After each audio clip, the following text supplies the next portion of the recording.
Good morning, everybody. Hello, and welcome back to the cafe.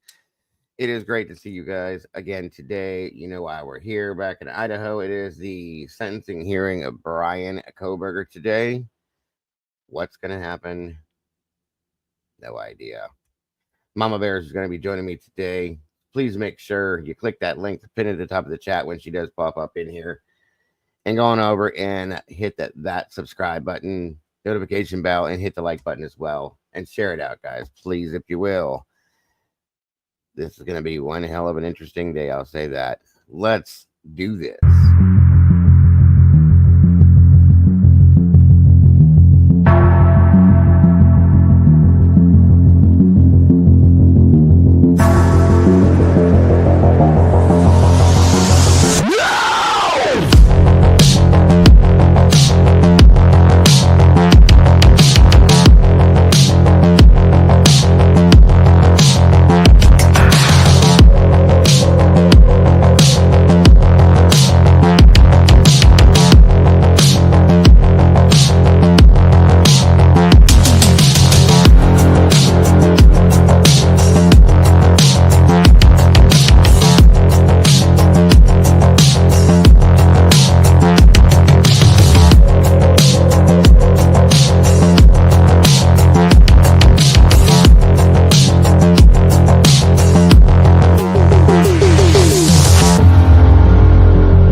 All right.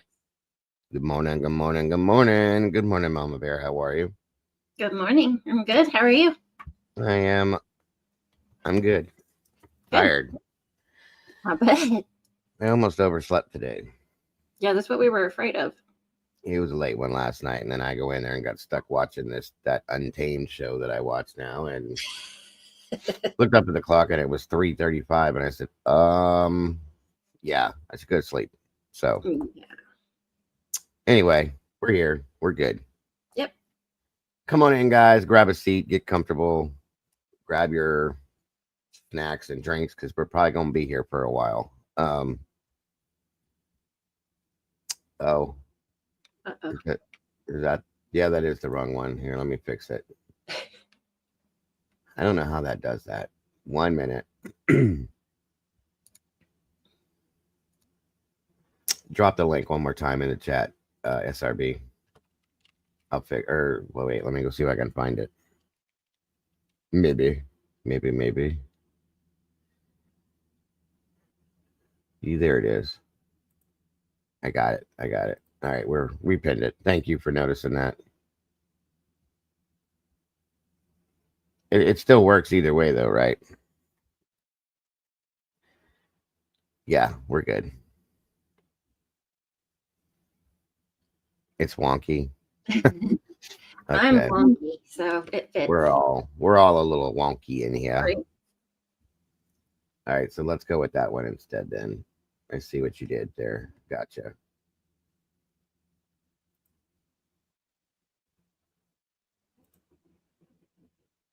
Okay, we should be good now. Thank you, SRB. So who do we have here joining us today? Looks like Death Valley Tigers in the house. Low Cow Weather's in the house. Good to see you, Tomboy Charm, SRBB, Miss Krista Marie, and the Reality. Good to have you here, dear.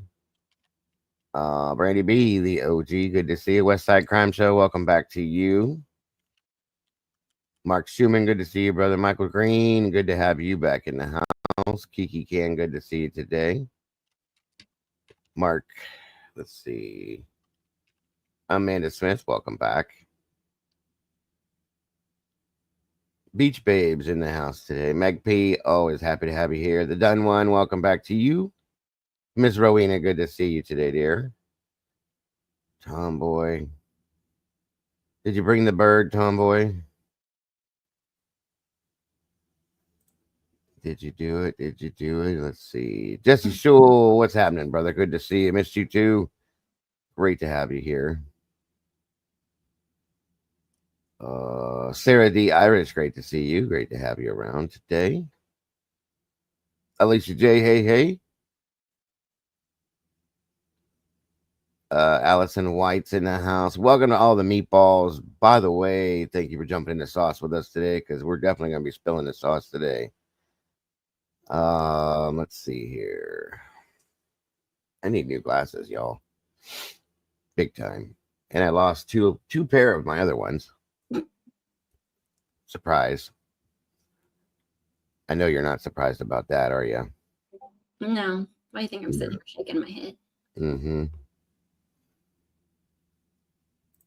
Let's see. Noni McPoppins. Good morning, dear. Good to see you today. Thank you for joining us.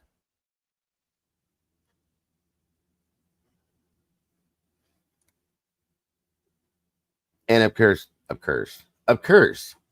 guys. I told you I'm not awake yet. I've only had one cup of coffee. Figure that out. Mama Bear's link is pinned at the top of the chat. Please make sure you click that link. Hop on over real quick. Hit the like button, subscribe, and notification bell. Don't forget to do that, please, and thank you. You can hang out over there or over here. We're in here together, so it doesn't really matter. Paco Jewel, good to see you today. I think I got everybody so far. We got 40 peeps in the house with 36 likes. We're catching it up. You guys are awesome. Thank you so much. Welcome back, Alicia. Sunshine Girl, good to see you. Bearcat Blay 83, welcome. Love seeing the new names in here.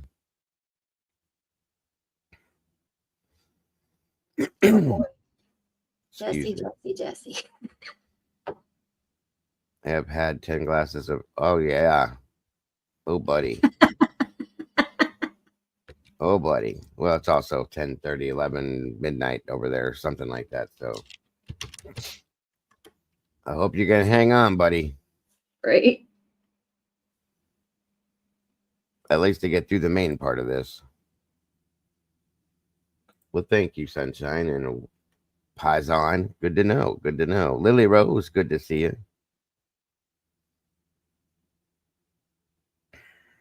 Thank you, Michael Green. Appreciate that. I would love to see all of you guys do that too. This is my look at that. Look at that. This is my co-host. She's always been here, Kent. She's just been really busy for the past 10 years. She's a busy lady. Yeah.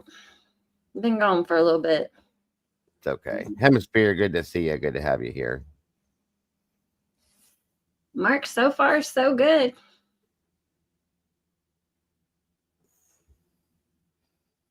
Yeah, Mama Bear is a busy lady. That's okay. We take her when we can get her.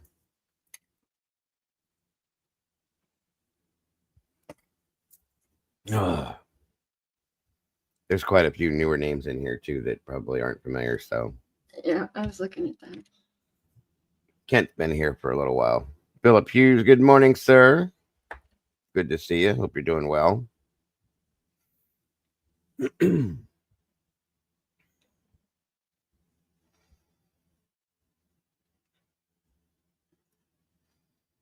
I think Alicia wasn't playing around. She got on her computer today. Main thing is, I think that should come with plea deal is full. Oh, of course. I don't expect it. That's all I'm saying, guys. I don't expect it. I don't expect, I said this last night before I left. I do not expect to hear a word from Bryan. I just don't. Shoot, where'd it go? Hold on.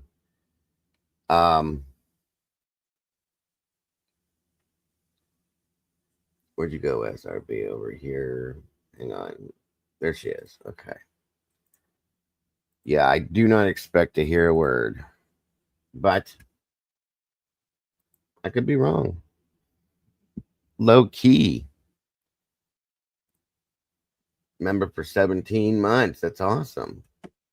Oh, you changed your name. She changed it. I can tell by her face who she is, but yeah. Gotcha. I see you. You're okay, SRB. I was looking for you in the back. Proceedings in state can be watched here on YouTube. Okay. Fourth district. Thank you, Noni. You're a sweetheart. Oh, I agree with you, Ken. It definitely should be. Oh yeah, I knew who it was, Kels. It's okay. I knew who you was. 17 months. That's awesome. Happy day anniversary to you. Appreciate you being here so very much.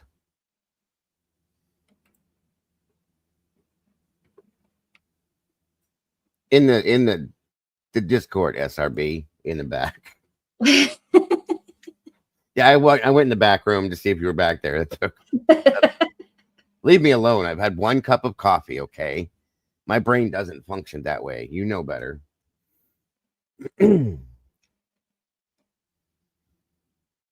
Okay, let's see. Yes, don't forget the pinned link in the top of the chat to hop on over and hit the like button. Subscribe if you haven't yet. Notification bell for Mama Bear's channel, please. And thank you. I appreciate you very much.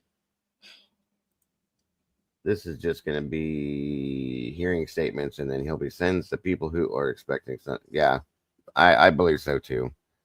It's. I don't think it's going to be anything, guys. Anything that happens in this with this is going to, if anything at all, is going to come after the fact. Yeah. That's how I feel. Fizzy Key, good to see you, Fizzy. We miss you too. It's great to see you here today. Mm-hmm. I'm not expecting to hear BK say anything unless the judge. Right. That's exactly how I feel too, Noni. Yeah. That's why I put it up there, because it sure as hell is like that, isn't it, Bearcat? This whole case is like the damn Matrix.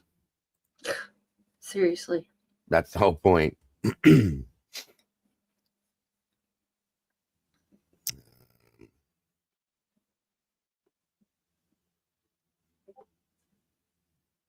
Making sure I got everybody so far. 17 months. That's crazy. That's what I appreciate about this community is everybody comes in here and they're most everybody's here for a long period of time. Gotta tell you guys, my son went to boot camp to be a Marine. That's awesome.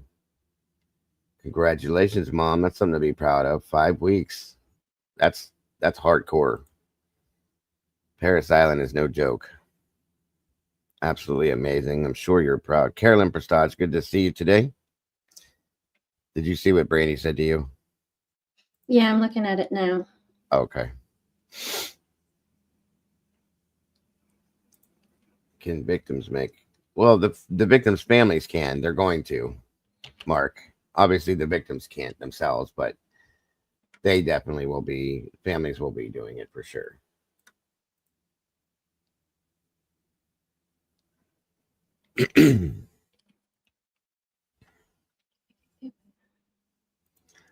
Well, I think it's because there's multiple family members. They don't know how long it's going to take to make their statements. And he's got to do all the paperwork and all that processing stuff and all the protocol, the stuff that goes with it. I am too, Brandy. 5 years is a long time. Very long time. I'm not surprised that you did, because that's how you are. And we appreciate you. I do. Yeah, they need to, but they're going to. They have the ability and the right to address the defendant. That's what it's all about. It's going to get ugly in some senses, I would imagine, and it's going to be. I'm going to warn you guys right now. For nobody that's ever seen this before, okay? I'm going to warn you. This is going to get a little ugly. It's going to be very emotional in some aspects, probably. So if you are sensitive to people's emotions and their feelings, you might want to. You can step out if you need to for a while. Step back in. Whatever you need to do, just understand it could cause you to get emotional. Definitely going to be a very emotional thing. Hey, Christina. Good morning.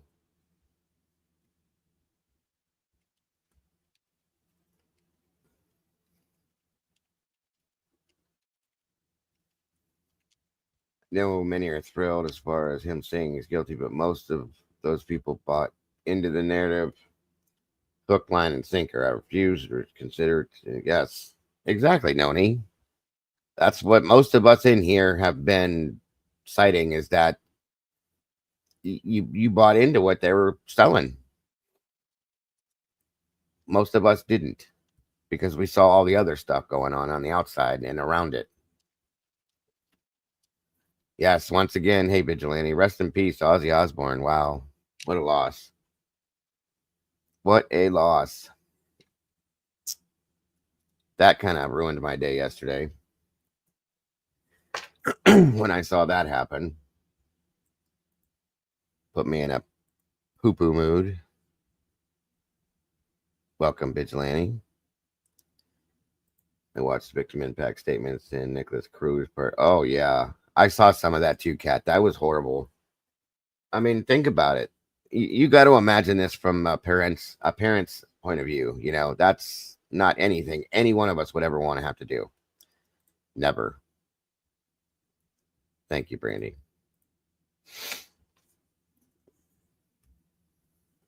It was definitely heart wrenching.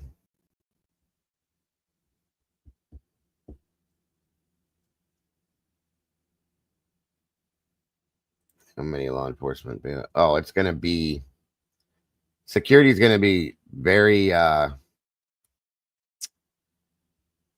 tight today, and a lot of it. Um, there's a lot of people there. Twiz is there. Twiz spent the night there, standing outside in line, so he can get in the door. So he'll be there. I think somebody said, didn't SRB? Didn't you say you saw he was pretty close up to the front of the line? Speaking of which, let me see if I got something here. 1 minute, guys. We have some time.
This is the scene outside the courthouse right now, of course, as we all expected, I'm sure.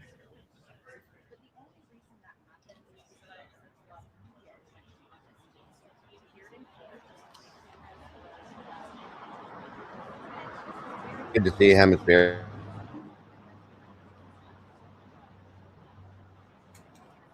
This is going to be a packed. I would imagine they're only going to allow so many people in the courtroom, so it's probably going to be loaded. And I'm sure that this is probably, if we all remember the O.J. Simpson case, this has got to be bigger, in my opinion. I would think so. Yeah,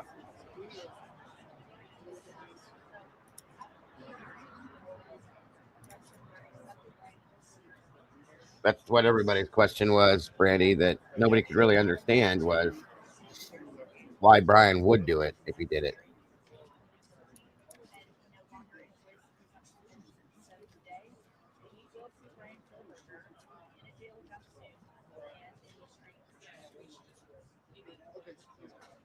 Yep. Yeah, if you guys are into TikTok, go check out our TikTok channel. There's the link right there. Miss Brandy runs that for us. Welcome, Cheetah. Good to see you.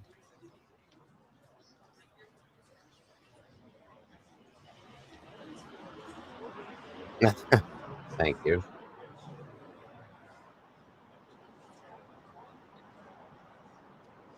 I try. I'm grateful for that too, Noni. Grateful to have you here.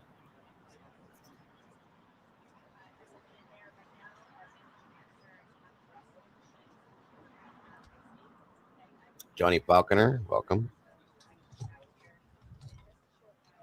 Yeah, Papa Rogers is in the chat today. Idaho is a great place to live and retire. Plus, I'm a prison 10. That's okay.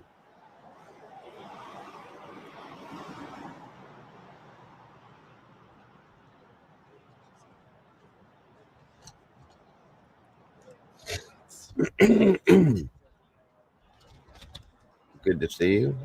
Everything's great. Great to have you here.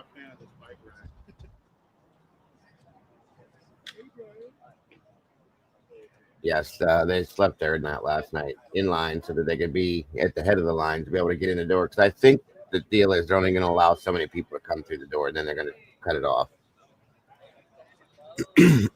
Excuse me. I hope you're doing well too, Johnny.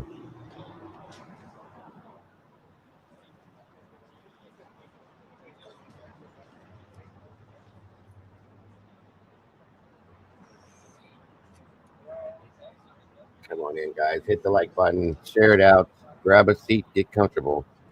I don't know if this is truly going to be an all day thing, but we're prepared if it is. I am prepared to be here till it's over. So,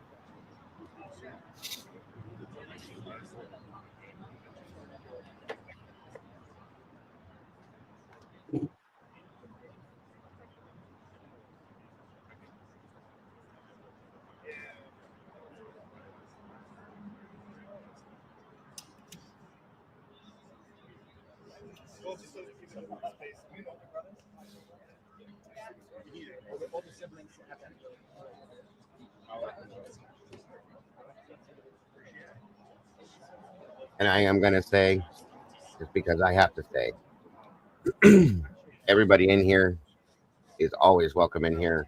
My door is always open, it's never closed. But everybody in here, as we all know, because all of you usually do, every now and then we get a person that pops in and out, but we'll respect each other's feelings. There's no need to sling ignorant comments or anything at anybody or make ignorant comments in general.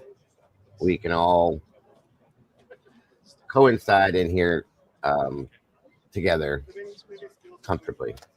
So just be respectful of each other. That's all we ever ask. And please, please respect the moderators. What they say is what it is. What they do is what it is. I don't question them. So, yes, Jesse, we do.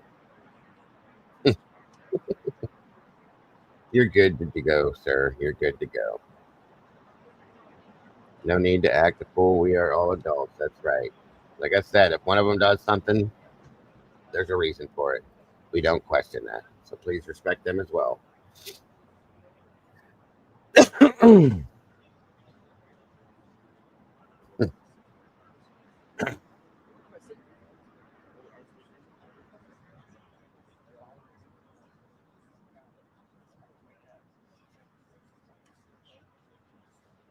All right, let me see here. No wonder she texted us because she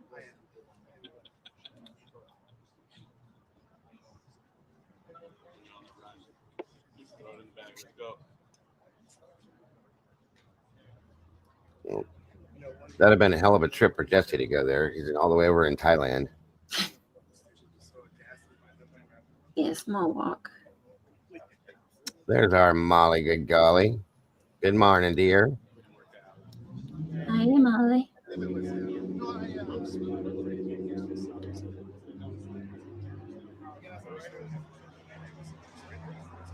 Yeah, that is. Agreed. Agreed.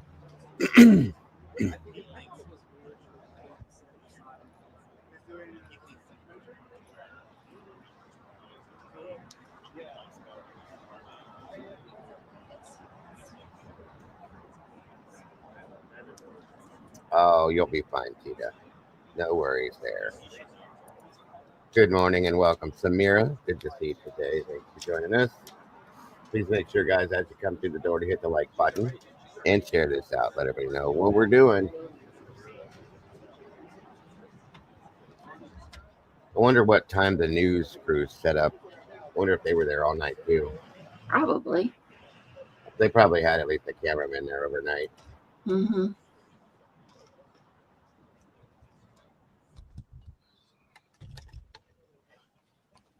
Whoa, dude. Kind of close.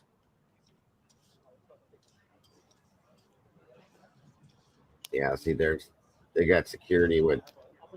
He's got a dog with him. They're probably checking people for weapons and all sorts of other things too as they're going through the door on this one. The security's not a joke for this, and there's reasons why. That's what I just thought too, Molly. I seen his brain up his nose. Um. Oh, you're good, Tita. Yes, Mark. He claimed that he was going to. We know for a fact Olivia's going to. Christy could as well, and Steve claims now that they're going to. The whole family's going to. That Steve Jr., Olivia, and I always mess up her name. I call her Aubrey, and that's not her name. Kaylee's younger sister. It starts with an A. The only one I remember is Olivia. Yeah, there's another one. We don't need to see up your nose again, bro. Move along. Good morning. The cat lady's in the house. Never, no doubt. Glad you're here with us. Autumn, thank you, done one. Yes, Autumn, Olivia. It's already been told that those two are going to for sure. Steve claims now that he will. I would imagine Christy may say something too. It's probably gonna get heated to some aspects from the parents. I don't believe that Olivia's will.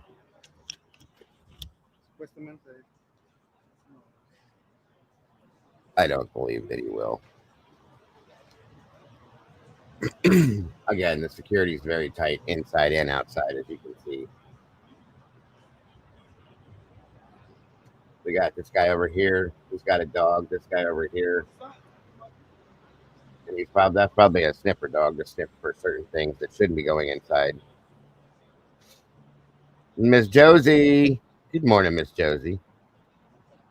I know that's wrong. 22 months. That's way off. There's no way. Come on, Mama Bear. You hit what? 30 months? 33, I think. 33. So Molly's close to that too. But congratulations, Miss Molly. Happy day anniversary. Yeah, she's the same as me. We came over together. Yeah, you and her and Kim and Wisdom and Mikey and quite a few other people popped in here at the same time. Tomboy. And you're still here. It's amazing. I love it. I appreciate you guys so much. Can I make it bigger? Hello, Canadian cat lady. Is that better?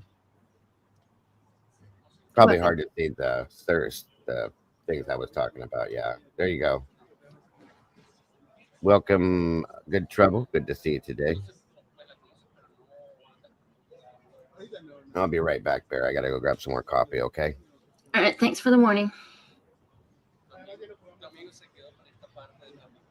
Good morning, Cassie. Good morning, Cassie.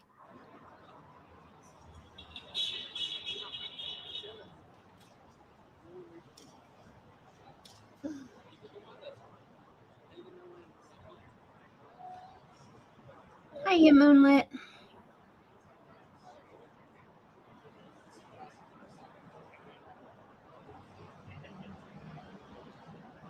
Awesome, Beach Babe. 3 months. I haven't been gone that long. Jeez. Feels like it.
Well, Molly, because you're queen, aren't you?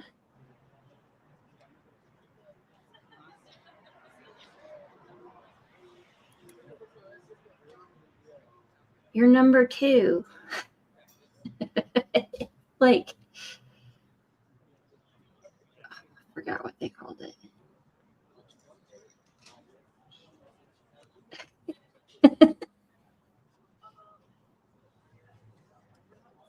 Oh, what did they call it? I forget. Oh, you're the number 2 top fan. There we go. That's what it is. I cannot. That would be my husband. Definitely my husband. I'm not musical whatsoever.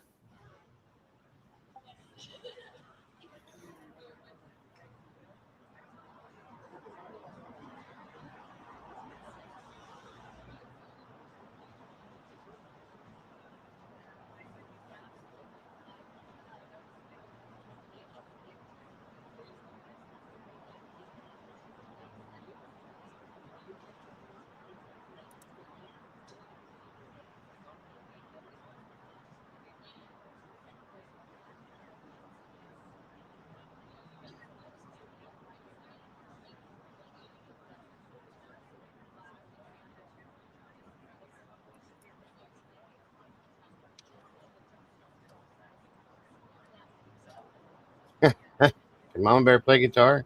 No. Mr. Mama Bear can. Mm-hmm. Yes, Very he well. Yeah, Mr. Bear is a good, he can make guitars, can. Mm-hmm. creates guitars. He's awesome. Hey, Stitches. Woke up. Good to see you. See the families all popping in here that we see on a regular. Been here for a long time. Appreciate that. 64 peeps. All right, guys. I want to check something here real quick. Bear with me.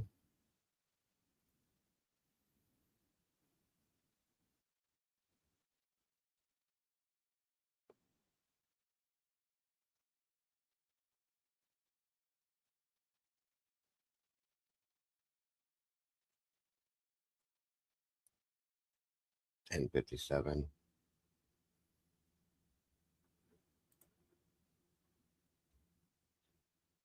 One minute. Load. Load. Load, load, load.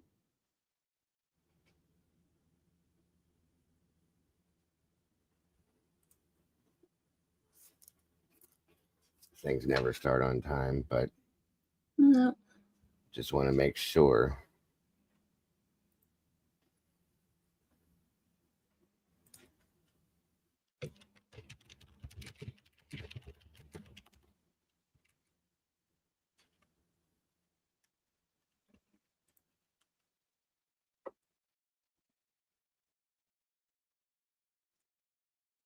Hello, Randy.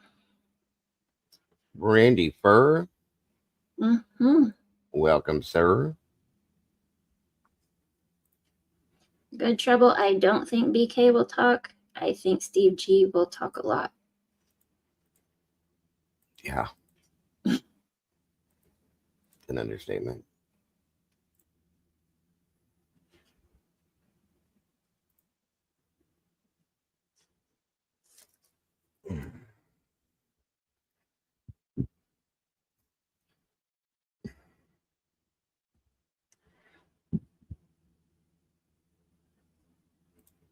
Mm. It would be nice if that was taken to heart and that Hitler made Mm-hmm. made Bryan make a statement, but I don't think he can. Miss Diana, welcome. Yeah, well, we'll see. We'll see. Exactly, Molly. Exactly. It was horrible, wasn't it? I was looking for you yesterday. Oh, welcome, Ricky Tran. Good to see you.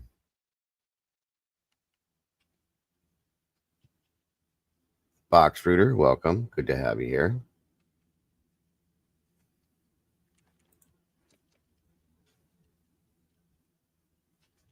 I don't expect anything. I truly don't.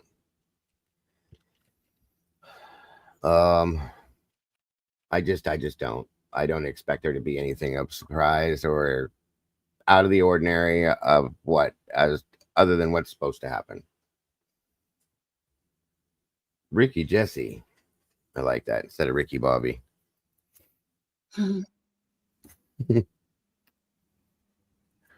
So you got to do a late shift tonight. Is that what it is?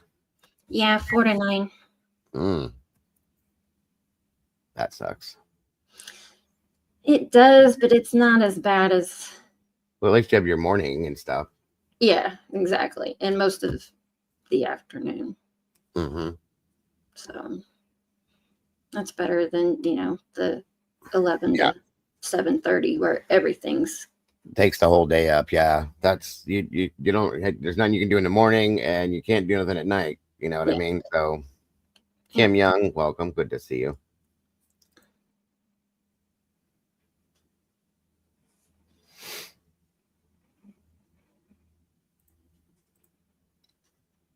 Yeah, that's true, Angel. Angel with an A, welcome. Good to see you. Very true too.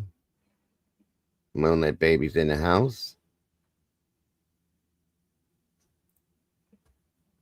Yeah, well, that he did that whole concert for that reason. He said he wanted to be able to say goodbye to his fans, and like he knew. And I said, God, it's just it was a sad day yesterday. We watched a really good documentary in here in the Discord, um, called "The Nine Lives of Ozzy," and it was really well done, put together, and they hit on everything. So it kind of ruined my day yesterday. I'll just say that much. He was a really big influence as to why I got into music. My son as well, and just always been a big fan of his. He did. You could see I was this with me and SRB were talking about that too, Molly, on stage during that concert in the chair. He kept trying to push, like he wanted to get up and run around like he always did. It's just so it's so surreal, like to know that he's not going to be doing that anymore. It's very sad. These things are like hard on a lot of us because these are what we were raised with. These things we see our whole lives and then they're just gone. So yeah, it was very sad, but I think he got what he wanted out of all this. He got to go back to home, go home, gave his last concert, and he passed away in his home country and it in his home. So yeah, yeah. But it was an amazing concert to put him back with the rest of the Black Sabbath and all that. They did amazing, and all the other groups that showed up in honor of him. It was amazing too. He is. He really is. Like I said, my first album ever given to me, it was a record album when I was 10 years old, was, believe it or not, the Master of Reality album was my father's. Exactly.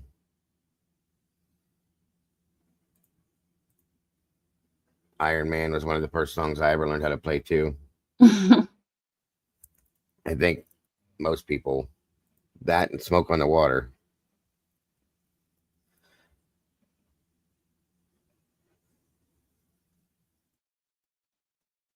Amen to that one, Angel.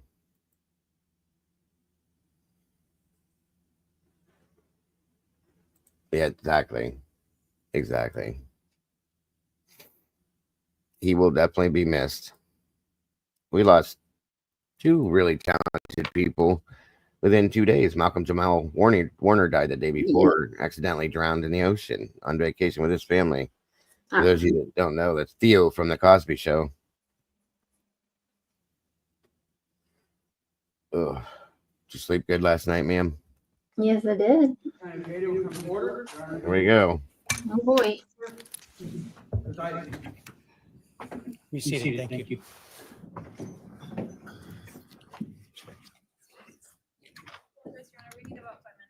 Need 5 minutes?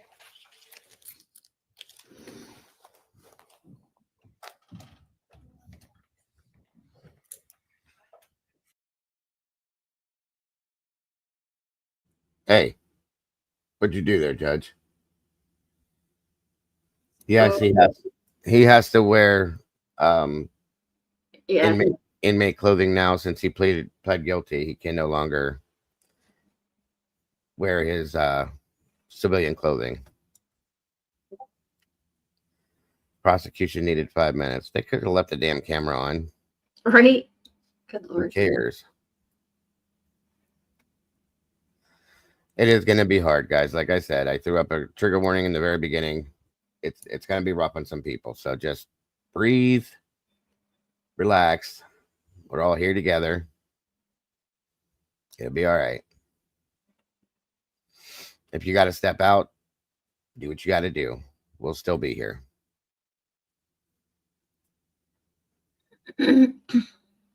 Private meeting. Is Dylan in here? Didn't even see him pop in here. Dylan Mort, are you in here, sir? Yeah, there he is. Hey, buddy.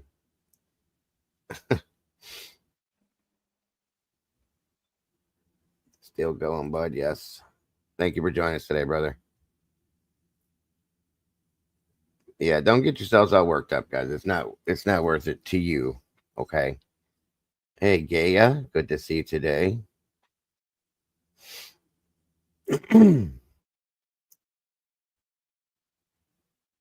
Of course, the prosecution needs 5 minutes. Yes, that was one of the best songs. That's one of the ones I learned how to play on guitar too. The intro to it took me probably 2 years to figure out. Stuart, welcome. Yes, you made it in time. Just in time. Thank you. All right, this is CR 012431665, State of Idaho versus Bryan Kohberger. Yeah, Defendant is in custody with counsel, Ms. Taylor, Ms. Massoth, Ms. Barlow. The state is represented by Mr. Thompson, Ms. Jennings, Mr. Hurwitz, Mr. Nye, and Ms. Allen. This is the time set for sentencing in this case. The defendant previously entered a plea of guilty to 4 counts of first-degree murder and 1 count of felony burglary. In exchange, the parties stipulated to recommend a sentence consisting of, on burglary, 10 years fixed, on each of the 4 counts of first-degree murder, life fixed. The parties waived pre-sentence investigation. To my understanding, neither party submitted a sentencing memorandum or other materials for the court. Court is familiar with the file and the evidence submitted previously by the parties as it has reviewed them throughout the case and in anticipation of trial. Is there any legal cause why sentence should not be imposed at this time? No, Your Honor.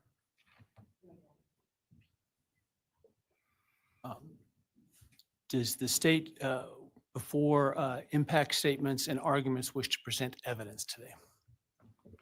Your Honor, the state does not intend to present evidence in a documentary sense. We have provided the court through the clerk with photographs that we would like to use during the course of our sentencing argument. Sure. All right. Thank you. But no testimony other than impact statements? That's correct, Your Honor. All right. So with that, let's start with then impact statements.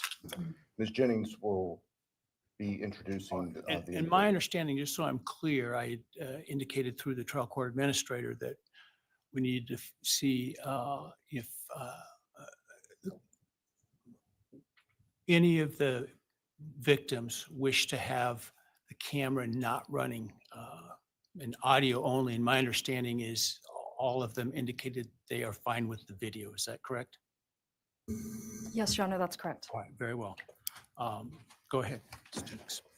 Your Honor, the first, and we're taking these in the order, victim impact statements in the order that the charges were listed in the indictment. The first charge being burglary. So we will have Bethany Funka's statement, and she has asked that her friend Emily Allant read that statement. All right, any objection to that? All right, very well.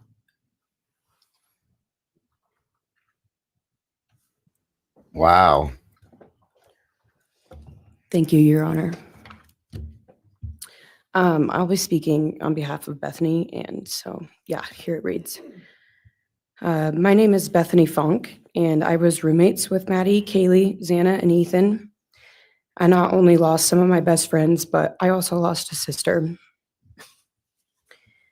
Never in a million years would I have thought that something like this would have happened to my closest friends. I thought that we were going to wake up and go upstairs, see them, and tell them how they had scared us and that they were going to tease us about how we are constantly scaredy cats. I make jokes about it as we would go to Taco Bell like always. But sadly, that is not what happened and what turned out to be my worst nightmare. When I first woke up that morning, I had no idea what happened. I woke up around 7 with a terrible toothache. So I called my dad, who is a dentist, and he asked what I should do. He told me to take Advil, so I did, and I went back to sleep. I was still out of it and still didn't know what happened. If I had known, I of course would have called 911 right away. I still carry so much regret and guilt for not knowing what had happened and not calling right away, even though I understand it wouldn't have changed anything, not even if the paramedics had been right outside the door.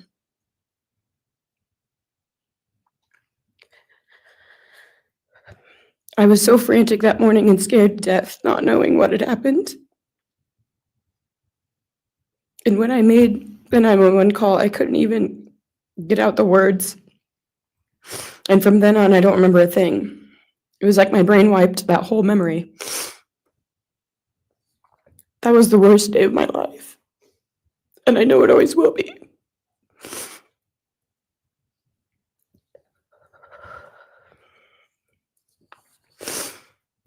While I was still in shock, trying to process the fact that my friends were truly gone, I had been attacked by the public. I was grieving, numb, and unsure of what had happened was even real. And at the same time, I was getting flooded with death threats and hateful messages from people who did not know me at all or know the dynamic of our friendship. Social media made it so much worse, and strangers made up stories to entertain themselves. The media harassed not just me, but also my family. People showed up at our house. They called my phone, my parents' phones, other family members' phones, and we were chased while I was still trying to survive emotionally and grieve the loss of my friends. I hated and still hate that they are gone, but for some reason, I am still here and I got to live.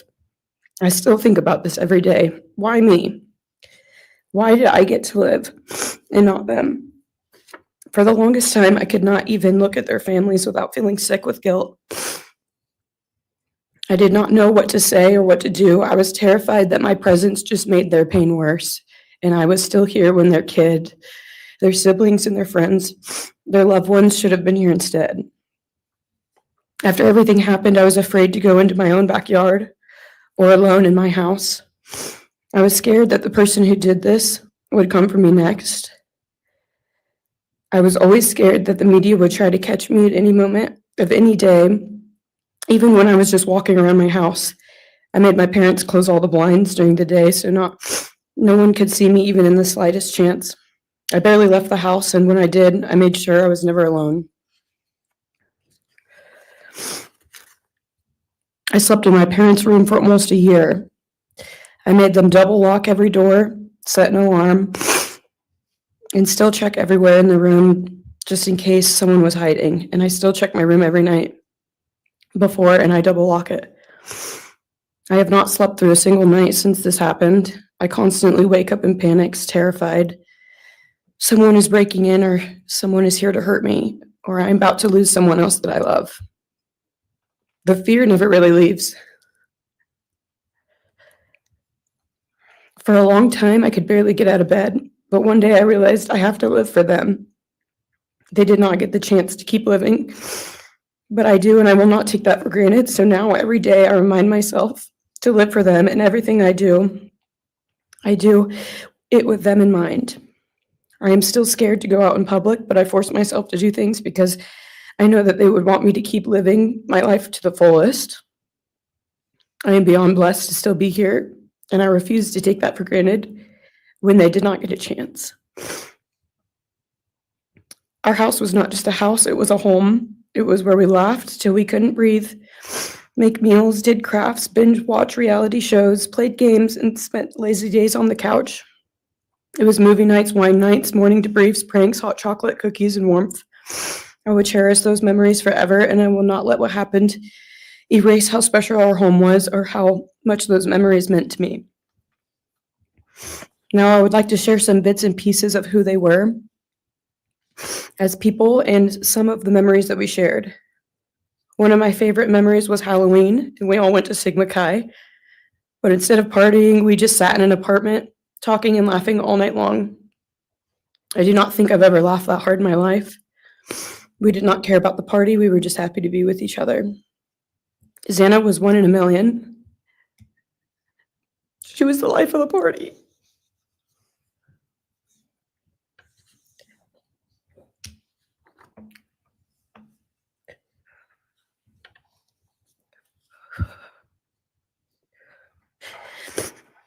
But she was also the kindest and funniest person I knew.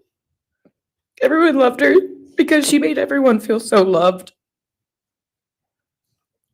She was just someone you always wanted to be around, no matter the circumstance. One of my favorite days with Xana was when she laid on the couch, when we laid on the couch together all day watching movies and snacking. Or when she, Maddie, and I would go and get margaritas, chips, and salsa.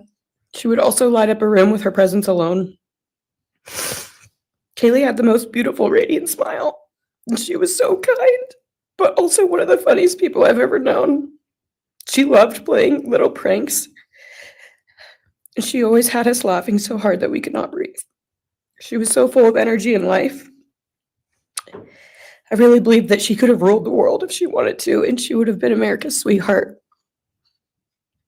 Ethan was the sweetest, most genuine guy. He was always smiling and always making other people smile too. Ethan was the kind of person you wanted around. He was so kind and easy to talk to, and just so fun. And the way he cared for Xana was truly something to admire. And really was proof that storybook love and true romances really do exist. It was not only obvious to me, but everyone that was around Ethan and Xana that they were absolute soulmates. Maddie was not only one of my best friends, but she was the older sister I would have always wanted. There was no one I looked up to or admired more than Maddie. She was truly a ray of sunshine, and everyone was drawn to her. She was so kind, loving, funny, fun, and passionate. She had the sweetest soul and wanted nothing but the best for everyone, and to love and show love to everyone. She took me under her wing and always made me feel so safe and included, and above all, loved and valued. She never failed to make me laugh or put a smile on my face. Still to this day, I am beyond grateful that she chose me to be her sorority little, and I thank God every day that I not only got to know her, but had her as one of my best friends. Honestly, I cannot pinpoint one favorite memory with Maddie because I have so many, and this would be a very long read if I did. But if some little memories with her that I cherish is when the two of us made a nice dinner and split some wine, or when we would binge watch Jersey Shore or Summer House. When we came up with a whole dance routine on Halloween and danced and sang all night, like no one was watching. All the late night walks home from going out, and just little shopping trips and so much more. I am beyond blessed that I had the chance to know each and every one of them. They changed my life in ways I would have never put into words. I hope that they are remembered for who they are, not what happened to them, because who they are were so beautiful, and they deserve to be remembered in the highest way. My heart breaks every time I go to text one of them or how badly I wish I could see and hang out with them. And then I remember I cannot. I will never be able to again. But I still talk to them in my prayers every single night, and I always will. I wish more than anything I could hug them one last time. And I wish I could tell them how much I love them. And even though I cannot, I still tell them every night. I will keep living for them as long as I am lucky enough to still be here. And they were all truly one of a kind. And they will be in our hearts forever and always. Thank you. And please convey to Bethany my appreciation for her courage, and I hope that she heals. Next is Dylan Mortensen. We're asking for some accommodations for Ms. Mortensen and that she be allowed to sit in my seat. Sure.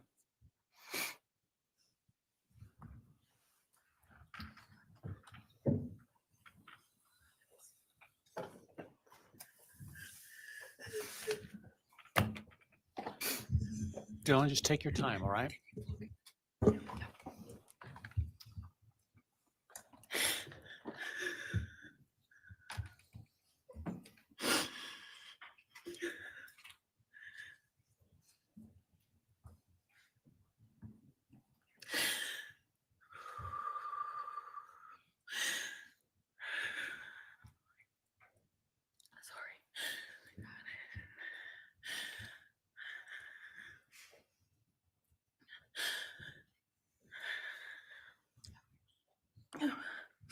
Thank you, Your Honor.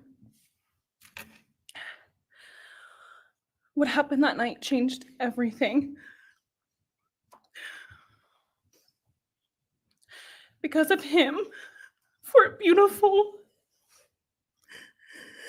genuine, compassionate people were taken from this world for no reason.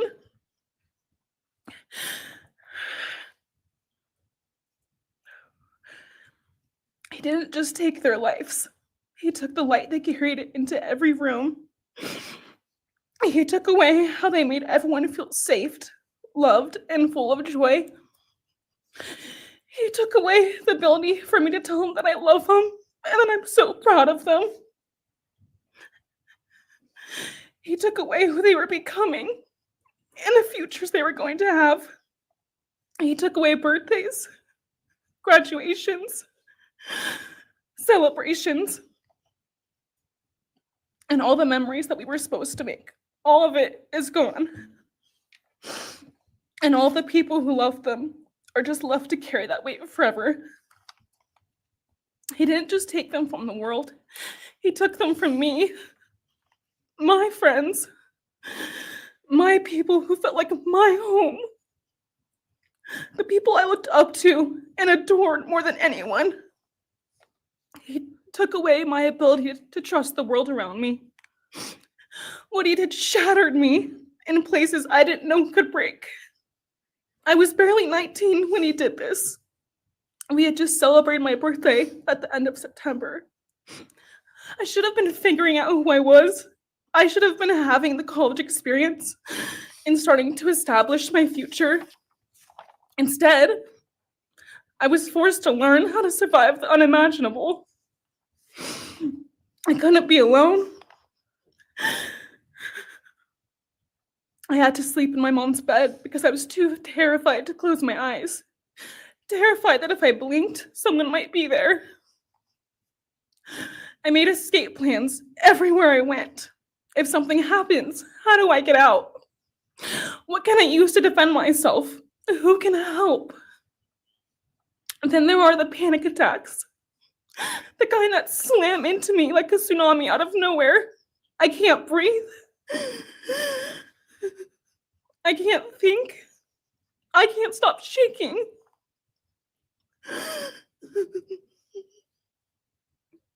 All I can do is scream because the emotional pain and the grief is too much to handle. My chest feels like it's caving in. Sometimes I drop to the floor with my heart racing, convinced something is very wrong. It's far beyond anxiety. It's my body reliving everything over and over again. My nervous system never got the message that it is over, and it won't let me forget what he did to them. People call me strong. They say I'm a survivor, but they don't see what my new reality looks like. They don't see the panic attacks, the hypervigilance, the exhaustion, the way I scan every room I enter, the way I flinch at sudden sounds. They don't know how heavy it is to carry so much pain and still be expected to keep going, and that's because of him. He stole parts of me I may never get back. He took the version of me who didn't constantly ask, what if it happens again? What if next time I don't survive?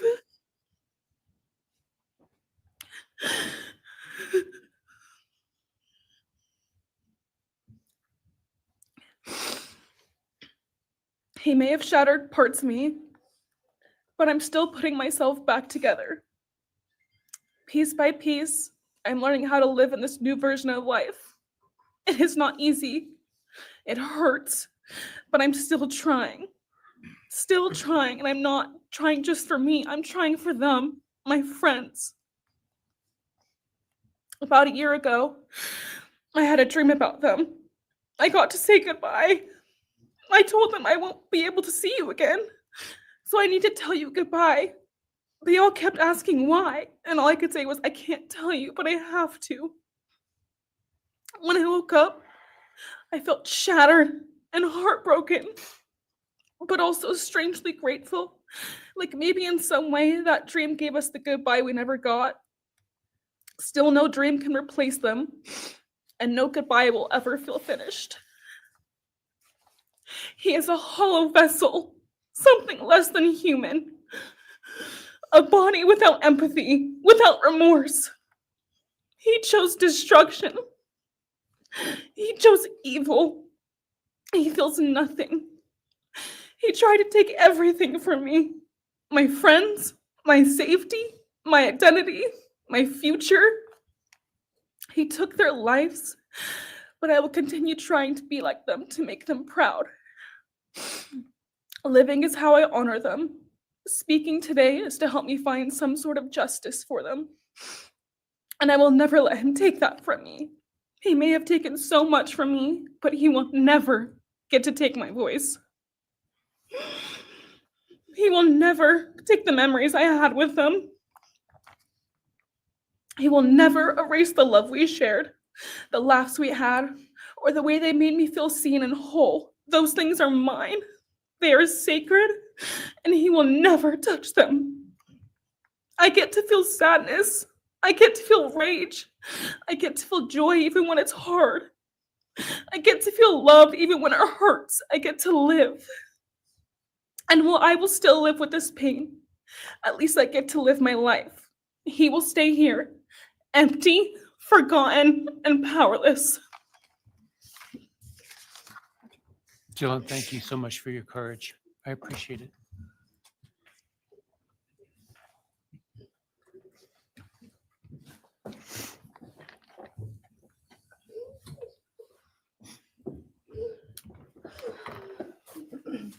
Next, we have members from the Madison Mogan family. First would be Scott Laramie, Madison Mogan's stepfather.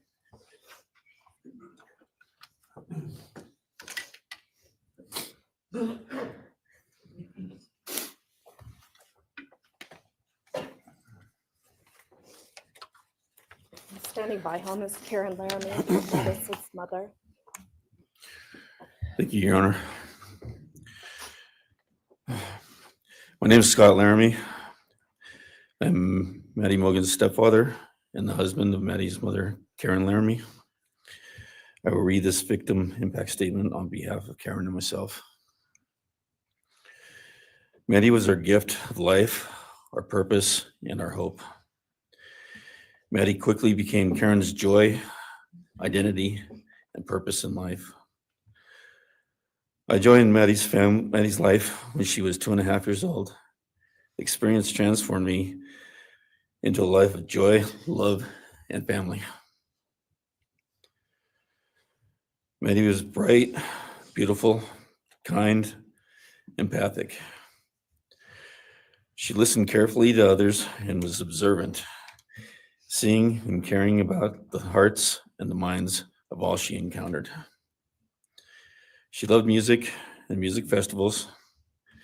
She had a wonderful sense of humor. She excelled in school. She was an easy child to raise, almost never requiring discipline, and almost always giving us parental joy. One time, One time Karen remembers disciplining Maddie as a little girl. Maddie responded, "You broke my heart," which of course melted ours. She had a keen wit, even at that young age. As she transitioned into teenage years, she prioritized us and extended family over many of the distractions that capture teenagers. She showered us with her presence and love at family events, barbecues, picnics, birthdays, holidays, and others. She spent countless hours with her papa, her uncle David, Aunt Nadine, and her other close family and friends.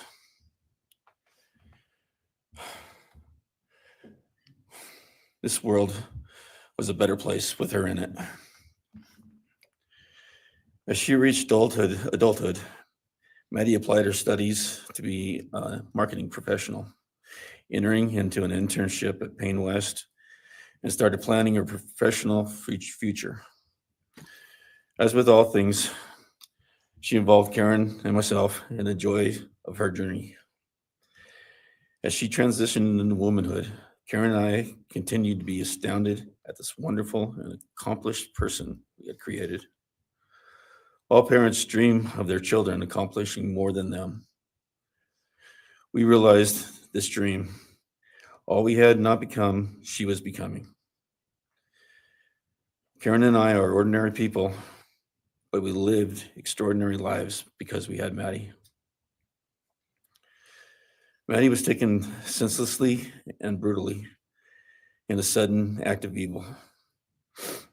She was taken along with the young, promising, and bright lives of Kaylee, Xana, and Ethan.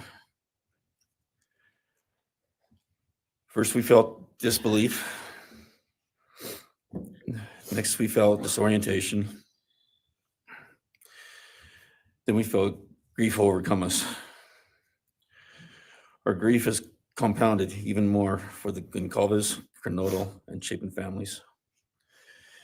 We speak of hope and healing, and we do have hope and some healing. But the vast emotional wound will never fully heal. Since Maddie's loss, there's emptiness in our hearts, home, and family, an endless void. After losing her mother in a car crash, Karen took years to grieve and recover. The feeling that her life with Maddie and Abe was perfect helped her to start to heal. Now, this is no longer perfect. After Maddie's loss, Karen felt like she was spinning out, emotionally collapsing into anxiety and depression. She sometimes asks, "How am I supposed to go on when I've lost my favorite person in the world?" I felt the same, and we continue to struggle. The loss of Maddie has impacted so many beyond our family. Her second family is her sorority sisters who grieve alongside us. She has so many close friends who suffer from her loss. We will continue to be her loss will continue to be felt by the Vandal community, including Vandal Solutions on campus, where she volunteered her time for others.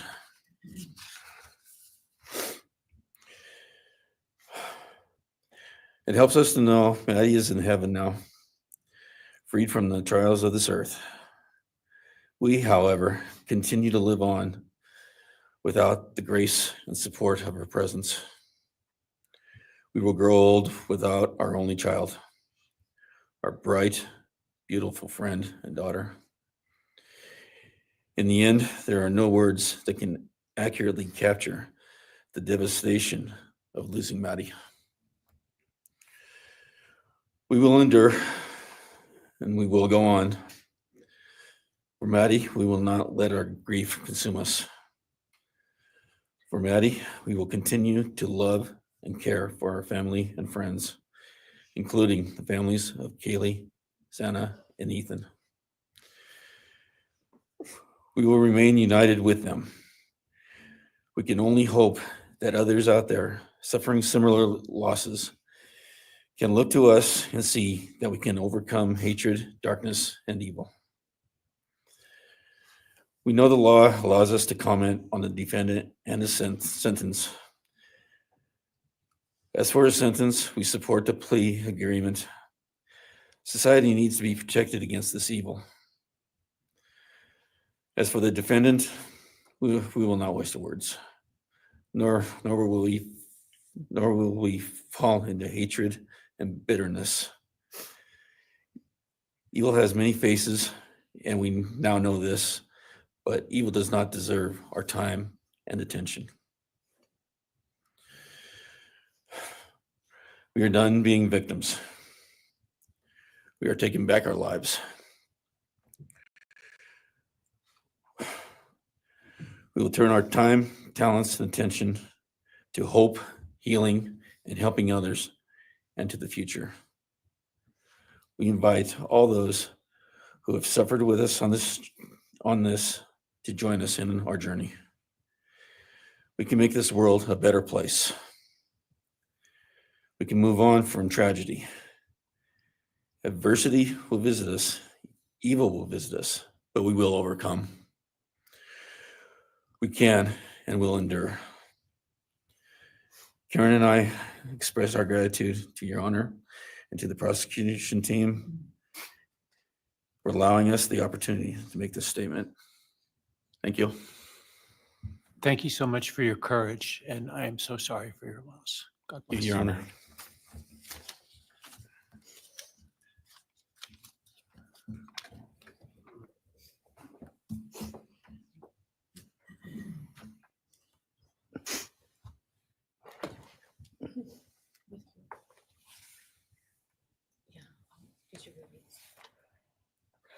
Your Honor, this is Leander James. He's the attorney for the Mogan family and victim advocate. He'll be reading a statement for Karen Laramie. May it please the court, counsel. My name is Leander James. I am the pro bono counsel for Karen and Scott Laramie. Karen has asked me to read this statement into the record. I thank my husband, Scott, for his statement, his courage, and his unending love and support during this dark time. While words are inadequate to capture the impact of this horrific crime on our family, he expressed it as best anyone could. For Maddie's sake, I will add my supplement statement that incorporates additional impact in the context of my extended family. I am grateful to Maddie's great uncle, Bryan Caulfield, for assisting me with the difficult task of putting our pain into words. For me and my extended family, Maddie was our hope and our light. Her beauty, both outside and in, shone its light upon everyone with whom she came in contact. Her beauty, she carried that hope and light into the future for our entire family. We have memories of our Maddie and grief and pain at her being taken from our presence. Any one of us would have given our own light to have been outshone by hers. We now look to our Creator to know that her light continues where we look to see her in His presence. Those who commit evil for their own twisted gains and purposes truly defile the efforts and sacrifices of mothers, fathers, families, teachers, clergy, public servants, service members, and all those who commit themselves to the greater good, freedoms, and the future light of our nation. Condemnation falls heavily upon those who squandered the lives of our future hopes and dreams. Some may offer forgiveness for what the defendant has done. However, we cannot at this time, or perhaps ever, nor will we ask for mercy for what he has done.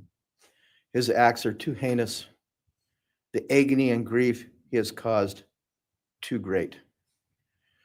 But we will waste no further words or thoughts on him.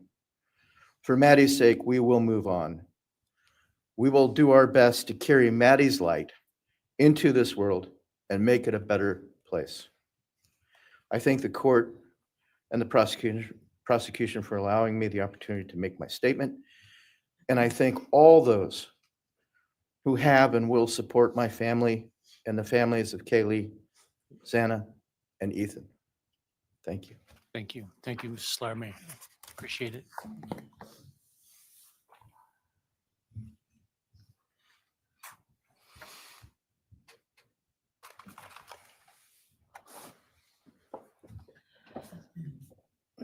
Next is Ben Mogan, the father of Maddie Mogan. Yes, of course. Actually, Your Honor, it'll be Kim Cheeley, the grandmother of Maddie Mogan.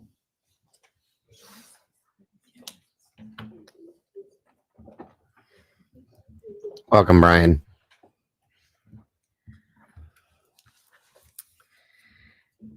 My name is Kim Cheeley.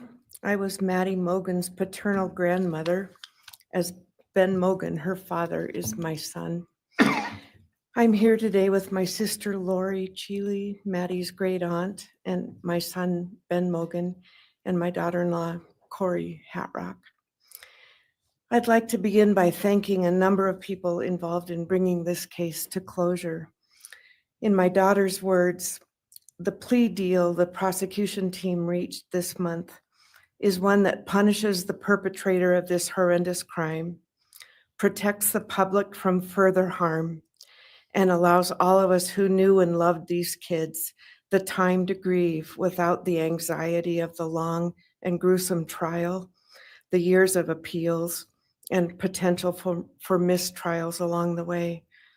My family and I are so grateful to Bill Thompson and his prosecution team for their dedication and painstaking work that forced the perpetrator to admit his guilt. We want to thank the Idaho State Police, the Moscow Police Department, the FBI, and Judge Hippler. We'd also like to thank the University of Idaho officials who've treated the families of the victims with such dignity and kindness, and who have honored the 4 victims beautifully. Maddie was my first grandchild, so when she was born, all her grandparents had the distinct pleasure of deciding what we'd like to be called. I chose Nana, pretty original. But when Maddie was about 1.5 years old, her papa, Ben's dad, and I were planning to visit the new little family in Oregon. Maddie didn't have an extensive vocabulary at the time, but for some unknown reason, she called bananas ba-deedle-deedles. When Karen and Ben told her Nana was coming to visit, she figured, I say deedle-deedle for that word. So I became deedle-deedle, shortened to Deedle when she was about 6 or 7, and I was Deedle all her life. I don't think her stepdad, Scotty, ever knew my given name was Kim. Maddie's and my birthdays were 1 day apart, and a couple years before she was killed, she gave me this necklace with Deedle and Maddie engraved on it, and I added an angel wing, and it's one of my treasured possessions. I also got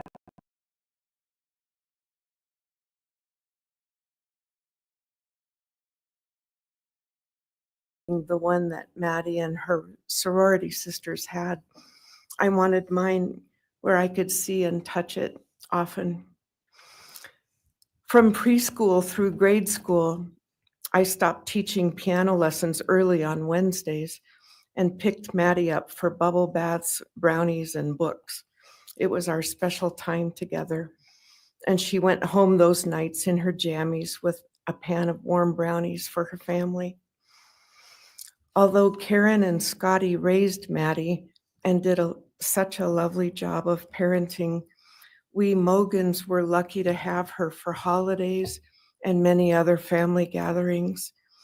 We'll always have our treasured memories of Maddie growing up in our big extended cooperative family. And I thank Karen and Scotty Laramie for being so generous and open and sharing Maddie with her Mogan side of the family. When the 4 kids were murdered, the foundation fell out of our world. Initially, the fear was truly debilitating. The first 6 weeks were excruciating. Despite the vigils, memorials, candlelight gatherings of students, friends, family, community members. After the arrest in the past 2.5 years, my family has lived with grief, with the effects of traumatic grief, of which I was blissfully unaware before all of this.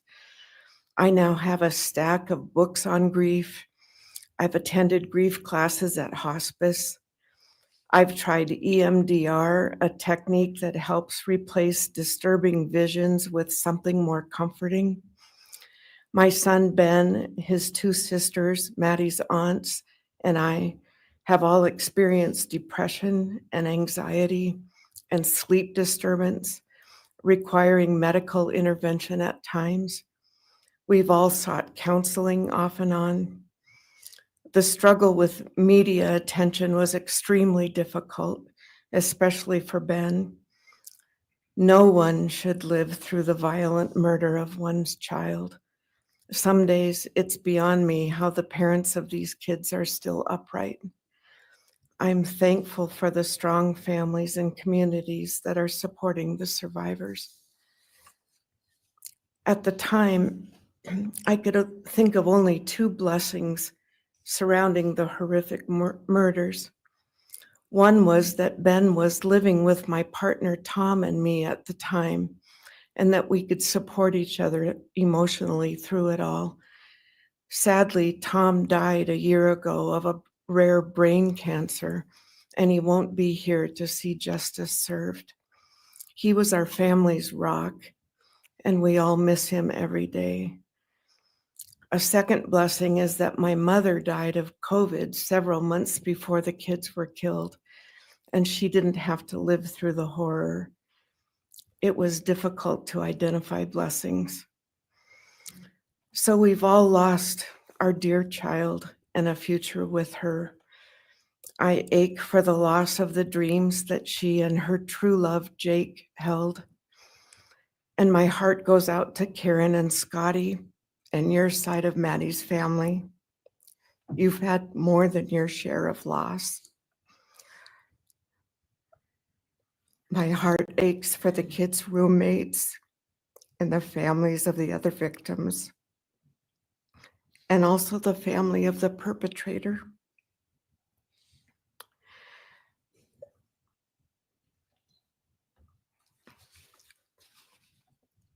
Going forward, we Mogans are choosing to put our energy and focus into honoring Maddie's too short life and sweet spirit by celebrating Maddie May Day, which my 2 daughters established.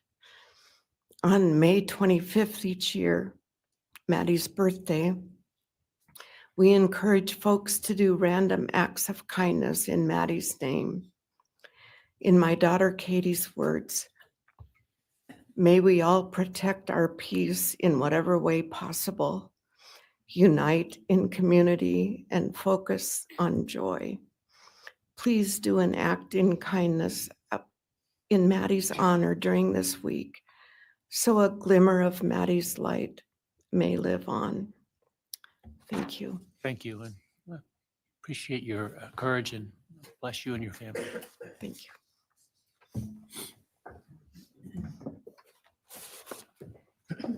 Now is Ben Mogan, Maddie Mogan's father.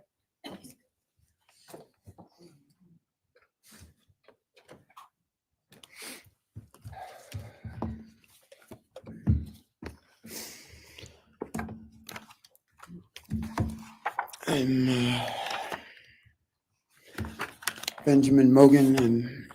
I'm Maddie's dad. And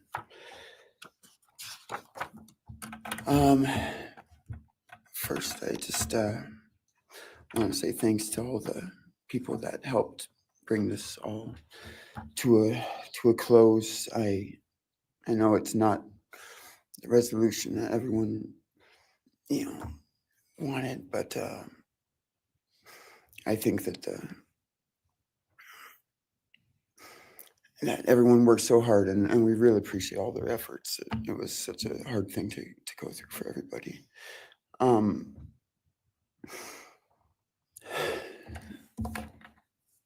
Maddie was my only child that I ever had.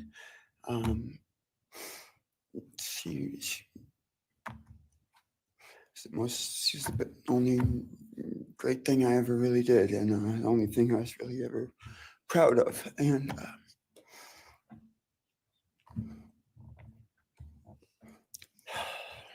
I thought we would have the rest of our lives together to be together and to know each other, and I took for granted the times she was in college, and I thought, oh well, we'll have the rest of our lives to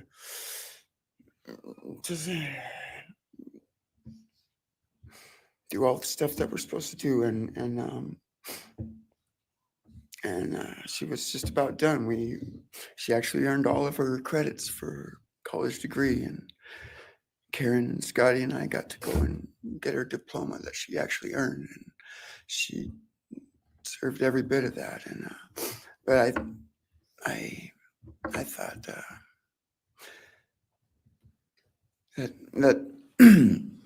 that was going to be just the beginning of a long life together, and we never got that. Karen and Scotty did such a great job raising her after Karen and I split up, and I'm so thankful for Ian and the role that he played in her life when I wasn't able to. But we got to spend a lot of great times together, Maddie and I. She was my favorite person to go to a concert with. We got to see some fun shows together, and I told her, if there's ever a show that you want to go to, let me know, and I'll get you tickets for you and your friend, or if you want to go together, we'll make it happen. And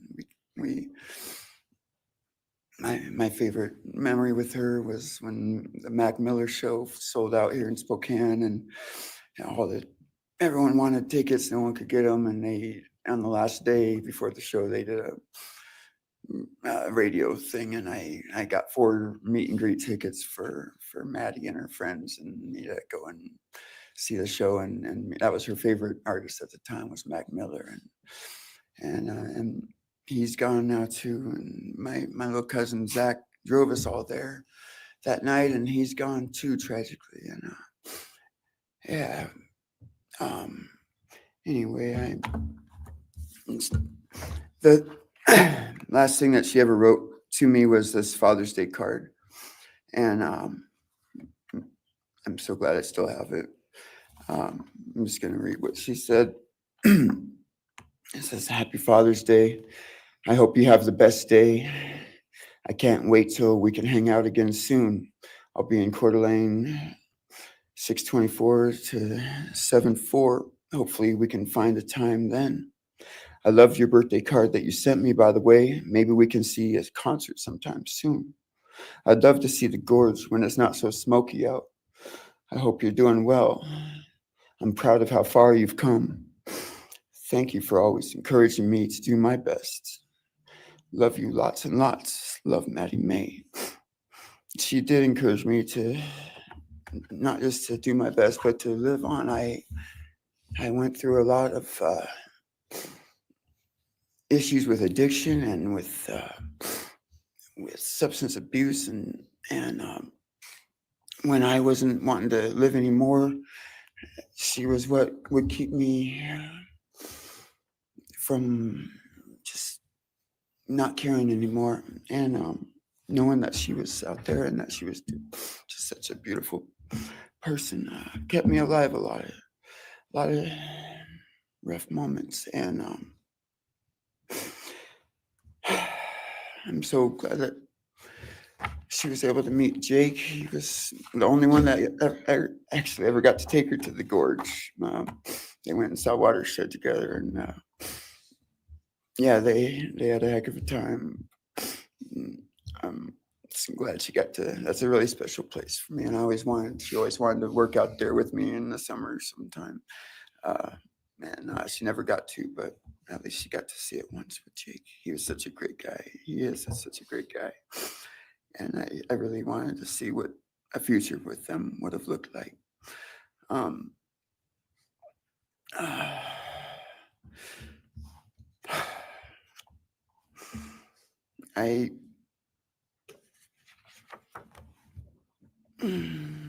never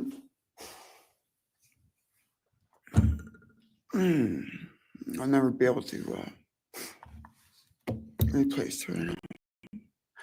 I wrote a bunch of stuff. I just don't know what to say right now. I just miss her so much, and I just love her more than anything. And it shouldn't have happened. And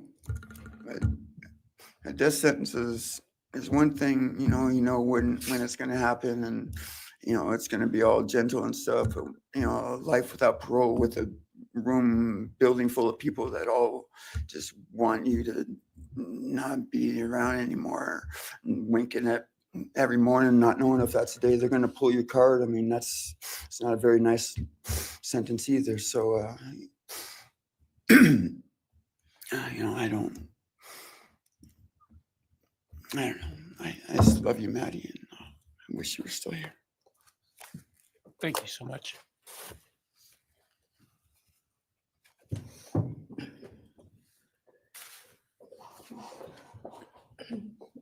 Your Honor, next would be members from the Kaylee Gonsalves family. First will be her father, Steve Gonsalves.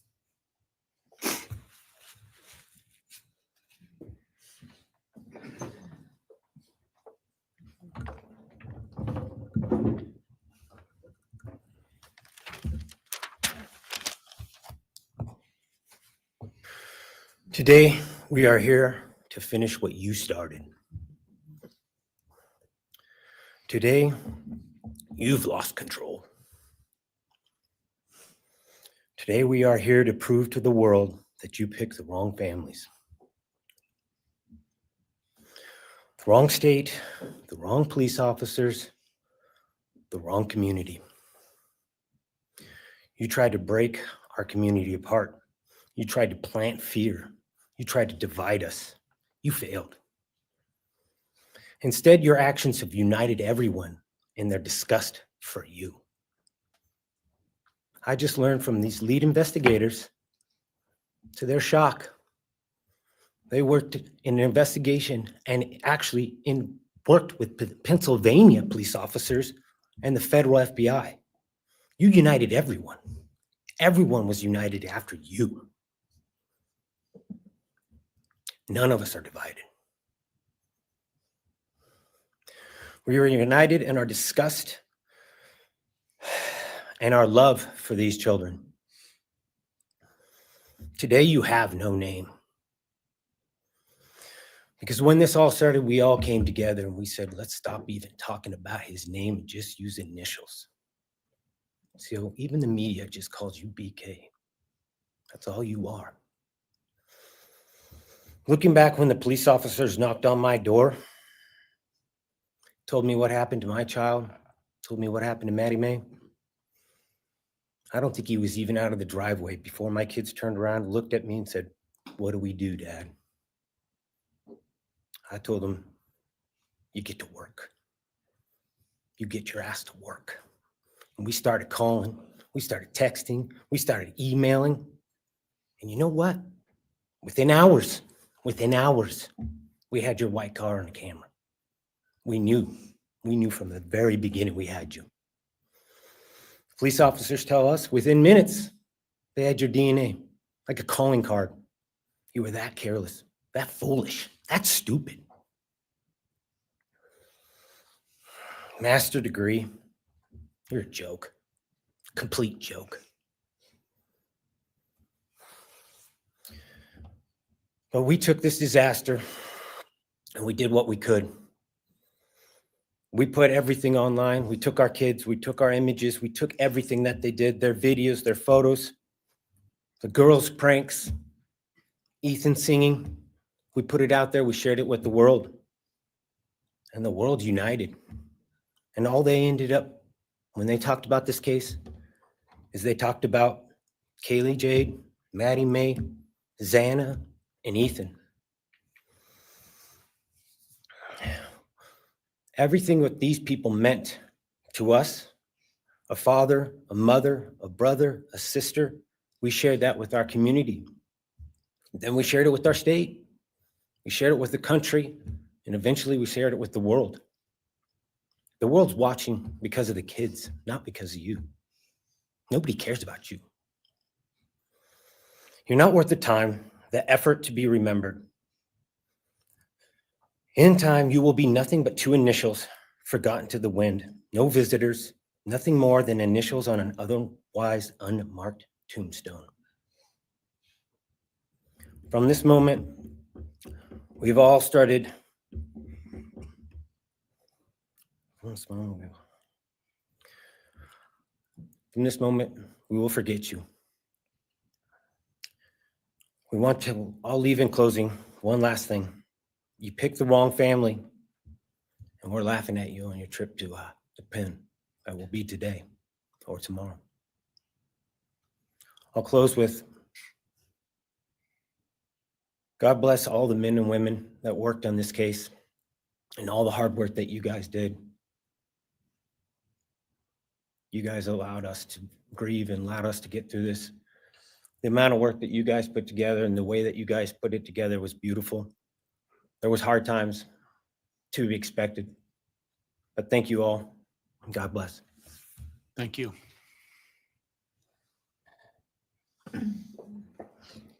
Your Honor, next is Stephen Gonzalez, Kaylee's brother.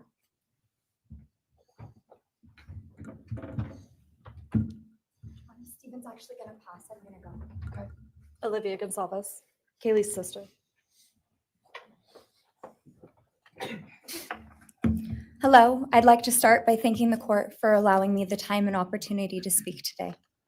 My name is Olivia, and I'm the big sister of Kaylee Gonzalez, and I was blessed to love Madison Mogan as a sister too. I'm not here today to speak in grief. I'm here to speak in truth. Because the truth is, my sister Kaylee and her best friend Maddie were not yours to take.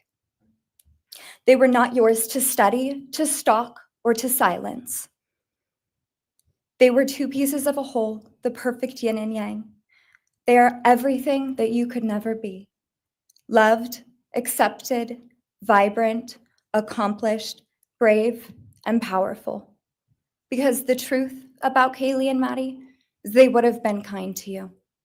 If you had approached them in their everyday lives, they would have given you directions, thanked you for the compliment, or awkwardly giggled to make your own words less uncomfortable for you. In a world that rejected you, they would have shown mercy. Because the truth is, I'm angry. Every day I'm angry. I'm left shouting at the inside of my own head everything I wish I could say to you. The truth about me is when I heard the news, I didn't cry. I listened for them.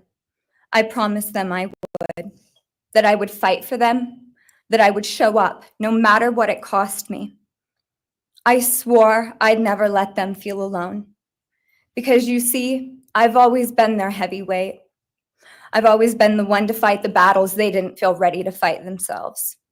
All it ever took was a call, and they knew I would handle it for them, no matter the time, no matter the cost.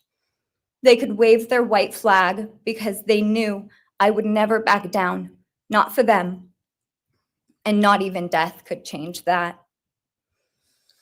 Somewhere along the line, I started to think about what I would say to them if I was given just one last chance. If I could gather enough heartbreak or love or sacrifice or whatever it took to get just one message across, what would I say?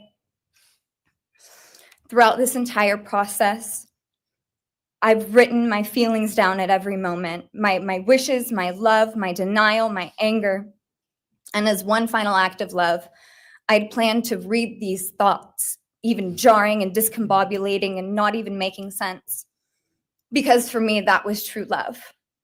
As bare and as naked as it could be, not laced in pretty words or dressed for the occasion, but written through bleary eyes at 2 a.m.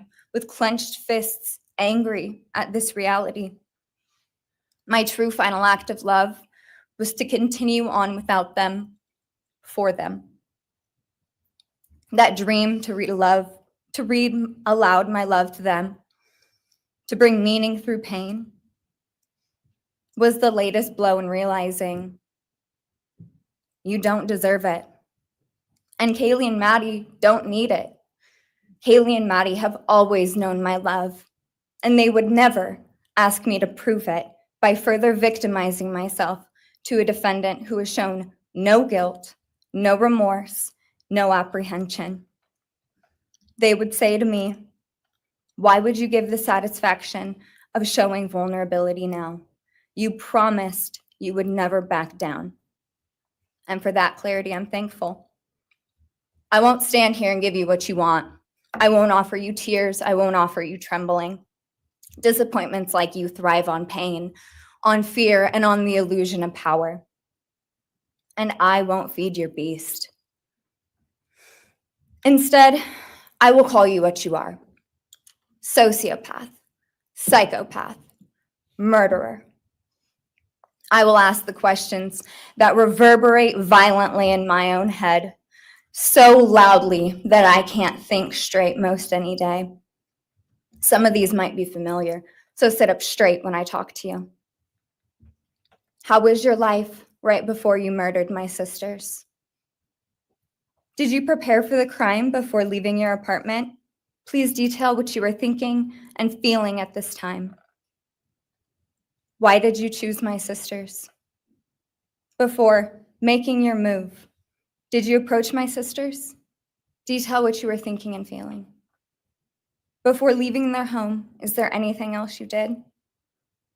How does it feel to know the only thing you failed more miserably at than being a murderer is trying to be a rapper?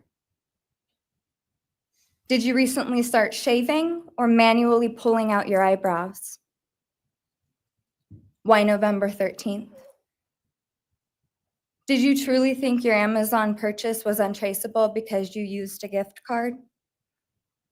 How do you find it enjoyable to stargaze with such a severe case of visual snow? Where is the murder weapon?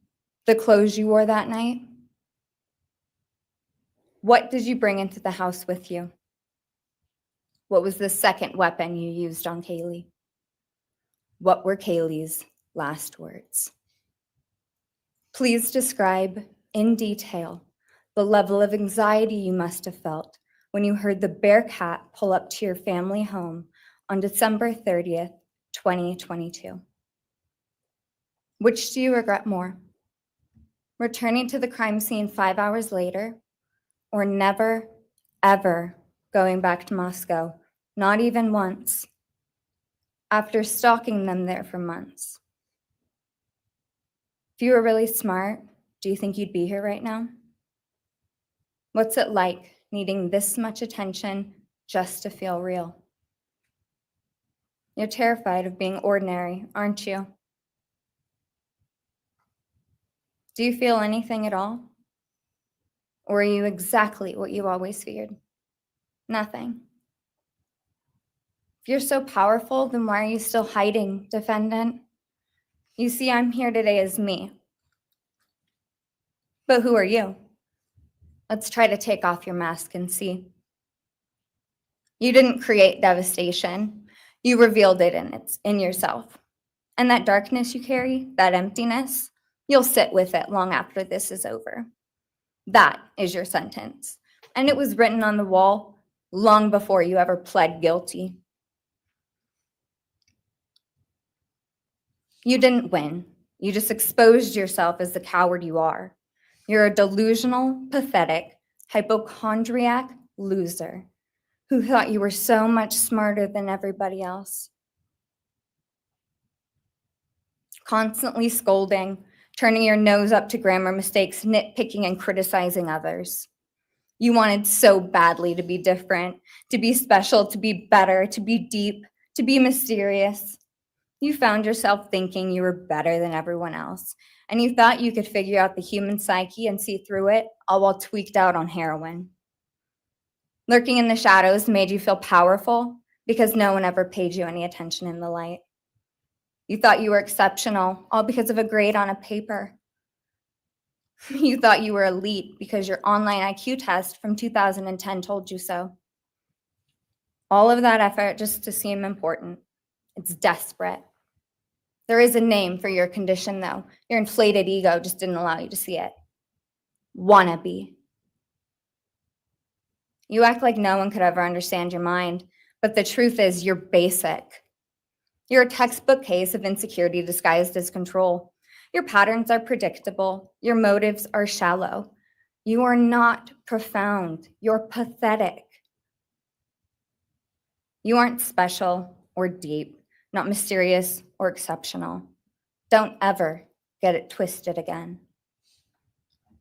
No one is scared of you today. No one is intimidated by you. No one is impressed by you. No one thinks that you are important. You orchestrated this like you thought you were God. Now look at you, begging a courtroom for scraps. You spent months preparing, and still all it took was my sister in a sheath. You work so hard to seem dangerous, but real control doesn't have to prove itself.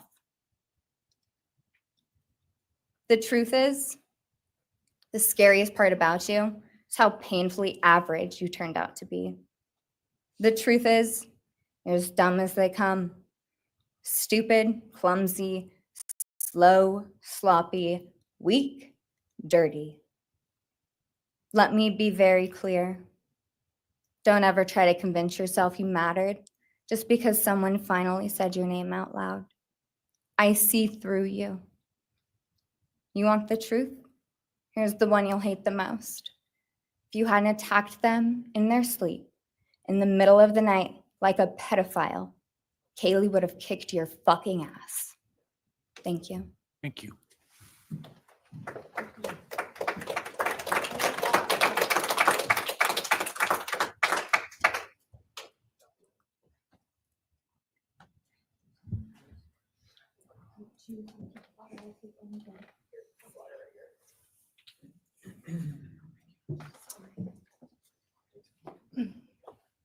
Next is Christy Gonzalez, Kaylee Gonzalez's mother.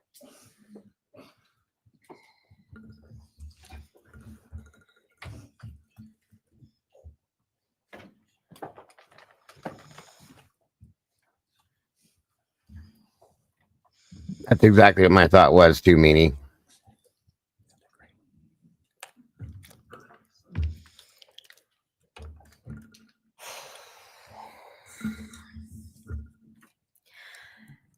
Thank you, Your Honor. I never imagined having to speak to someone so devoid of humanity. For a long time, I didn't think I'd find the words low enough to meet you where you are. But now I realize this isn't about you. It's about what you've done to me, and I need you to hear it. When you murdered my daughter, Kaylee J. Gonzalez, you didn't just take her life, you shattered others.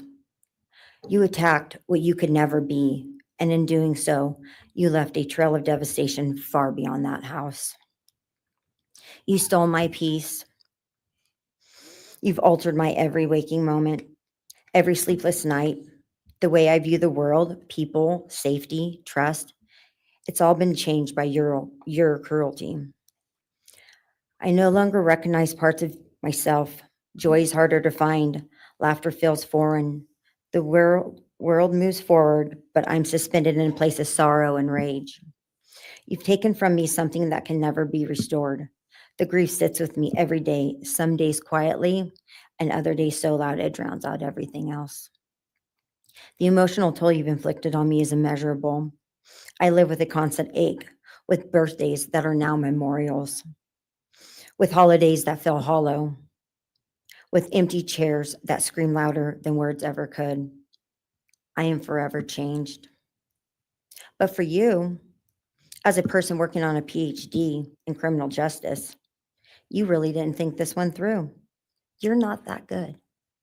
In fact, you're not that good at anything. You couldn't secure a job. You couldn't get along with others.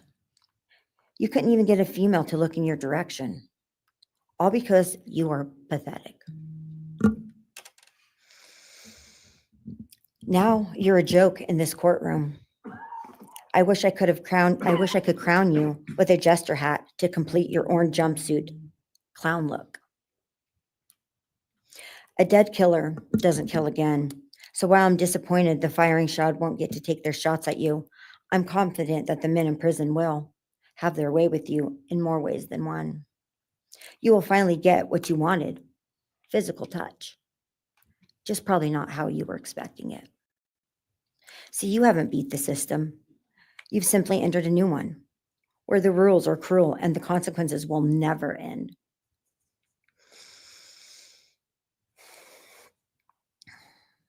You are entering a place where no one will care who you are and no one will ever respect you. You will be forgotten, discarded, used, and erased.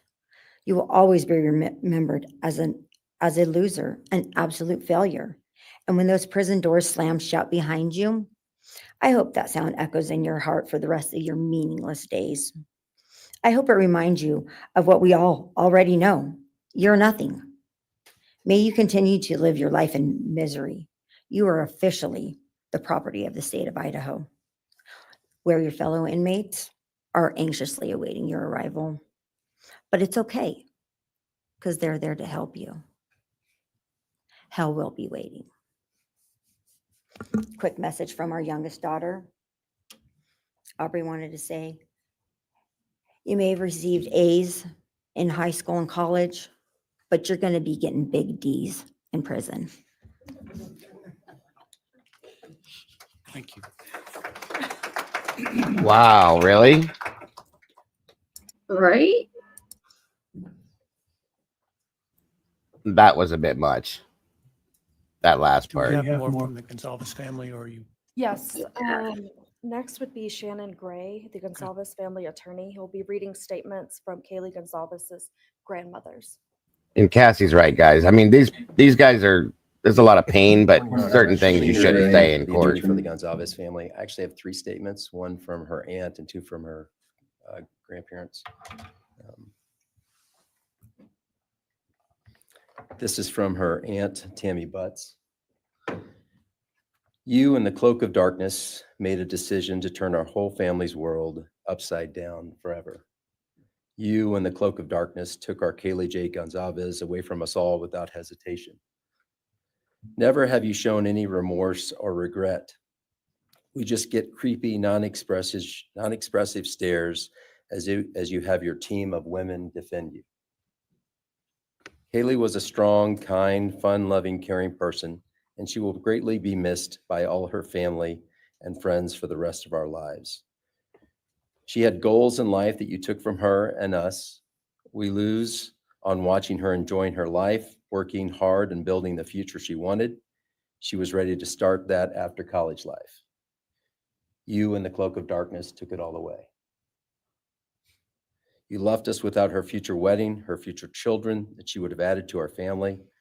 No more talking to her on the phone, going for a coffee, celebrating holidays. It's all gone. You in the cloak of darkness gave each and every one of Kaylee's family members their own lifetime sentence.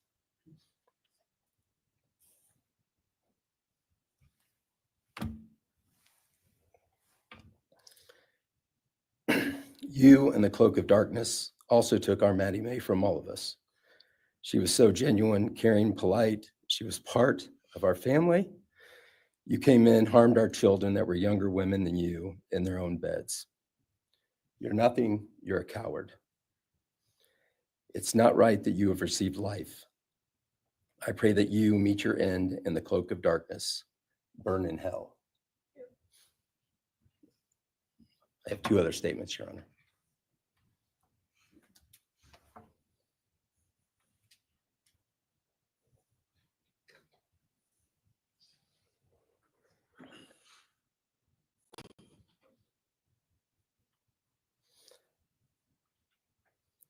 This is Linda Lucan's statement. This is Kaylee's grandmother.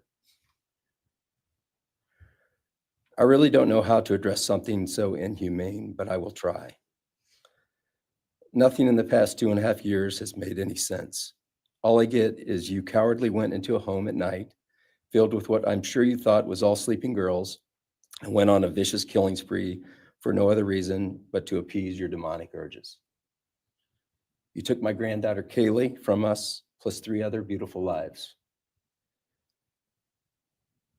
You took my granddaughter Kaylee, beautiful, sweet-souled, doll-faced Kaylee, who was getting ready to start her amazing life, who had such a bright future, who was loved by so many, who you were so envious of. She had a life you could never have. You are so beyond human. You're definitely a demon from hell. I truly wish your punishment would be the same death you inflicted on our kids. But I think you will meet some new friends in prison who will be there just to help you. Thumbs up.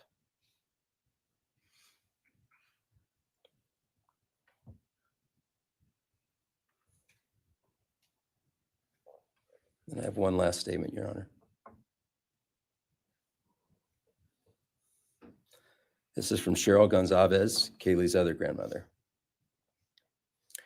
John 1:5 says, light shines in the darkness, and the darkness overcomes it not. Somewhere in your life, some jealousy, envy, ego, something went dark. It pushed out all light until you became dark and evil. And when you saw my granddaughter and her friends, their light, because they have such a light, you couldn't stand it. Because the darkness in you could not stand the light in them. And so you decided to destroy it. Cowardly, you walked into their rooms in the dark and took their lives, hoping to get rid of your darkness. But you didn't. You failed. Because you know what was once a light shown only to their friends, families, and loved ones is now all over the world. Everyone sees it. Their smile, their beauty, their plans, everything they were and had.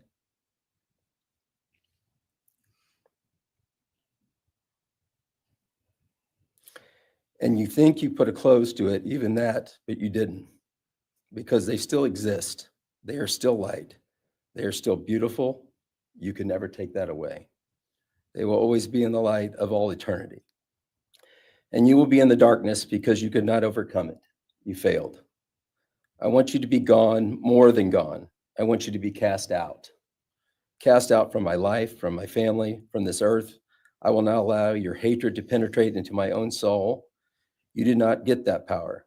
You are evil, and in the end, evil is eradicated. You didn't take Kaylee's light, you spread it into the world. Thank you, Your Honor. Thank you.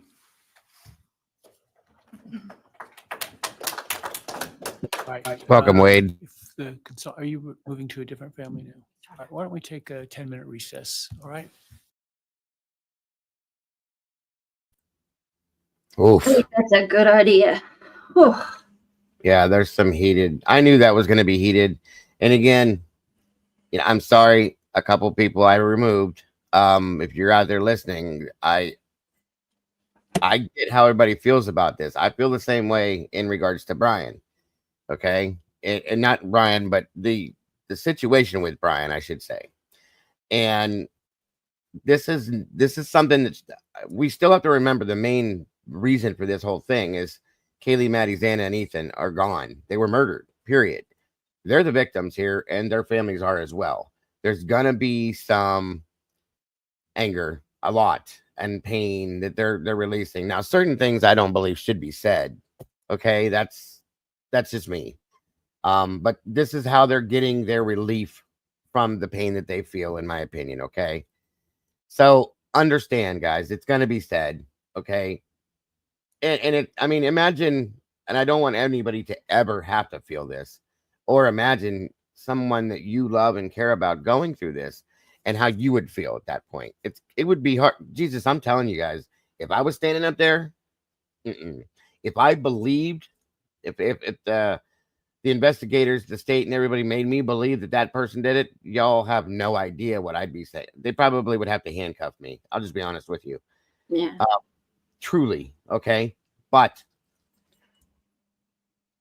this is, I've seen, this is nothing compared to some of the stuff I've seen. I mean, there's no reason. How can I say this? What I'm trying to say, you know, I mean, it's part of it. This is part of life, guys. It is, you know, these things happen. We all feel a certain type of way because we don't believe, most of us, that Bryan did this. Okay. And we're still upset about the fact that the state has been allowed to do what they've done. That's what we're all angry about, truly. Okay. But at the same time, I do believe that we all have enough in our hearts to feel for these families, you know. We knew that the Gonzalez family was going to come out and they were going to be the ones that are going to make the statements that are going to be deep. I thought that was nothing compared to what I expected, to be honest with you. So, you know, we just take it with stride. My heart's broken for Ben Mogan. Truly, it always has been. From the first interview they ever did with him, you could tell the love that he had for his daughter. At some point, I noticed I had to put my glasses on. That was rough. And his mother speaking, and Maddie's mother, and her stepfather, that was hard. That was very hard. That is what this is about, guys. And this is hard. It's a very hard thing. I agree. I definitely wouldn't want to sit where Jennings is sitting either. No. Not at all. They're also angry with him because they believe he did this. Period. They want a reaction out of him. Olivia was trying to provoke him to make us to say something, I believe. She used the Reddit survey back against him.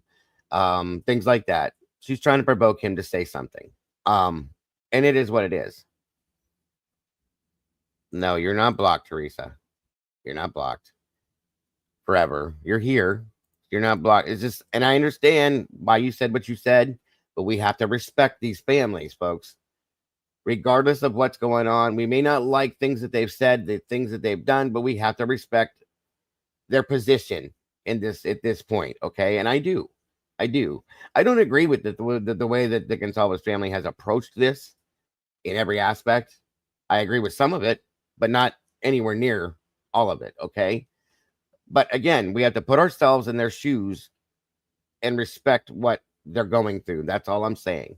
So certain comments would be removed regardless. Okay. You're not blocked, Teresa. You've been here for a long time. You're okay. Just the comments, that comment definitely couldn't go fly over here. That's all. You're fine. It is. I understand. It is very surreal. It's a very weird feeling to sit and watch this happen and try to imagine. You know what I mean? What they're going through. It's sad. It's very sad. Hold on one second, guys. And again, like I said, I appreciate you understanding, Teresa, why that happened. It's not anything personal against you. It's just I don't. This community is a specific type of community. We have to keep it. You know what I mean? That's all. So, anyway, and I still appreciate you being here. And it's fine. It's absolutely fine. Yeah, we're just trying to get respect in this at this point, guys. That's all. And I know some people don't. At some point, your emotions get in front of you and you can't hold your tongue. It happens. We'll deal with it as we go. Just try to keep the respect level at a certain keel if we can. Now, that statement, in my opinion, even coming from a family member, was uncalled for. That shouldn't have been said. That shouldn't have been said. He should have halted that. And the clapping, I'm sorry, folks, but I disagree with that. Okay. You too. I was like, what? That's just, I'm sorry, but this is not an award ceremony. This is not anything like that. You don't. No, 4 people lost their lives, and I know what they're clapping to support the family and sense. No, this is not how you do that. I'm sorry, I just don't agree with that. That's my opinion. I don't. No, she's older than that now. Moonlit. She's actually she just went to. They just took her to college. We're talking about Aubrey, so I did have her name right. So yeah, she's in college now. They just took her this past week or 2 weeks ago to go to college. So that's all. Yeah, that's 100% it. Like what Alicia just said. Nobody, you're not gonna be blocked forever. This is the statement needed removed. That's all. Just because we try to keep a certain level of respect in here, whether we agree with certain things or not, we're better than that. And that's just how we do things. By the way, good to see you, Eddie. Thank you for joining us. Let me make sure I didn't miss Lisa Vallejo. Good to see you. Anybody? Mayflowers, welcome. Dylan Mort, again, I already said hello, but hey again, bro. I am me. Good to see you. Sweet Melissa, hello and welcome. That's a good point too. That's a good point too.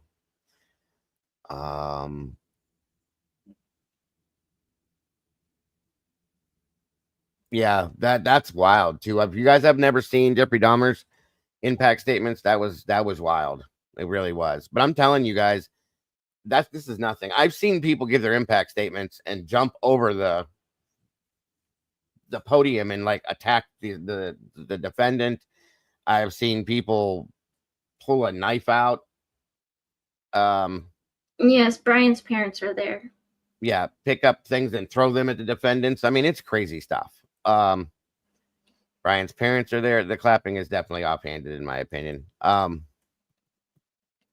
I did, and I want to look at that too. I definitely want to check out what Bob did with that.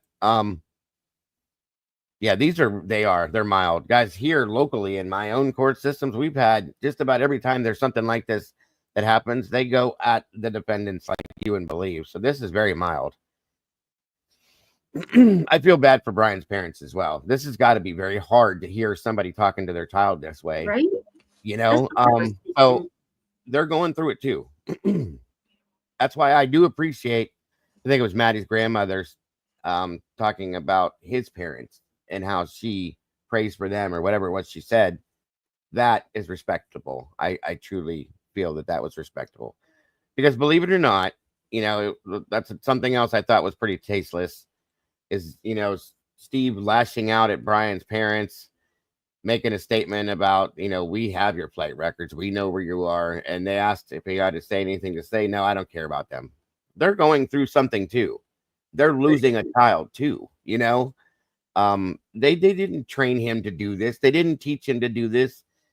If you want to believe that Bryan did this, his parents didn't create him to be this person. None of us do as parents. We do the best we can with our kids, and what happens, guys.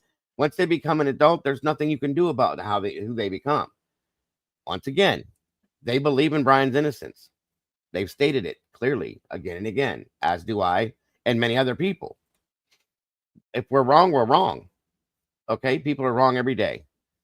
But I believe that his parents are victims as well.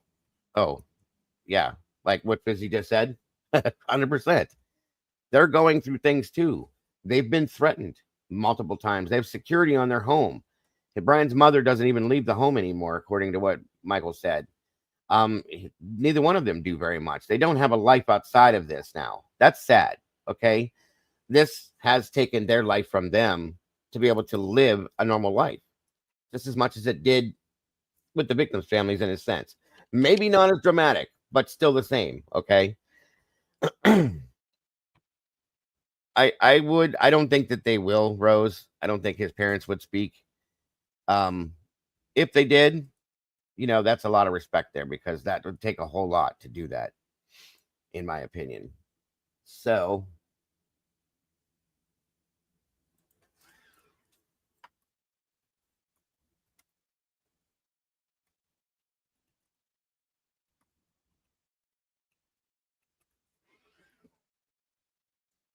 So again, I appreciate everybody that it'll be for the show, Teresa. That's all. But again, I did ask everybody to kind of be respectful. I will not. One of the first things I said in here was respect and understand my moderators. If you say something to a moderator that's out of hand, you got to understand it. Their word is the word. That's it. And I support them 100%. So if that's what it was, that's how it goes. Thank you, Brian. I can't tell who got that, but thank you, sir. Another meatball added to the sauce today. I don't know who has it. But thank you, Brian, so very much. Appreciate that. Congratulations to whoever received it. Welcome to the sauce. Summer Thunder. Welcome to the sauce. Another meatball. Great stuff, Brian. Appreciate you. Yeah, right. I agree, Lucy. It's strange to think that parenting had anything to do with what Brian grew up and did. It's not like he comes from a crime family. 100%. Brian came from a great family. His mother's a teacher. His father works in the schools as well. They were, at some aspect, a religious family. Not that that means anything. I'm just saying they were a very close-knit family. So this has nothing to do with parenting, folks. Brian went through school. Look at him. He's in college, multiple degrees. This has nothing to do with it. I think he was raised very well, truly. Came from a good family. Sometimes what's in here, nobody has any control of, including the person that owns it. So, shut up. Jesus Christ. I love you, Lucy. Wiz is there, yes. And we can't see him because of the camera angle, but he's there. One thing I was watching, which was a little weird. Right, exactly. Was Payne's face through the whole, as things were being read and stated. That was weird. His reactions, unless I'm just not seeing him clearly, but the facial things he was making was a little off to me. We never got the answers, but admitted to it. So there it is. He should have went to. Agreed, Lisa. We all feel the same way, I think. I don't believe they're going to make him make a statement, or that would have been done already. And I was watching Brian's face. He hasn't made much of any kind of a reaction to anything. Twiz is at the hearing, Mayflowers. He spent the night outside to be able to get in. So he's at the hearing. Yeah, this is all typical protocol for a situation like this, for those of you that don't know. I think if he was going to rescind it, that would have been the first thing stated in the beginning. So I don't expect that. Like I said yesterday, last night, and this morning, I don't expect anything out of the ordinary here.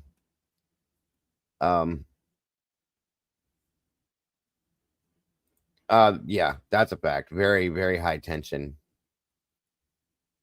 That's an FBI agent, Roe, who's sitting next to him. I don't know if that's balance or if that is or not an FBI agent, but that was one of the other. Is it Maori? Heather, isn't that Maori that's sitting to the left of Payne, I think?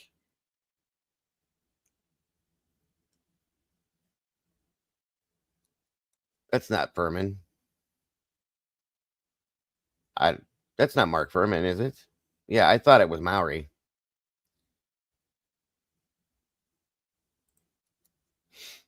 It was the process that got us here. They didn't want this to go to trial because there's a lot that would be exposed. Agreed. That's why this was played out the way it was. And at this point, nobody can in here tell me. Truly, I don't think anybody in here can tell me that you don't believe that between everybody, law enforcement, the state, everything, they're not covering and hiding something. They absolutely are covering something up and hiding something. Okay. That's not Maori. I thought that was Maori. That doesn't look like Mark Furman to me, but maybe he's aged enough that he doesn't look the same anymore. I don't know. I could be wrong. I also don't have my glasses, guys. I've lost both pairs, and I can't see very good. Yeah, this is an absolute deep cover up of something. And I've come to that full-fledged complex. I just lost my whole train of thought. Sorry, guys. Decision as to what I feel. They're absolutely covering something up deeply. What it is, it doesn't look like Maori. Okay. Yeah, you could ask him. He'd probably know.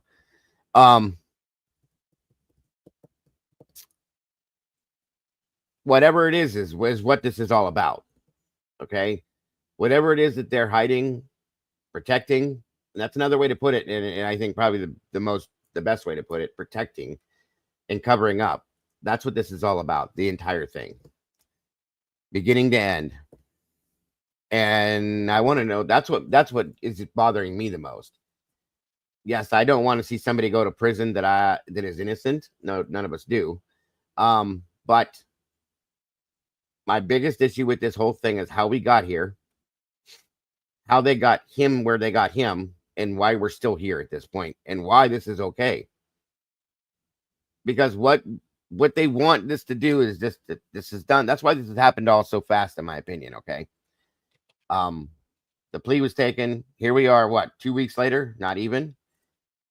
Sentencing's done, and I've never seen anything like this go down so fast either. That was another thing. And we're back. We see you. We'll talk some more after. All right, Ms. Jennings. Thank you, Your Honor. The next family is the family of Xana Kernodle. And first would be Jasmine Kernodle, Xana's sister. Leave Ann alone, Twiz. I mean, I'd be like him if I was there too, so.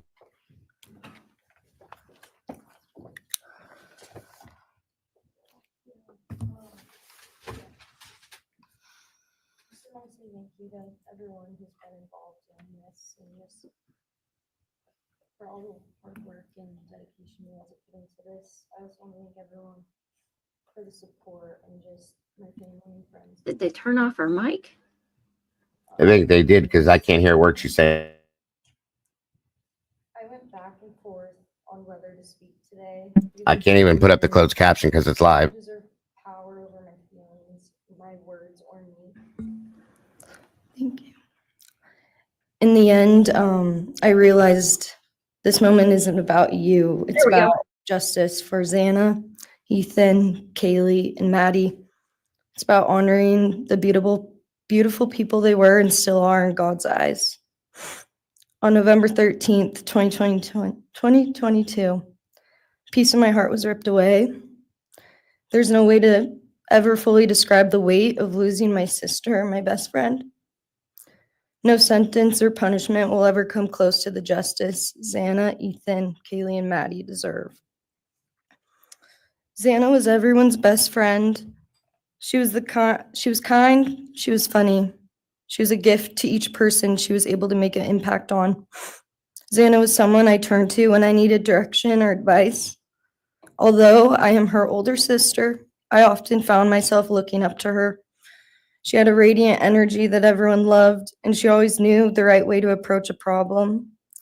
She knew how precious and special life was, and she truly did live every day to the fullest. Yet her story was cut short by an act of evil. I believe in a God whose justice is not bound by this courtroom. I find peace knowing that judgment ultimately belongs to him. For your sake, I hope one day you feel the full weight of what you did. I hope you take accountability. I hope you truly experience the guilt and you surrender yourself to Jesus Christ. Because no punishment on this earth can ever compare to the isolation and pain of eternal separation from God. Xana deserved more. They all did. But I come here to say this. I am strong. I am brave. I'm a fighter, just like Xana. And you don't get to control how I move forward or what I believe. I walk with the comfort of knowing I will see my sister again. Xana didn't get the future she deserved. She won't be the maid of honor at my wedding, the cool aunt to my future children. I'll never hear her laugh or see her light up a room ever again. But I will carry her with me for the rest of my life. I will live in her honor, fight to be the best kind of woman and someone she's proud of, to make sure the world never forgets who she was. Xana's story doesn't end with what was taken from her. It lives through the love she gave, the people she touched, and the legacy our family will protect. Her light still shines, and her voice will echo louder than this pain. You didn't take that from us, and you never will. Thank you.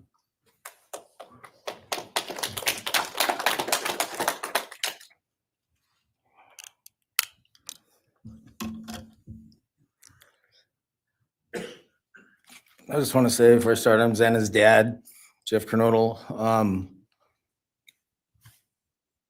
It's been a hard road down, because she's gone. And I want to thank everybody, other their families that's speaking so far, spoke about things. I agree with everything they have to say. It all comes back to a lot of the same things that I've had to deal with and we as a family have had to deal with. And that brings me, basis of what I'm talking about a little bit is on my way up here, flying up here on the plane and about halfway through the flight, this little girl is calling out for her dad. Hey, dad. And then in my mind, I was kind of half asleep. It's dark on the plane. I heard Xana calling out for me like she did, back when she was little, 5 years old. And those times were hard. It was chaotic, but we always had something to work toward that was in a positive direction, compared to right now, which is necessarily not as positive as that for sure. And I know I miss Xana a lot. My life's been changed, and Xana had a great impact on me, and the impact was when she was gone. I realized how important she was and what she really did for me, influenced me, was way beyond what I ever thought. She'd call me up on the weekends, check on me, see who's with me. She's like accountability to your youngest daughter. And that really made a big difference. It made me really think about things and what it's all about, That's the things that I miss the most is those calls on the weekends, the calls at 11 at night. What's going on? You want to meet my friend? Whoever she's with, a couple of her friends, I can meet them, talk to them. And she always did that. And it's pretty cool. I really miss that. And she made a big impact on me, on other people, her family. But the impact that she made is so extensive on what happened here. And it goes so far. People from everywhere in the world, are following things, and Xana has made a difference in their lives. So, countless people. So that they might not even know her. They never knew anything about her. It's what they see, and they just love her and say how they wish she could have been their friend. Could have been their friend, could have hung out, and it's like, this is a blessing, this is the little kid was, and definitely was a big blessing in my life, and so is Jasmine, and basically, we worked hard to do the things we did, through the times they were growing up, and through those times, I realized that I wanted both of them to graduate college, and that'd be the ultimate thing for them to do to prepare for the world. Then it came back to me. Xana didn't get to finish college. He had it all figured out, And this all just came back to me when when I was there and that little girl was on the plane doing that. It's like where I was going, what I was going here for. Yes, this is Jeff Kernodle. And then I just realized and thought to myself about the wonderful life that she had and we had together. And we, I still get to have with Jasmine, but that's the part that really counted. It's the part that really counted is those memories. And those are what I have left, the memories with her and the ones I can make with her and the life that I can go on with now, which is what she wants. And I say that in present tense because that's what she wants, because I've been told that, I've been countless ways that she's out there and has a way to communicate, which I'm very grateful for.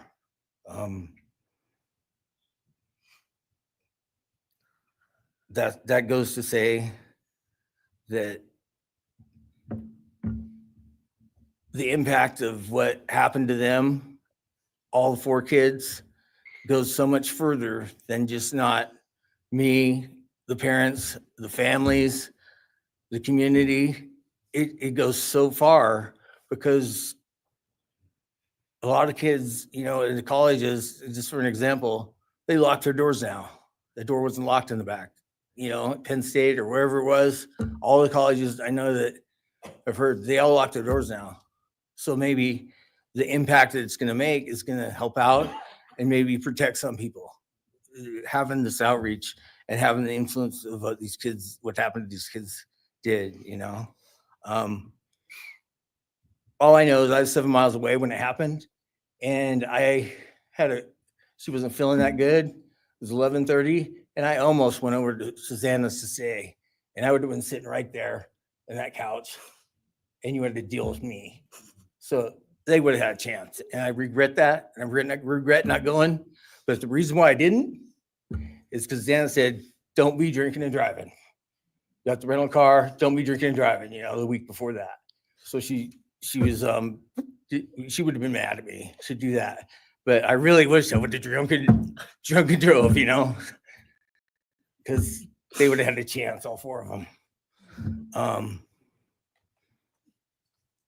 At this point, I just have to go on. We're going to go on with everything and make things better in my life, because that's what it's all about. If I have closure in things, and the part that we miss is Santa, her influence, her smile, the things that she did, and we have the memories left, the great memories, and she just wants us to make more memories and not be sad or upset or shocked or taken for that, and that's what we're going to do. We just have to. That's all I got. Thank you for your words and your courage, and bless your family.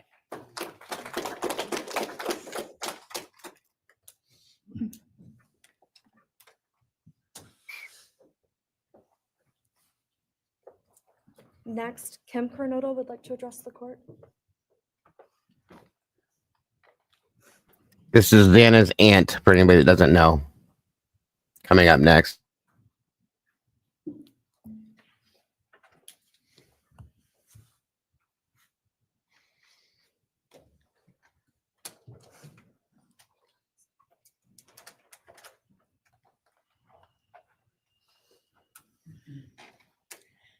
Thank you, Your Honor. My name is Kim Kernodle. I am Xana's aunt. I was very blessed to have her in my life, in our family. And I thought I had everything in my head, what I wanted to say, but it kind of went out. And I'm always looking for the positive thing, because evil, hate can destroy people. And that's what it started doing with our family. It created anger with our family members. And then I had to look, because Santa was everything that the media, her friends said. She was that fun, loving, high-spirited beautiful person. And I no longer get to get my nails done with her, have lunch with her.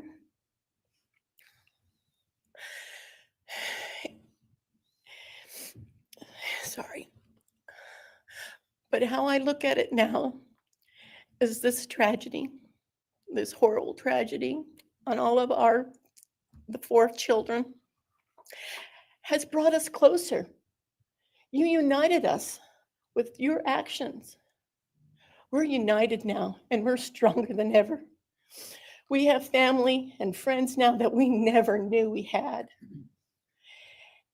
And, you know, this is probably going to bother everybody, but Bryan, I'm here today to tell you I have forgiven you because I no longer could live with that hate in my heart. And for me to become a better person, I have forgiven you. And anytime you want to talk and tell me what happened, get my number. I'm here, no judgment, because I do have answers or questions that I want you to answer. And I'm here. I'll be that one that'll listen to you. Okay? Thank you, Your Honor. Thank you very much. My name is Stratton Knodel, and I'm Xana's uncle, Jeff's brother.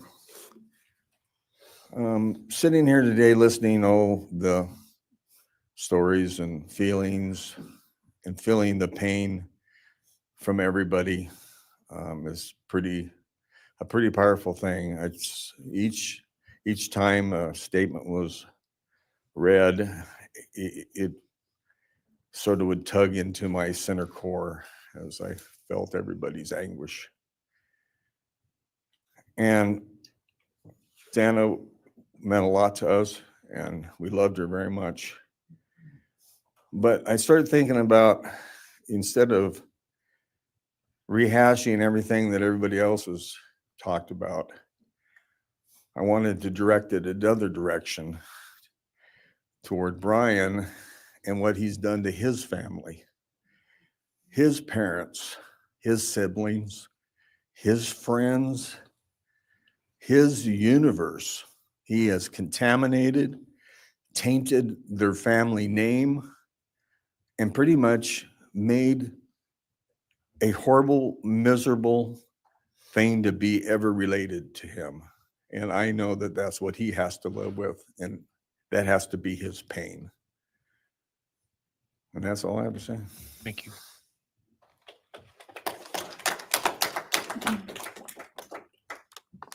Next, Your Honor, I believe Randy Davis, stepfather to Xana Kernodle, would like to address the court.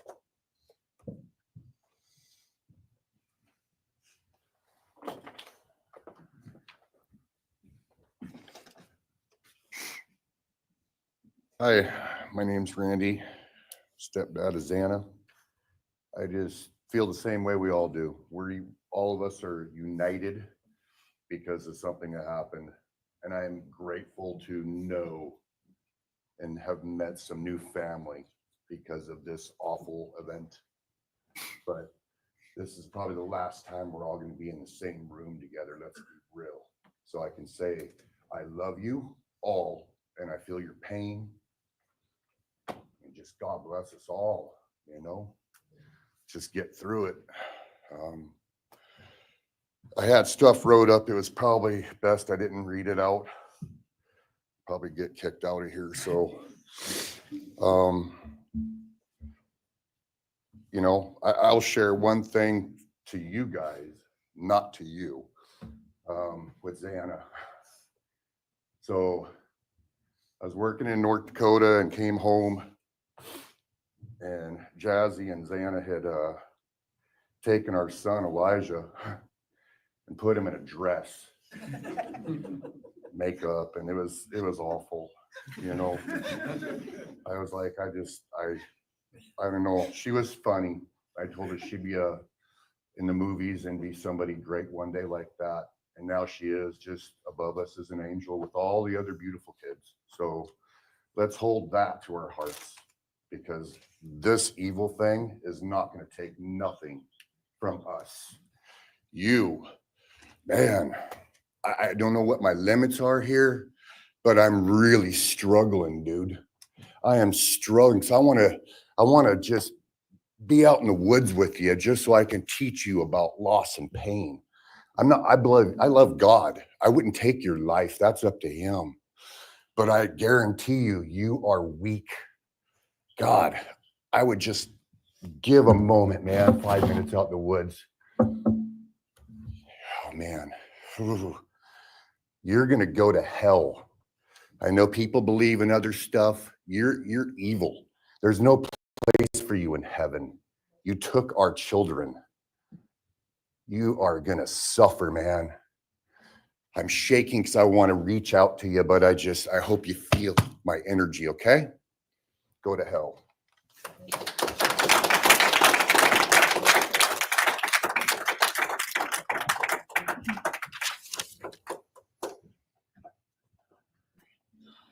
Next is Kara Northington, Xana's mother.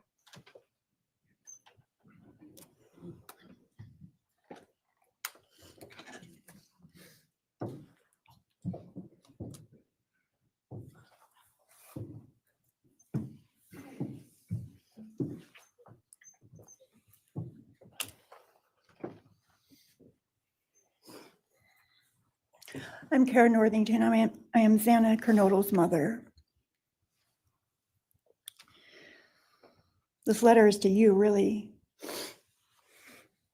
but it's for my daughter, who was murdered by you. Today I stand before you, the man who is responsible for murdering my beautiful daughter, Xana Kernodle.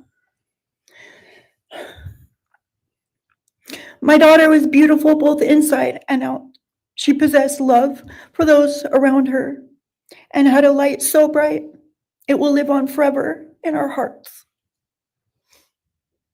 She brought joy and laughter to her friends, her family, and anyone in her presence. Our Lord and Savior, Jesus Christ, now has her in his loving arms in heaven, where she can never be harmed ever again for eternity. Because of her, I came to know my Lord and Savior, Jesus Christ.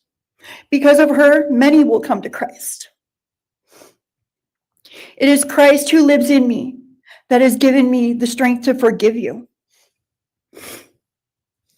It was of no power of my own. In return, the Lord has filled me with joy, hope, and peace that surpasses all understanding.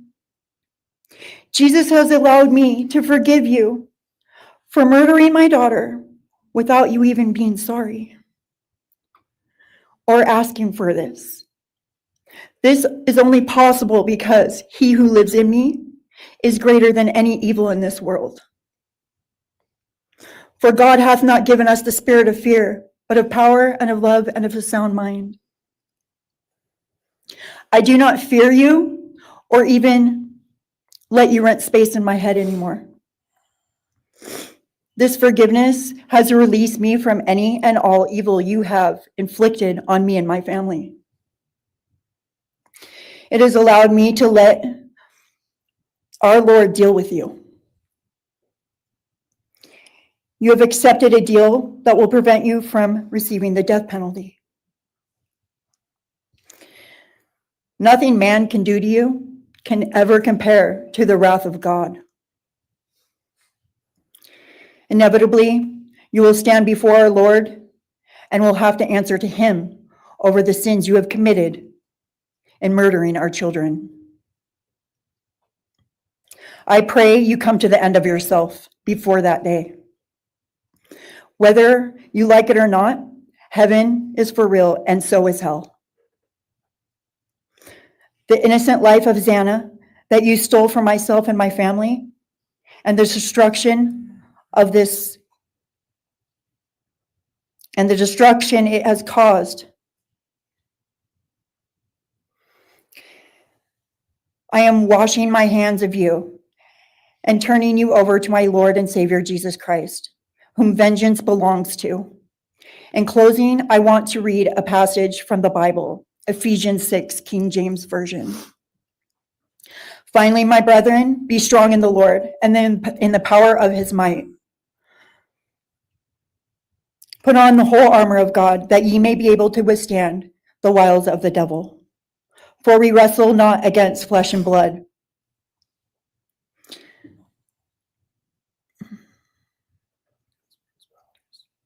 For we wrestle not against flesh and blood, but against principalities, against powers, against the rulers of the darkness of this world, against spiritual wickedness in high places.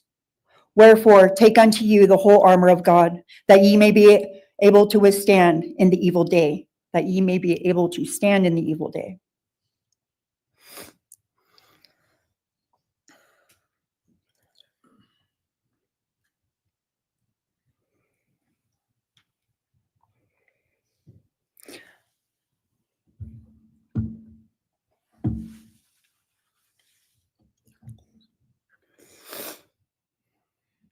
I'm not going to share memories of Xana or any more of the goodness of her with you, because I do not want that to be in your head. I don't want it to be in your head. You don't deserve that. You don't deserve our good memories that we have. I do pray for you. I pray that you come to the end of yourself. I pray that before this life is over, that you ask our Lord and Savior in your heart and to forgive you. I do pray for that. But after today, I wash my hands of you, and you are no longer a thing. Thank you. Thank you.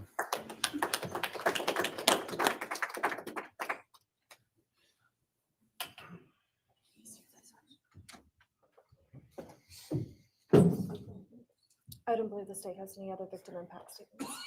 Okay.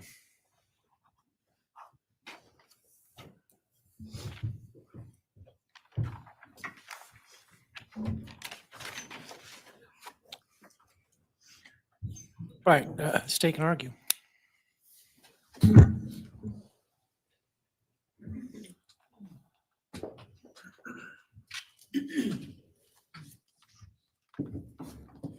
Thank you, Your Honor.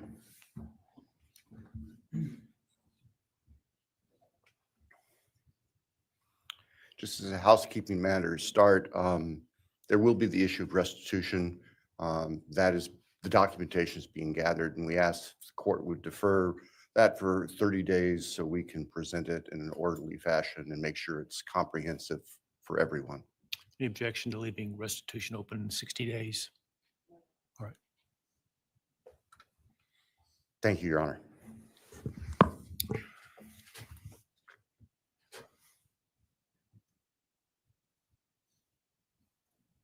I think it's necessary and appropriate to share for everyone here, including the court, the background that brings us in front of Your Honor today for these proceedings.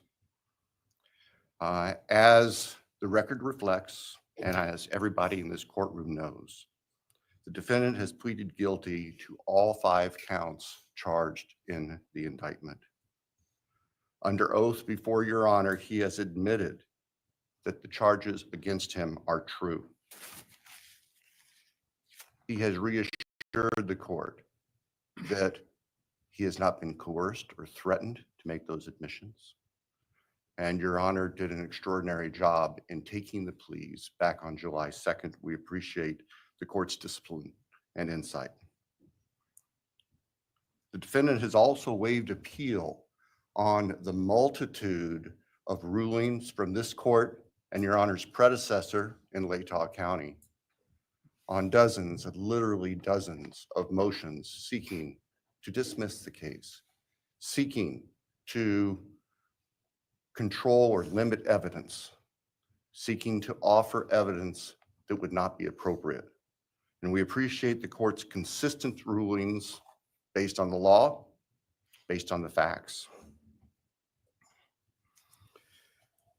As Your Honor will recall, on June 18th, it's just really not that long ago, we appeared before this court for arguments on what became the defendant's final motions to this court.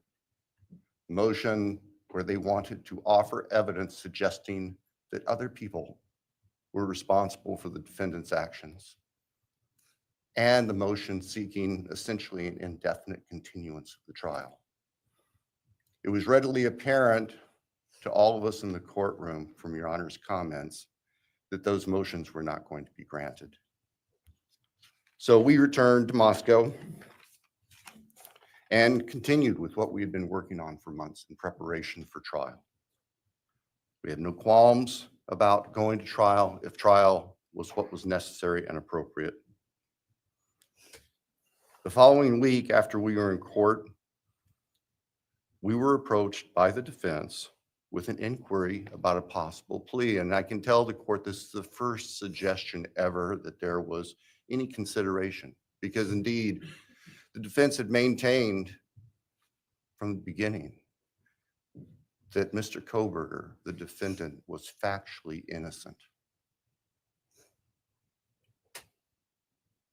It's clear that the reality of the evidence and the case that had been investigated and prepared and that we were ready to present in court became a reality. Our reaction, among other things, was to reach out to all the families. And in fact, later that week, on Thursday and Friday of that last week of June, we met with representatives by teams, virtual meetings, with representatives of all the families. And we talked about the status of the case and the upcoming trial and things that related to the trial. And we also let them know that there had been an inquiry about whether there might be an offer for a plea.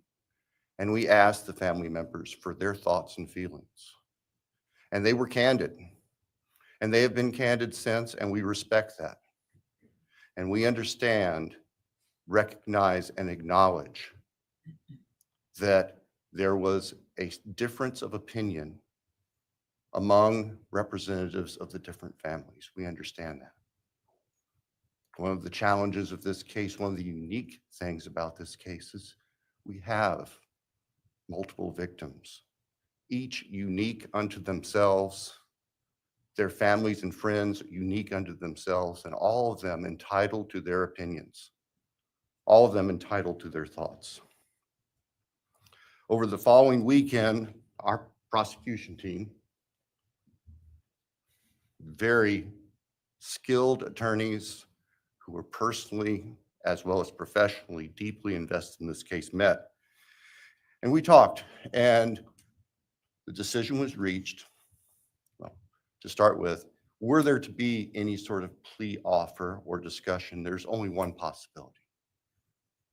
And that would be for the defendant to plead guilty straight up to all charges.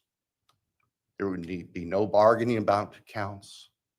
There would be no bargaining about reduced sentences. And so we made the proposal to the defense that if the defendant was willing to plead guilty up front to all 5 counts as charged and waive appeal of the court's myriad decisions during the past 2.5+ years on all these motions that would have consumed years, if not decades, of time in the future. By the end of the weekend, we were notified the defendant was prepared to plead guilty as charged and factually acknowledge his responsibility in court for these horrible crimes. Obviously, those discussions and negotiations were confidential. And as Your Honor noted, I believe that was necessarily so, because if the defendant had decided not to plead guilty, it would have been devastating to our jury pool for there to be public information that there had been consideration by either party to a plea resolution. And protecting the prospective integrity of a trial after so many years was paramount. So the end of the weekend came. We notified the victims' families of what had occurred. I recognize and acknowledge personally, and I respect the fact that of these fine, suffering people here, not everybody agreed with the decision we make. I accept that. It's my responsibility in the end.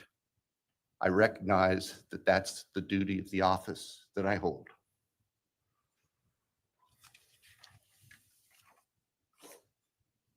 So now,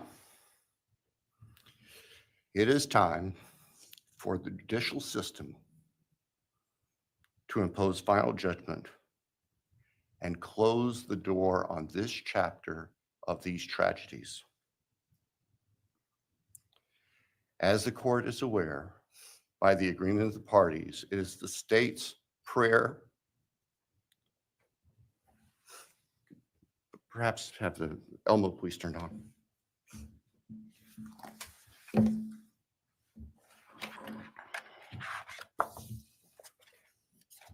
Thank you. That on count one, the felony burglary, that the court sentenced the defendant to the maximum period of 10 years fixed in the custody of the Idaho Department of Correction. Then on count two,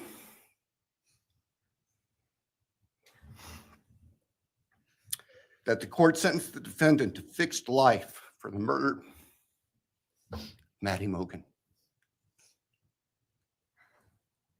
On count three,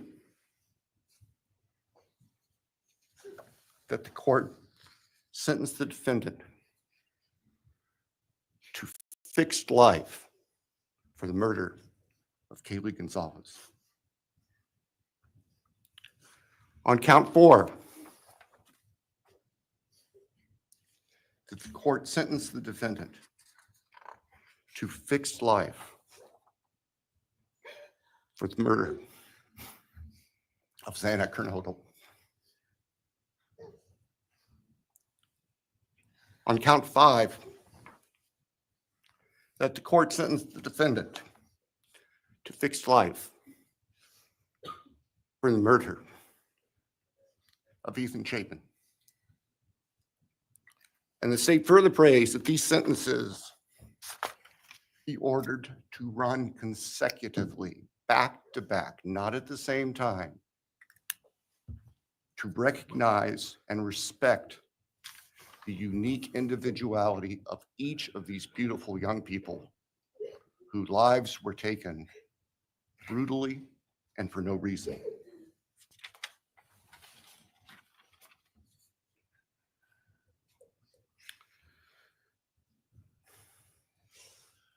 And hopefully now, as we have heard earlier this morning, it is time to afford the families and the friends and the community and the state of Idaho and the nation and the world to move forward. We can't undo, and we can never undo, the horror of what occurred on the early morning hours of November 13th, 2022 at 1122 King Street in Moscow, Idaho.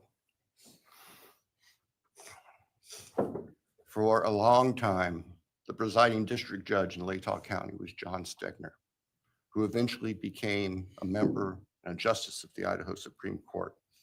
And Justice Stegner often observed that even God cannot change the past. But everyone in this room has the ability to take themselves forward. And we want the judicial system to afford them the opportunity today to do that. From today forward, our memories should be focused on these innocent victims whose lives were taken, on their families, on their friends, on the community. The court has heard discussion, talk today, reminiscences today about a special family that our victims shared, not just their natural, legal, and biological families, not just their university family within their sororities, for example.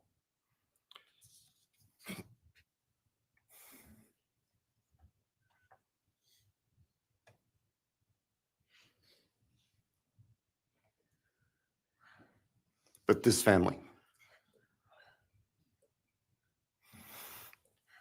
This is the picture taken on November 12th, 2022, of the special family of 1122 King Road. And you can see all 6 of these dynamic, vibrant, loving, special, innocent faces taken together just across the street from their residence. And barely 12 hours before 4 of them would be brutally murdered in their sleep. They've been described consistently as being bright, caring, vivacious, with futures we can only imagine now.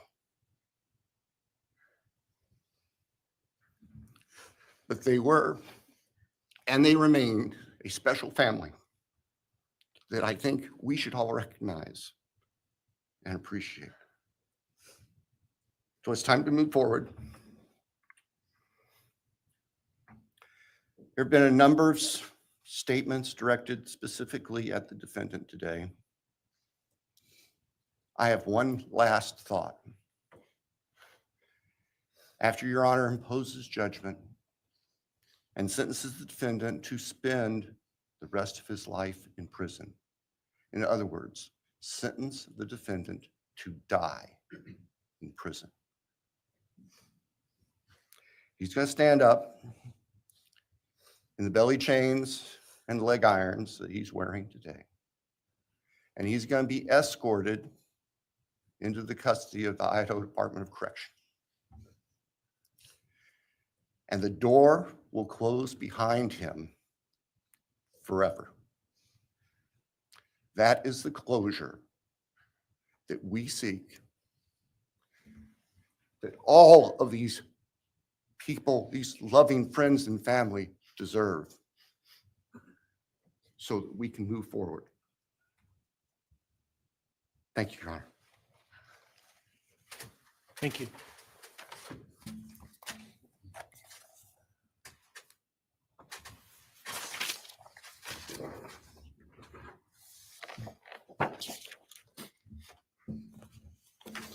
All right, does the defense have evidence to present today? All right.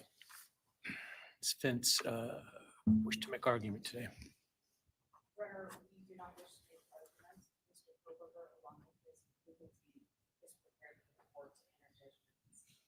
All right, Mr. Kohberger, you have an opportunity to make a statement if you wish to. I take it you are declining. I respectfully decline. Well,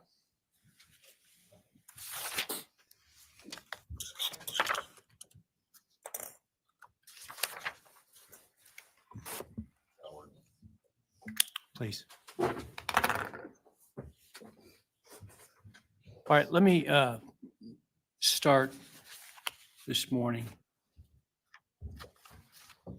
by acknowledging and thanking those that have come here today in support of their loved ones. And I appreciate your courage and your strength. And I hope that you are able to move on as best as possible. Thank counsel for the professionalism that they've exhibited throughout this case. It has been my great honor to preside in this case and to help bring, to the extent possible, some resolution and hopefully justice to this case.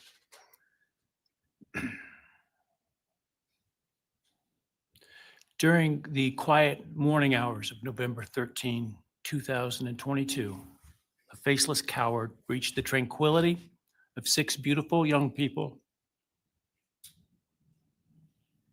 and senselessly slaughtered them, 4 of them. Who committed this unspeakable evil was unknown for several weeks, but due to the killer's incompetence and outstanding police work by numerous local, state, and federal law enforcement agencies, the person that slithered through that sliding glass door at 1122 King Road now stands before the world and this court unmasked. This unfathomable and senseless act of evil has caused immeasurable pain and loss.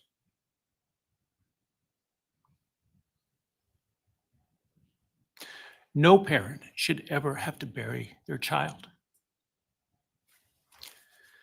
This is the greatest tragedy that can be inflicted upon a person. Parents who took their children to college in a truck filled with moving boxes had to bring them home in hearses lined with coffins. The loss this killer inflicted was not just the death of these people's children, siblings, grandchildren, as we've heard today. It has ripped a hole in their soul, destroying a special part of their very essence. Any person who is a parent defines themselves foremost as such.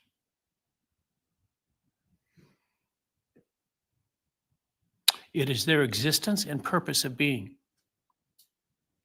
And it has been stolen from these parents.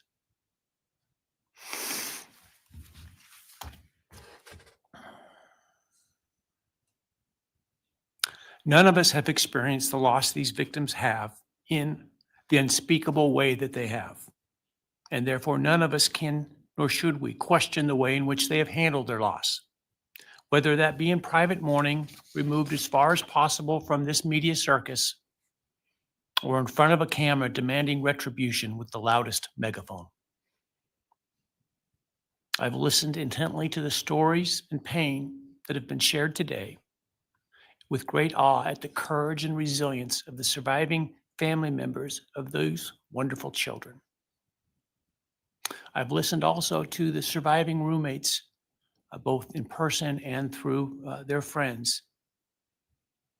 And I can't think of how, frankly, courageous they have been despite the hell that they have faced by uncaring people who have come up with all kinds of crazy theories about two kids simply being kids. The parents, siblings, and other family members who have spoken today are designated as victims in our legal system. But going forward, I hope that they can shed that label, as it gives too much power to the evil that condemned them to that role.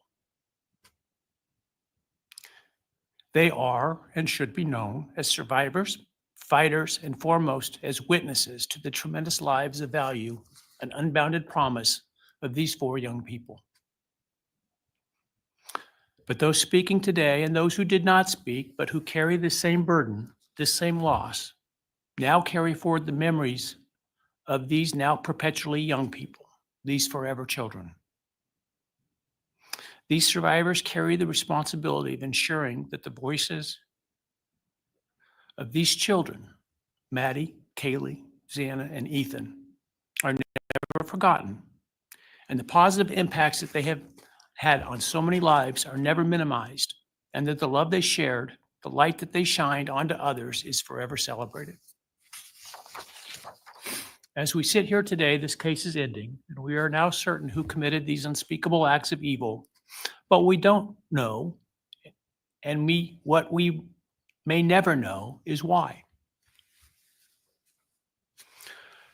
I share the desire expressed by others to understand the why, but upon reflection, it seems to me, and this is just my own opinion, that by continuing to focus on why, we continue to give Mr. Kohberger relevance. We give him agency and we give him power.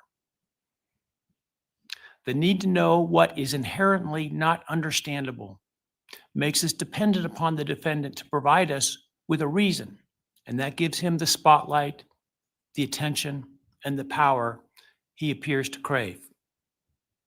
Yet even if I could force him to speak, which legally I cannot, how could anyone ever be assured that what he speaks is the truth? Do we really believe, after all of this, he's capable of speaking the truth or of giving up something of himself to help the very people whose lives he destroyed? Rather, I suspect the so-called reason would be dished out in enticing, self-serving, and aggrandizing untruthful bits, leaving people wanting more information, more insight, and thus enhancing even further the power he seeks to hold. Even if we could get truthful insight into his why, I suspect it would not in any way quench one's thirst for actually understanding why in the first instance. Because there is no reason for these crimes that could approach anything resembling rationality. No conceivable reason could make any sense.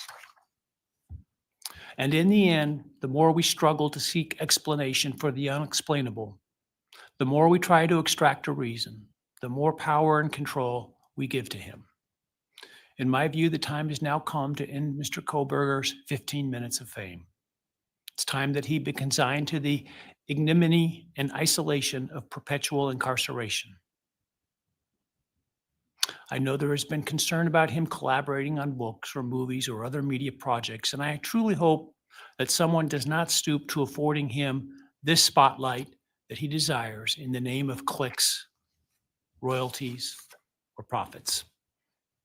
While criminal behavioralists should study him away from the spotlight in an attempt to prevent other would-be killers from acting on their worst impulses, there should be no need for that to spill over into the public eye. The great Idaho jurist Edward Lodge was known for trying to find something positive about every person he ever sentenced. And with over a half a century as a trial judge, that was a lot of people. This was often challenging, and I recall in one case he said that the best he could come up with was the defendant had good penmanship. Truth be told, I'm unable to come up with anything redeeming about Mr. Kohberger because his grotesque acts of evil have buried and hidden anything that might have been good or intrinsically human about him. His actions have made him the worst of the worst. Even in pleading guilty, he is giving nothing hinting of remorse or redemption, nothing suggesting even a recognition or understanding, let alone regret for the pain that he has caused. And therefore, I will not attempt to speak about him further, other than to simply sentence him so that he is forever removed from civilized society. And accordingly, based upon his conduct and based upon the record before this court, recognizing the standards that govern this court's sentencing decisions as set forth in State v. Toohill, I hereby sentence Mr. Kohberger as follows. On count 1, burglary, 10 years fixed, 0 years indeterminate. I also impose a fine of $50,000. Count 2, first-degree murder of Madison Mogan. I sentence the defendant to a fixed term of life imprisonment without the possibility of parole, a fine of $50,000, and a civil penalty of $5,000 payable to the family of the victim. On count 3, for first-degree murder of Kaylee Gonzalez, I sentence the defendant to a fixed term of life imprisonment without the possibility of parole, a fine of $50,000, and a civil penalty of $5,000 payable to the victim of the family, or to the family of the victim, pardon me. On count 4, for the first-degree murder of Xana Kernodle, I sentence the defendant to a fixed term of life imprisonment without the possibility of parole, a fine of $50,000, and a civil penalty of $5,000 payable to the family of the victim. On count 5, for the first-degree murder of Ethan Chapin, I sentence the defendant to a fixed term of life imprisonment without the possibility of parole, a fine of $50,000, and a civil penalty of $5,000 payable to the family of the victim. The sentences on counts 1, 2, 3, 4, and 5 shall run consecutively to one another. Restitution will be left open for 60 days. Defendant will be required to submit a DNA sample and a right thumb print impression to the Department of Corrections and comply with the DNA Database Act. I remand the defendant to the custody of the Idaho State Board of Corrections for to be imprisoned in an appropriate facility and execution of the sentence where he will remain until he dies.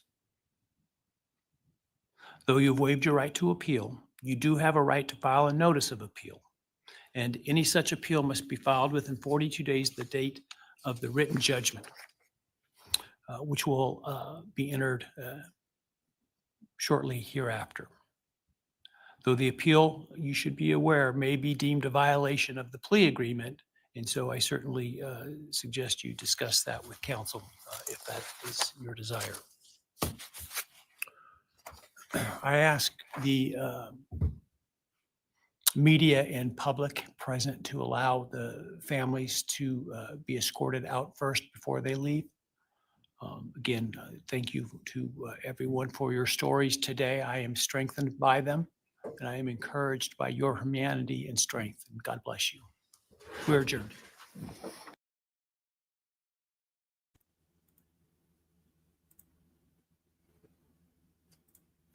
Mm, Exactly. the worst of the worst, huh? Yeah. Whatever. I think he was out of line there with a couple of statements he made. That's my opinion. As a judge, I mean, you should never make a statement about whether he'll tell the truth or not. You don't. That's my opinion, of course, that's out of line. Just saying.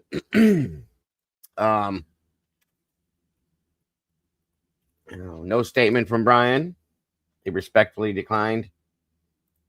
I've seen a couple people say he should apologize to the families. I would agree, but I think if Bryan were to stand up and apologize to the families, this is just an opinion, that would relate him to pure guilt. You get what I'm saying? I can see that. Yeah. You know what I mean? And I feel like that could be why he held back from something like that. Because in turn, he's still not admitting full guilt on this. Mm-hmm. He agreed to the charges. He didn't say, yes, Your Honor, I went in and I killed those people. So maybe that's why. I don't know. Don't quote me. I'm just taking a little bit of a guess here. I was wondering if that was going to be something that he did. But no, there's not. And I truly, like we talked about last night and today, I didn't expect anything.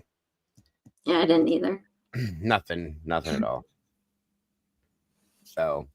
Admitting that he murdered those four beloved friends. I don't know. I didn't care for Bill Thompson's victory lap.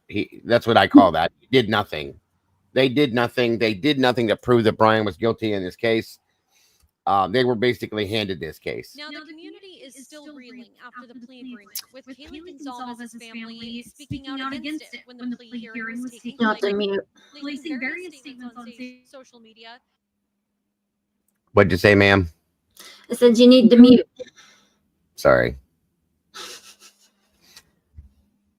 Yeah, the families, again, for those of you that were respectful, I appreciate that very much.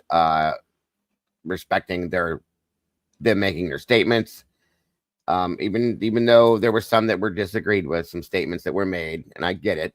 I think there was a couple things that were a little inappropriate considering, but once again, we have to remember that these people lost their family. They lost their loved one. That's in a very bad way. Okay, so there's anger there and pain that is not easily controlled. So I get it. I'm not excusing certain things that were said, but I get it. And it doesn't matter whether I do or not. I'm nobody important. So thank you, Teresa. I appreciate that very much. And I'll fix that. Don't worry about it. I think if that's meaning the mods, I'm sure they'll be accepting of your apology as well. I don't want to speak for them, but I'm sure they will. I appreciate that very much. So I wish everybody was like that. So, like I said, if I feel like if Bryan would have stood up and said, I'm sorry to the families, this and that, and everything else, one, they wouldn't have wanted to hear it, truly. Two, it would have been an admission of guilt, in my opinion. And that's why I feel like maybe he didn't do it. You know what I mean?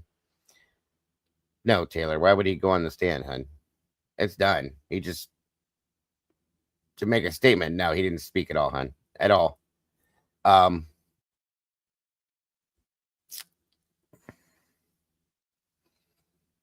Let's see. Any thoughts at this point with you, Mama Bear? No, it went pretty much the way I expected it to.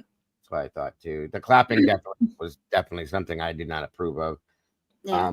But the statements and the comments from the families, I think, were all accurate, considering, like I said, the one about the D thing, I thought that was a little bit much coming from a. Well, she's not a small child. She's actually, like I said, she just went to college, but still, that was a little much. But it's to be expected, you guys. Things like this are to be expected. Like I said, if this was me, God forbid, you wouldn't have wanted me up there speaking. I'd have said a whole bunch of things that would have sounded very immature and just way out there. So just saying. That's what I mean, Paco. This wasn't an award ceremony. It wasn't a sporting event. It just came off as a little distasteful to me. That's all I'm saying. Hey, Boone, good to see you. How many book deals? Although we've already got 2 or 3 out there that have already come out. There'll be many more and movies to come and all of that too. It's sad that these things turn into this, Yes, 42 days. I don't know if you guys heard that. Yeah, I was waiting to see some press statements. One that says, quote, Bryan Kohberger is too scared to die, but he was not afraid to kill. The state is showing Bryan Kohberger mercy by removing the death penalty. Kohberger did not show Kaylee any mercy. He doesn't deserve life in prison. He deserved life on death row. To read their full statement, you can head to idahonews.com, which is also where you can watch the streaming live at 9 a.m. Exactly, Eddie. You can also watch it on our YouTube page. Just head to Idaho News on Demand on YouTube. We will also be keeping you updated all morning long. And I have to say that I feel that if the families knew the absolute truth in this, some of their statements may be different. That's just my opinion, because I don't believe that the absolute truth has come out in this at all, folks. I'm telling you right now, I definitely know it hasn't. Whatever is being hidden and covered up by the prosecution, the state of Idaho, period, that is what needs to be known, and that is what the families deserve to know, as well as the rest of the world at this point. Hey, Nelly, good to see you, dear.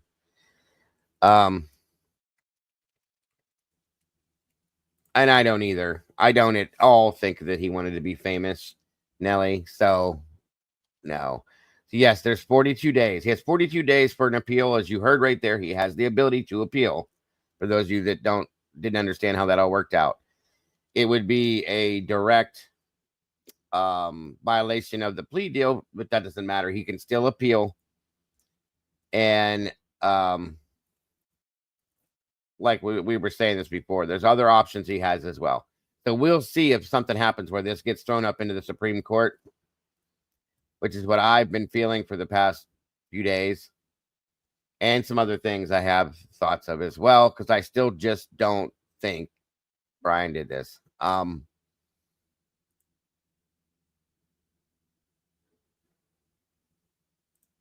So that's the thing.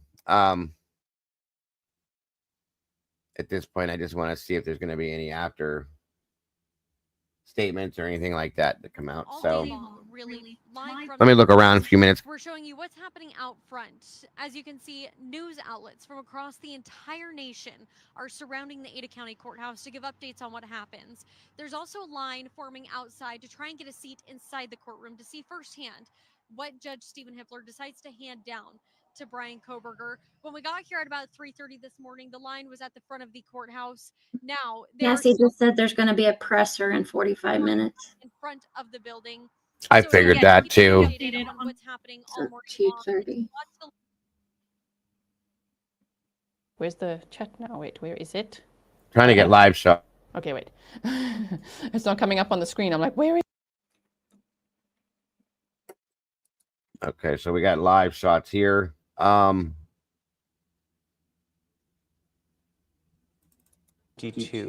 all 4 students were found stabbed to death inside of that home off of King Street in Moscow, Idaho. Maddie, Kaylee, Xana, and Ethan.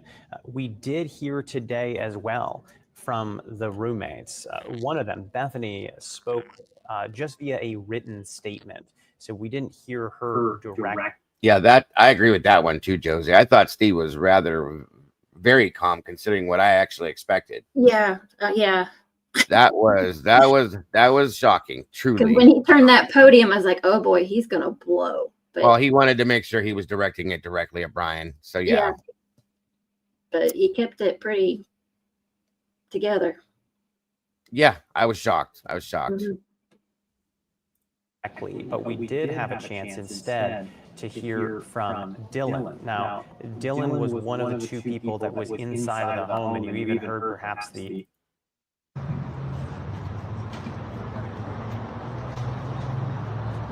God, this guy's nose again. I don't want to see up your nose again, dude.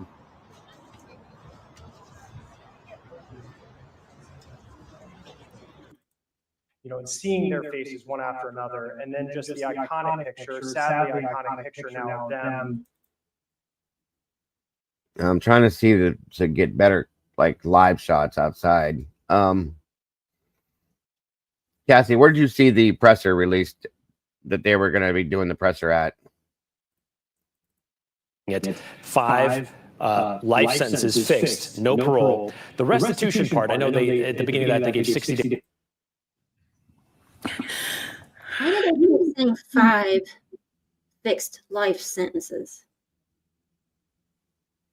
There's only 4. I've heard that a couple times. I'm like, where are they getting 5? There's only 4. Mm-hmm. He got 10 years on the burglary and right 4 now the life sentencing. Yeah. sentences. Cassie said, where'd it go? I'm having someone put it in Discord. It's not letting me post images. Okay. Thank you, dear.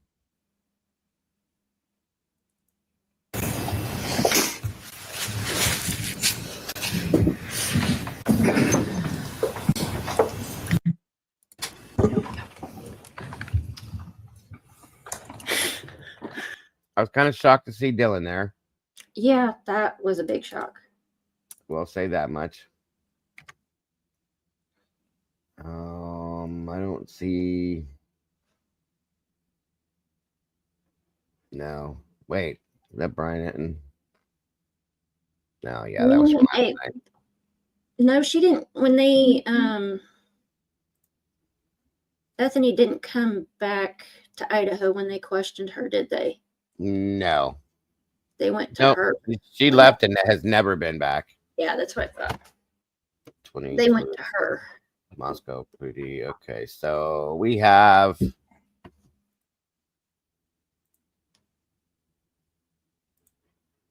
press release approximately 45 minutes after sentencing concludes. Chief Dollinger, Corporal Brett Payne, Lieutenant Darren Gilbertson, and Prosecutor Bill Thompson. Imagine that. Okay. Once again, as I knew that, the prosecution is going to do their victory lap again. Yeah. And no, she had Ashley read her statement for her. Who? Bethany. Oh, no, not Ashley. It was Emily Einstein. Yeah. Sorry. That's okay. I always flip-flop them too. Yeah, she would refuse to come back to the state, period. For whatever reason, she wants nothing to do with any of this and refuses to come back for anything. So take it for what it is. We need to interview Twiz. Oh, he'll be around here soon. Yeah. Yeah, he'll be around. He'll explain everything, how everything was.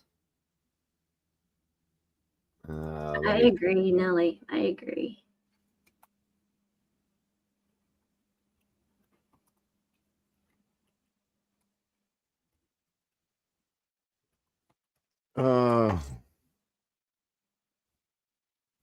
Okay, Josie. Joe. Wait, what picks? I didn't get any picks, Josie. Was I supposed to? Unless they put more than the one. Let me see. Because he's a coward, he's been protected by the court from day one, minute that he was arrested. So I wanted to let him know that I was directing everything towards him, and his days of being protected are coming to an end. From what I've been explained, he gets on a van today, and he's got like 12-minute ride, and then he'll be the responsibility of Idaho State. Were you planning on turning the podium though, or did you do that? you know, I remember reading it saying, "Do not move."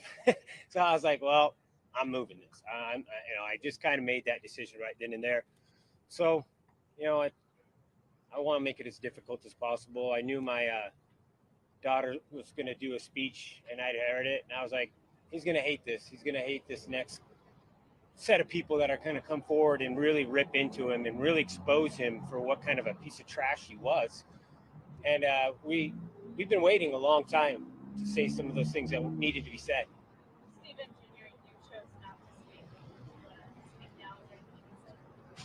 I've written up a statement. I don't know. Yeah, maybe this is where you go. Okay. Well, allow me a second. Maybe it wasn't court appropriate. Yeah, it wasn't. Definitely wasn't. Yeah, my name's Steven Gonzalez. I'm Kaylee's older brother. She was my little sister, my friend, the middle child in the heart of our family. There are no words that can fully describe her spirit. But if you knew her, you knew joy, you knew light, you knew someone who made everything better just by being in the room. My statement was largely grounded in one goal, and that was to do everything for anyone who listens to this and has to go through something similar, to not have to endure what we had. My family's fought tirelessly, not just for answers, but for accountability. We've stood in front of cameras, behind closed doors, and across from people who didn't want us to speak, but we did, and we won't stop now. Across nearly every murder case prosecuted by Bill Thompson, including the killing of University of Idaho football player Eric McMillan, there is a clear and troubling pattern. Families are left feeling unheard, justice is negotiated down through plea deals, and the public is left with unanswered questions. In the McMillan case, charges were reduced from first-degree to second-degree murder, prompting confusion and outrage from the victim's family and community. The same pattern is emerged in the Silas Parks and John Lee cases, both of which prosecuted by Bill Thompson, where capital-eligible crimes were resolved through plea agreements, sidestepping trials and diminishing public accountability. The most egregious of these crimes was the brutal killing of Whitney Parks, a young pregnant woman whose life was taken by her husband, Silas Parks, during a violent domestic assault. Whitney was only 22 years old. Whitney was beaten and strangled in her own home, an act of cruelty that not only ended her life, but also the life of her unborn child. And yet, despite the devastating nature of this crime, Bill Thompson reduced the charges from murder to voluntary manslaughter, ultimately securing a sentence that allowed Parks the possibility of parole after just 5 years. There was no trial, no full accounting of what Whitney endured, no acknowledgement in the legal outcomes of the child she was carrying. For Whitney's family, and for anyone who believes that justice systems should speak forcefully for victims, this wasn't justice. It was a deal, and it was like so many others under Thompson's watch. It prioritized expedience over accountability. Now, almost predictably, we find ourselves reliving that pattern in the current case. Despite the magnitude and brutality of the crime, the prosecution chose to accept a plea deal behind closed doors, without trial, without ever consulting our family in any meaningful way. In fact, we learned from the plea deal that had been finalized from an email from the prosecution team. Not in person, not with warning, not with respect. That moment underscored what we feared all along, and that this case was following the same well-worn path toward expedience over justice. Sentencing once again fails to reflect the severity of the act, and the emotional fallout has landed again on the shoulders of the victims' families, who have been left out, unheard, and grieving not just a horrific loss, but a system that continues to bypass them. The through line is undeniable. Whether it's 2004 or 2025, this prosecutional, is that a word? Sorry. Prosecutional approach has consistently abandoned the very approach it is, or the very people it is supposed to protect. The trend you'll notice from Thompson's prosecuted crime are the following: plea bargains avoiding capital punishment, charge reductions, sentences that misalign with the gravity of the crime, lack of trial due to plea bargains. These aren't just failures in process, they're failures that have real consequences for real people. After reviewing Bill Thompson's history, it's clear our family was never given a fair chance at justice. But this isn't just about a prosecutor's record. It's about Kaylee. It's about my sister. She's not just one of the Idaho 4. She was a daughter, a sister, a best friend. I'll be right back, Mama a light Bear. in every room she walked into. Okay.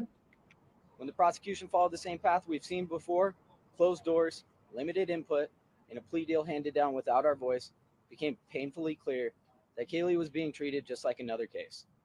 But she wasn't. She was everything to us, and our pain has only deepened, knowing that the system didn't fight for her the way she deserved. I'll leave everyone with this. There's 1,000 things I wish I could say to Kaylee, but today I'll just say this. I will always carry her with me for the rest of my life, and I will never stop being her brother. Thank you. Now that the gag order is lifted, is there anything that you've learned over the last 2.5 years from the investigators or the prosecutors that you can share with us now that you can speak about? Well, I think it was kind of interesting that once the president sent a truth statement out, they called us right up and they told us everything. So I don't know what was holding them back before, but we spent about 3 hours, close to 3 hours with the lead detectives, and yeah, we found because our main thing was we didn't want to have victims advocate statements that had lies and misquotes and misinformation in it. So I appreciate the president, putting a little bit of pressure on there, and it seemed to work. Up until that time, they told us they were not going to tell us, and we were going to have to just wait for the things to be unsealed. But yeah, it was horrific what Kaylee went through. Yeah, and I don't want to protect this guy, but I won't give out all the details. I'll be general. But yeah, she was stabbed over 30 plus times, and she was struck, and there was quite a bit of damage to her face. So this guy's just an absolute monster. Anyone who thinks that he's otherwise, I just looked at pure demons out there. When I was looking at him, we had a stare down, and he's just filled with demons. He's dark pits of eyes, and there's something seriously wrong with that man. Steve, why was it important for you to look him directly in the eyes? And what did you see as you spoke to him? I looked him straight in the eyes, and I just seen black holes and just anger at me. He was telling me with his face that he fucking hated me.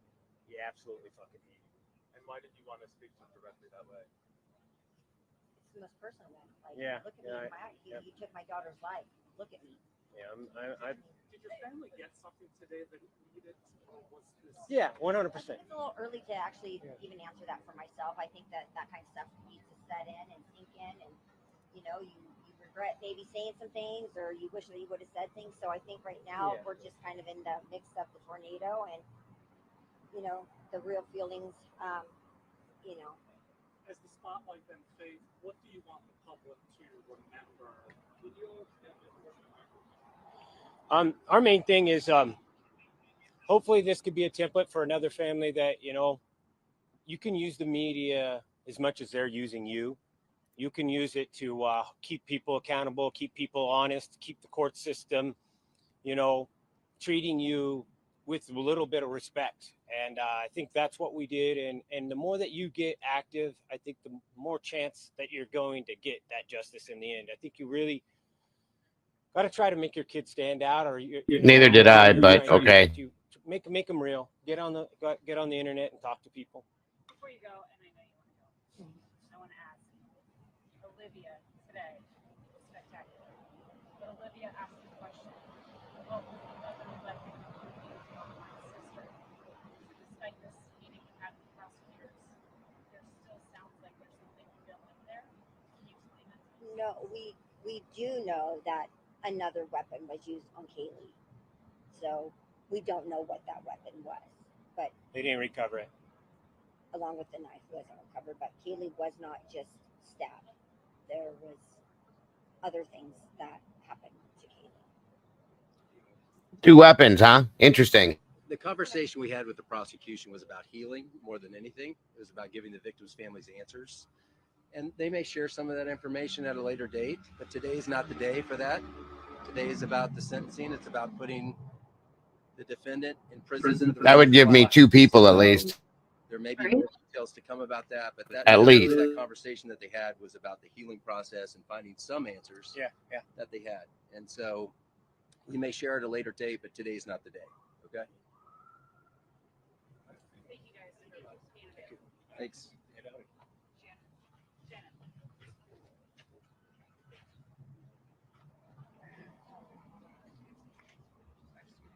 They know there was at least one more person involved in this. They know it themselves.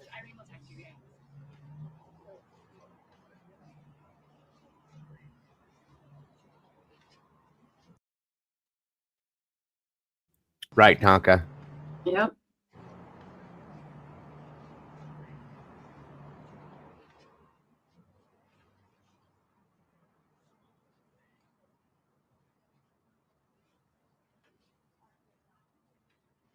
Did I see what, Tita? Yeah, they know they've been hinting around to knowing now for a while that they do know that there is at least one other person. Sorry, it just came out that person. So, yeah, we and that's the problem, Carolyn. That's what I'm talking about. Why are they hiding that? Well, you know what I mean? They have to know, and I would imagine at this point that they possibly even know who the other person would be, not the families, but the prosecutors. Somebody knows there's another person, there's another another weapon. Bryan's not a damn ninja, guys, wielding two weapons. I mean, come on. This is ridiculous. That is so stupid. Two weapons and at minimum two killers, in my opinion. So who's the other person or persons that we've been screaming about for 2 years, guys? Come on. This is ridiculous that they're just going to bury this. They're going to bury it. They're not going to go looking for this other person or persons. This is not justice. I'm sorry, but it's not. Even if Bryan did do this, okay? There are more people or another person at the very minimum that is liable for this. Where are they? Yeah, Exactly, devil woman.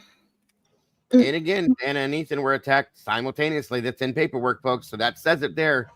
There was somebody else there. This even makes it more doubtful for me now. God damn it. Hey, Good Christy. afternoon. My name is Leander James. I am the pro bono attorney for Karen Laramie and Scott Laramie, the loving mother and stepfather of Madison Mogan. I ask that you please give your quiet attention to Scott. He would like to make a statement to you and to all those out there in support of them and the other families. Thank you.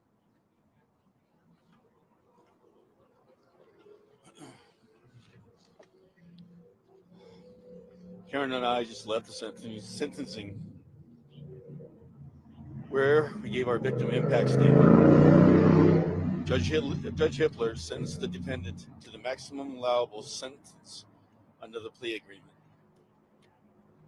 The sentence will ensure that this evil will never again terrorize a family as he did ours and 3 others. Trial would have involved risks. Had the defendant been convicted, he may not have been given the death penalty. Had he been convicted of the death penalty, we would have had to endure years, maybe even decades of appeals. This way, his fate is sealed. Society is protected, and we can move on with our lives and attempt to recover. Maddie was our purpose and our hope. We remain lost without her, but we will find our way. Thank you.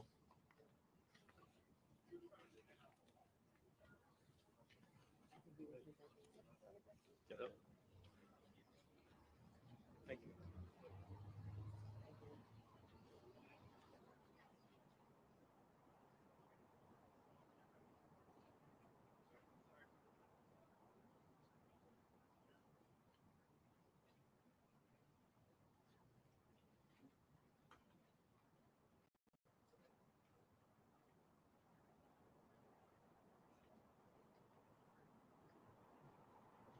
Exactly, Eddie.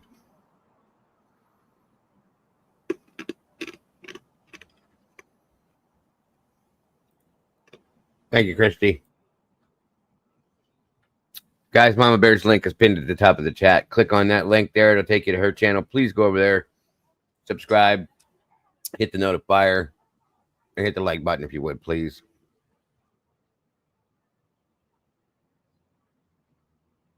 There's a whole lot of security here. Look at this. These are marshals, too. Wow.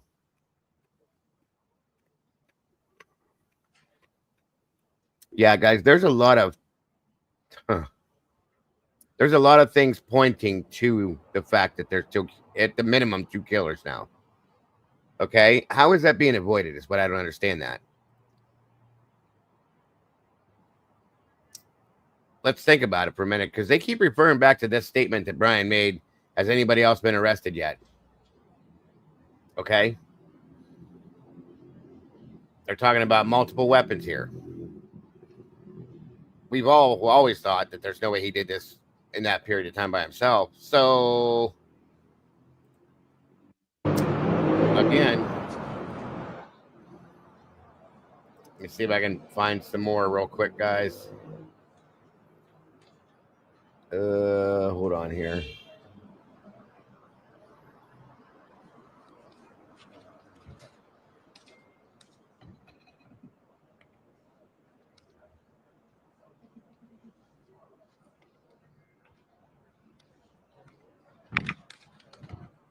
Let's see anything else live. Hold on.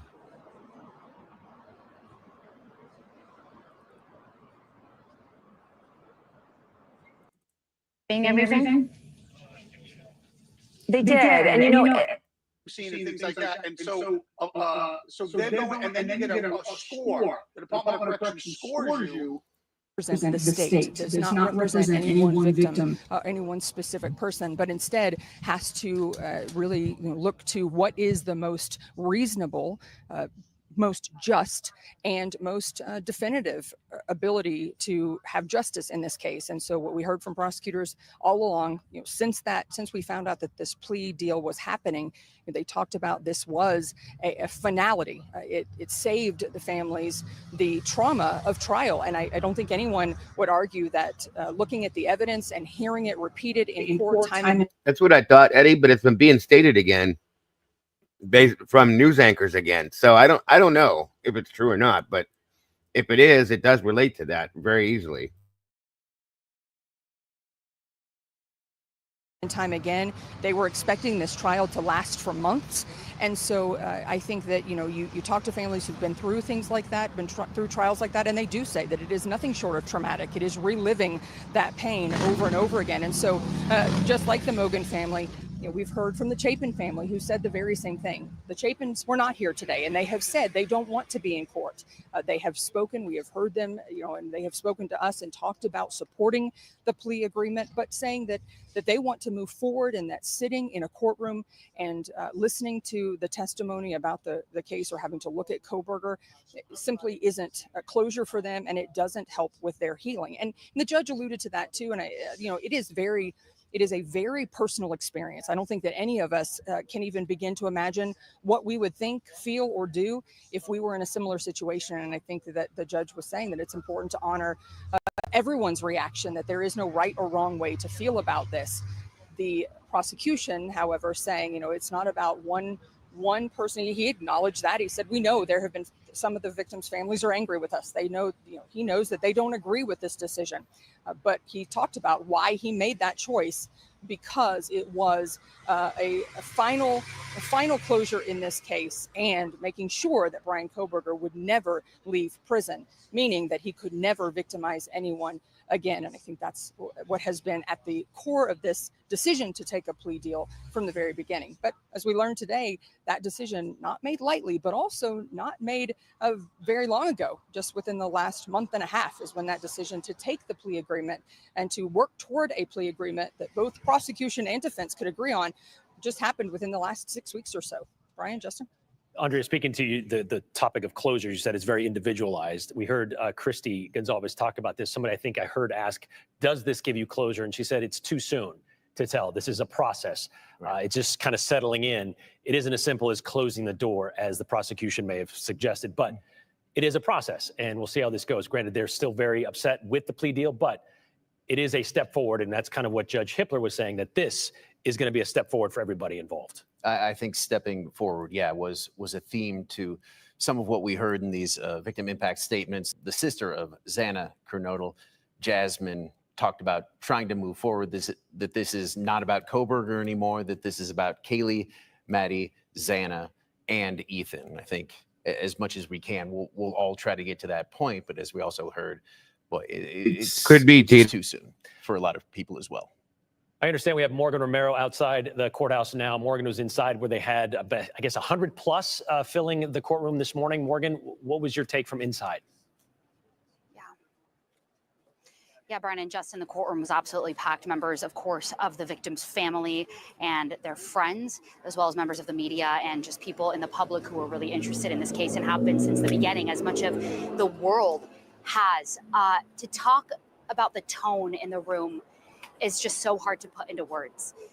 This is a story that affected real people, real families, real friends, and we are seeing and hearing from many of them for the first time. One of the surviving roommates, Dylan Mortensen. We are also hearing from a victim impact statement was read on behalf of Bethany Funk by her friend Emily Allant.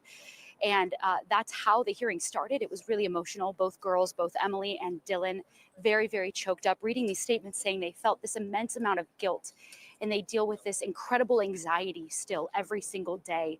But they know they need to move forward. They know they need to live for their friends because their friends can no longer live. Beyond that, we heard from the families of Kaylee Gonsalves, of Madison Mogan, of Xana Kernodle.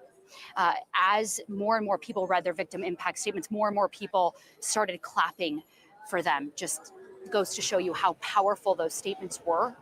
Some people commenting in the back, particularly when Kaylee Gonsalves' sister Olivia read her statement, her and her dad and Christy Gonsalves, Kaylee's mom, spoke directly to Bryan Kohberger and told him the impact that this had on their family, how they think he's pathetic, worthless, his life means nothing, and they spoke directly to him. That victim impact statement, all three of them got very loud claps.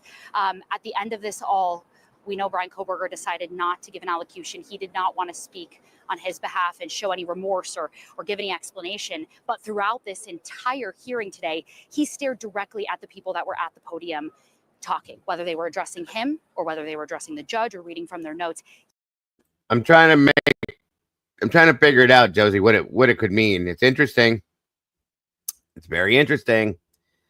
I saw it sitting next to him. I didn't get a close-up look until we saw it in here.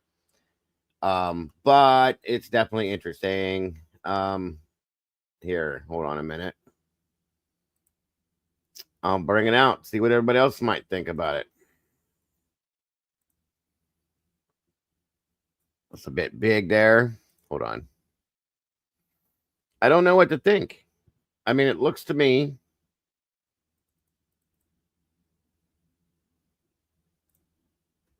like a heart. I don't truly see what's around it. But it looks like something Bryan was drawing. Any thoughts? Anybody? What it could be? No. I'm not quite sure what it is. If it was drawn on top of something, if there's something around it, I don't know. I mean, you see the black heart, yes. Meaning it was a picture on the table in front of Bryan. Kohberger. Yeah, he was sitting there with the pen next to him. Josie says a black heart, question mark. First thing I thought of was Telltale Heart. Amazing story. Remember the egg? Yeah. Oh yeah. I have the books and everything. I love Poe. So I was trying to figure out what this stuff was around it, Josie. You know what I mean? I saw the black heart. That's all there is. And that could tell you a story by itself. But what is this stuff? Okay. I mean, it almost looks like to me, like a stained glass. Yeah. Yeah. But I only see one pen, so I don't see multiple colors here. So Right. How was that there already, or like it's weird? Interesting. Yeah. Where you at, Lucy? She'll figure it out. He allowed colored pencils in jail. I mean, maybe. I know they do But I draw mean, in color. they do make pens that have multiple Multiple. colors Yeah, on that them. you're right. That could be because it looks like there's yellow, purple, pink, black, and green. Maybe just different colors. Can you flip it? I should be able to. Maybe. Or do I not have that in here? Hold on. He said he had it when he sat down. He brought it with him? Okay. So, wonder what that means. That's interesting. Very interesting. Yeah.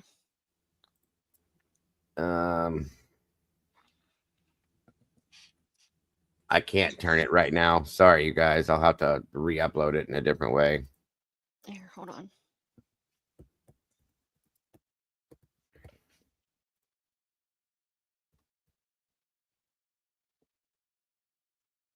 The case from case record to November. Motion to suppress and memorandum in support of 119 Lambston statements. Redacted page 16 speaks about the alleged statement. Oh, okay. Hey, Gordon. Thank you, Eddie. Let me see you back up here. Did I miss something else you said? Appreciate that, bud.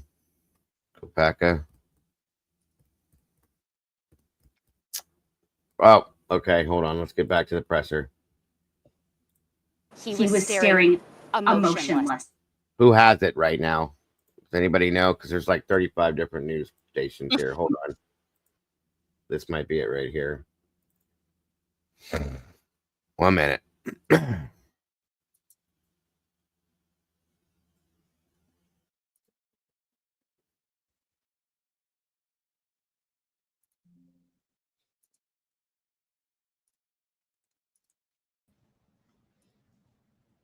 We want to express our deepest gratitude for their strength and resilience. This is it, I during this believe. challenging time.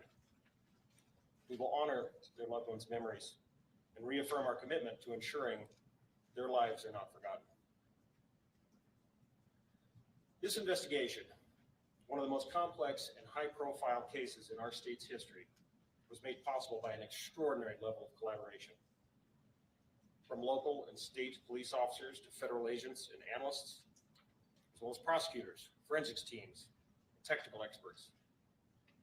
It also took immense courage, patience, and resilience from a grieving community whose role was invaluable. From the very beginning of this tragedy, Moscow Police Department and our law enforcement partners never lost sight Isn't this the presser? which was to bring justice for the victims and their families, and to hold accountable the person who committed these horrible crimes. Despite the complexity of this case, our team never wavered. They never gave up, and we completed the mission. During this investigation, I was fortunate to witness the level of professionalism, expertise, drive, and passion that each member of the investigative team brought to the overall effort. And it was truly awe-inspiring. To all who came to our aid and assisted in this immense undertaking, I cannot express my gratitude enough. We are forever thankful. And I would be remiss if I did not thank the amazing communities of Moscow and the University of Idaho. For weeks on end during this investigation, the support you provided to our team was greatly appreciated. Okay, then this is it. Yeah. Phone calls, This is law letters, enforcement. seemingly endless stream of food helped keep our spirits high and encouraged us to press on. Today, we want to provide an opportunity to hear from the key agencies involved in the investigation, prosecution, and overall response to this case. Each agency played a vital role in pursuit of truth and accountability. Further remarks will be provided by the Latah County Prosecutor's Office, followed by the Idaho State Police, the Federal Bureau of Investigation, and the Office of the Attorney General. Each speaker will provide brief comments, followed by a limited Q&A session. With that, I'd like to introduce Latah County Prosecutor Bill Thompson, representing the Latah County Prosecutor's Office. Thank you, Anthony. Welcome, everybody. It's been a long time since we've been able to stand in the same room together. You have to listen to me talk. I'm sorry. First off, I want to thank the folks here in Ada County. I can tell you I would much prefer to be in Latah County right now and be able to talk to the people most directly impacted by this. But Ada County has been a phenomenal support and protector for the integrity of this case. And I just want to send that shout out right now. So today, you're all, I think, listening in either in person or with the live stream. We have reached the conclusion of the judicial process, and we believe we've achieved accountability and finality and certainty for everyone who has suffered from this, so we can try to move on. As you are aware, Mr. Kohberger pleaded guilty to all 5 counts of the indictment. He pleaded guilty as charged. There was no plea bargain to change charges, drop charges. He pleaded guilty straight up, and he admitted under oath to Judge Hippler the allegations are true. He has also received a life and death sentence, and that he is going into the Department of Corrections custody, and he will remain there until he dies. And our communities are protected from him. Our communities are safe from him. And we have finality and conclusion, not just for the families, but for everyone who suffered because of this. Chief Dollinger talked about the extraordinary teamwork on this case. I can tell you that Ashley Jennings, my senior deputy, and I, we were with the investigators from day one. We worked as a team beyond any team that I've seen in my almost 33 years as a Latah County prosecutor and 45 years as an attorney in Idaho. This level of collaboration is indescribably phenomenal. And in this room, we have representatives of the FBI and here at Special Agent Grover. We have representatives from the Idaho State Police. We have representatives from the Moscow Police Department. We have representatives from the Office of the Idaho Attorney General. I can tell you, I will be forever grateful for the assistance that Jeff Nye, the head of the criminal division, and his deputy attorneys general, Ingrid and Maddie, standing beside him, offered to us. I don't know that we would have been able to reach the conclusion that we have today as successfully without their brilliant and dedicated work. And they too have lived this case from the get-go.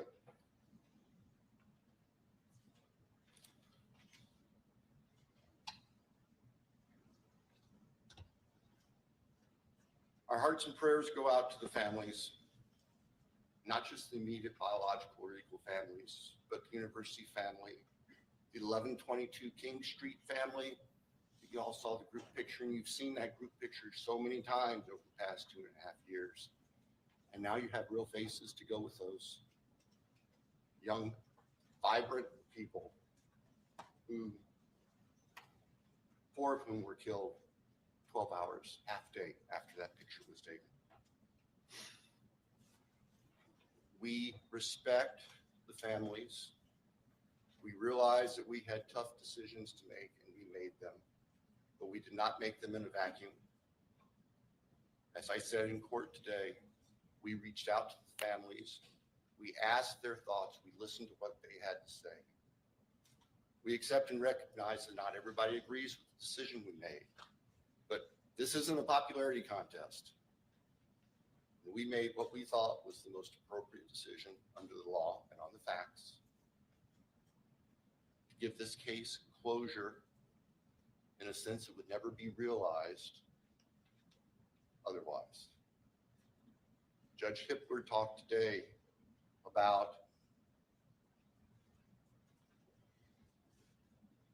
the fallacy of expecting that there would be some miraculous coming clean and disclosure from the defendant. In the first instance, as the judge said, he doesn't have the power to compel that. We, the state, don't have the power to compel that. And as a practical matter, it would not be helpful.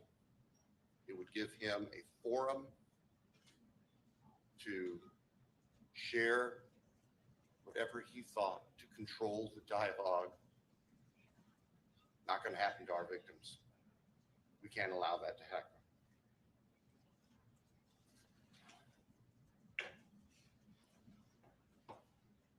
So, Exactly. I'll say this with caution. I look forward to your questions.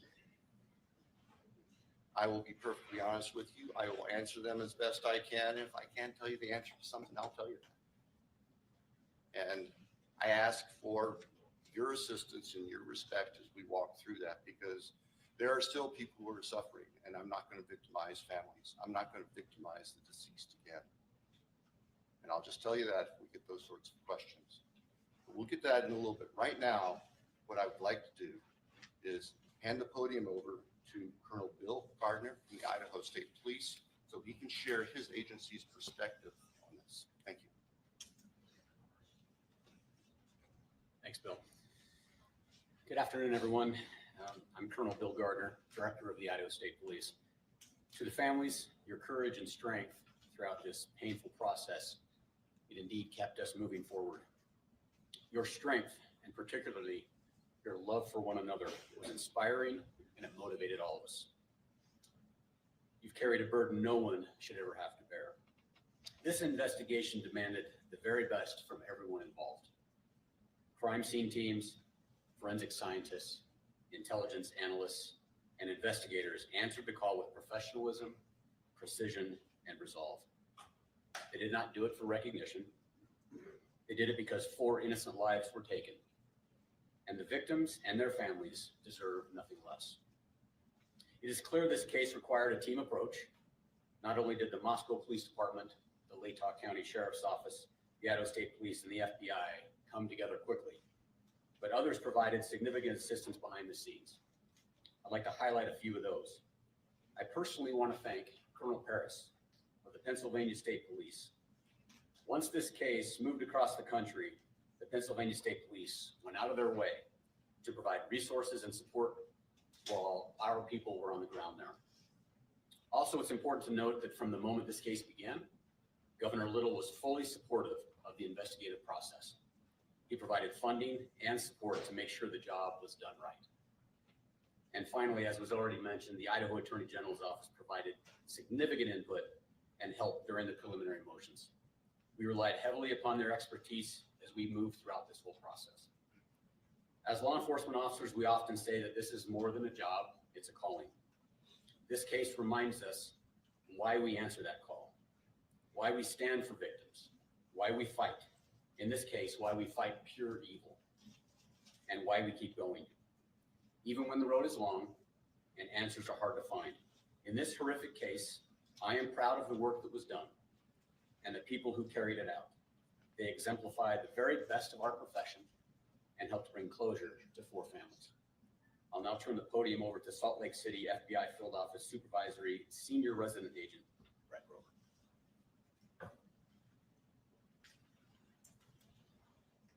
Good afternoon. My name is Brett Grover. I'm the Supervisory Senior Resident Agent in our Coeur d'Alene office of the FBI, which is part of our FBI Salt Lake City division. On behalf of the FBI, we offer our deepest condolences to the families of Madison Mogan, Kaylee Gonzalez, Xander Canoodle, and Ethan Chapin. The culmination of this case was a long time coming, and we hope the victims' families and friends have some sense of peace in knowing that Bryan Kohberger is being held responsible and accountable for his heinous actions. The FBI is proud to have supported the Moscow Police Department in the state of Idaho with the investigation and prosecution of this case. Countless hours have gone into this investigation. The FBI dedicated significant resources to include digital and forensic analysis, intelligence support from our folks at FBI headquarters and field offices around the country, and victim services, which continue to this day. Today's sentencing also demonstrates how the responsible use of investigative genetic genealogy, or IgG, can transform a crime scene into accountability and closure. The IgG process involves the use of DNA analysis combined with traditional genealogy research to generate investigative leads for unsolved violent crimes. In late 2022, IgG provided a crucial investigative direction for investigators working this case. But I want to be clear, IgG was just one tool that led us here today. It's a powerful complement to the core investigative work done by both the FBI and our partner agencies. The bottom line is that successful cases like this are about strong partnerships and a shared goal. The goal of keeping our communities safe and providing a measure of justice for the families of our victims. Thank you. I'll now turn the time over to the Attorney General for the state of Idaho.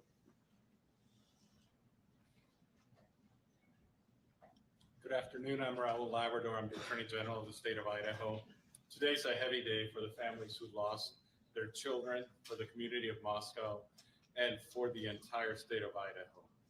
With the sentencing today, a painful chapter closes in one of the darkest and most heartbreaking moments in our state's history. We're here because 4 young lives were stolen from us far too soon. They were full of promise, they had dreams and aspirations, people who loved them, and communities that believed in them. Their loss is immeasurable. Their absence is felt every day, not only by their families, but by classmates, friends, neighbors, and all of us who came to know their names and their stories. There is no sentence that can bring true justice for this kind of evil. Nothing we do today can undo the heartache or fill the empty chairs at family tables. But today's sentencing ensures one thing, that the perpetrator will never again walk free. In fact, he will never harm another family. I want to extend my deepest gratitude to Prosecutor Bill Thompson, whose steady leadership has guided this case from the beginning, to the people of Layton County for their trust and commitment to justice, and to the state of Idaho, and to the state, also to the local and federal law enforcement communities who have been focused on bringing justice for the victims. I also want to recognize Jeff Nye, who's the chief of my office's criminal law division, and the team of attorneys in my office who work side by side with local prosecutors. Their contributions were quiet but vital. They help protect the grand jury's work, they push back against legal challenges, and successfully defended the use of advanced forensic tools that helped identify Kohberger. These were groundbreaking legal efforts done with resolve, with care, and in the name of public safety. Their outstanding legal work spared the families and the public from a drawn-out, painful trial that would have reopened wounds and prolonged the family's agony. When I became the Attorney General 2.5 years ago, I interviewed Jeff Nye. He was not the chief of the criminal division at the time. And I asked him if there was anything he would change in the office of Attorney General. If you get to know Jeff, he had a long list. It was a very long list of things that he would change in the criminal division. But the first thing he talked about was the fact that our office was not helping local prosecutors with their prosecution. It was a take it or leave it kind of approach, that we either took the case and handled all the matter, or we did nothing at all. And Understood, Mike. There were important cases where we could actually assist in the office of Attorney General. It's one of the reasons I hired him to be my chief of the criminal division, and I think today culminates with the wise decision that he had to make those changes. Bye, Michael. The important change that we made in the office. This moment Take care, in Michael. DC Thank was the result of tireless effort, careful preparation, and unwavering pursuit of the truth. Behind the scenes, our legal teams worked diligently to defend dozens of legal challenges. Their efforts not only helped ensure a just outcome, they also spared the families and the community from the painful trial and endless appeals that would have reopened deep wounds. To the families of Madison, Kaylee, Xana, and Ethan, no words from any of us, no legal ruling, and no sentence from a judge can heal what you've endured. But I want you to know this: My sincere wish is that you have not carried this burden alone. Idaho grieves with you, Idaho stands with you, and your children's names will not be forgotten. We honor them not only with our words today, but with our commitment to protecting others in their memory.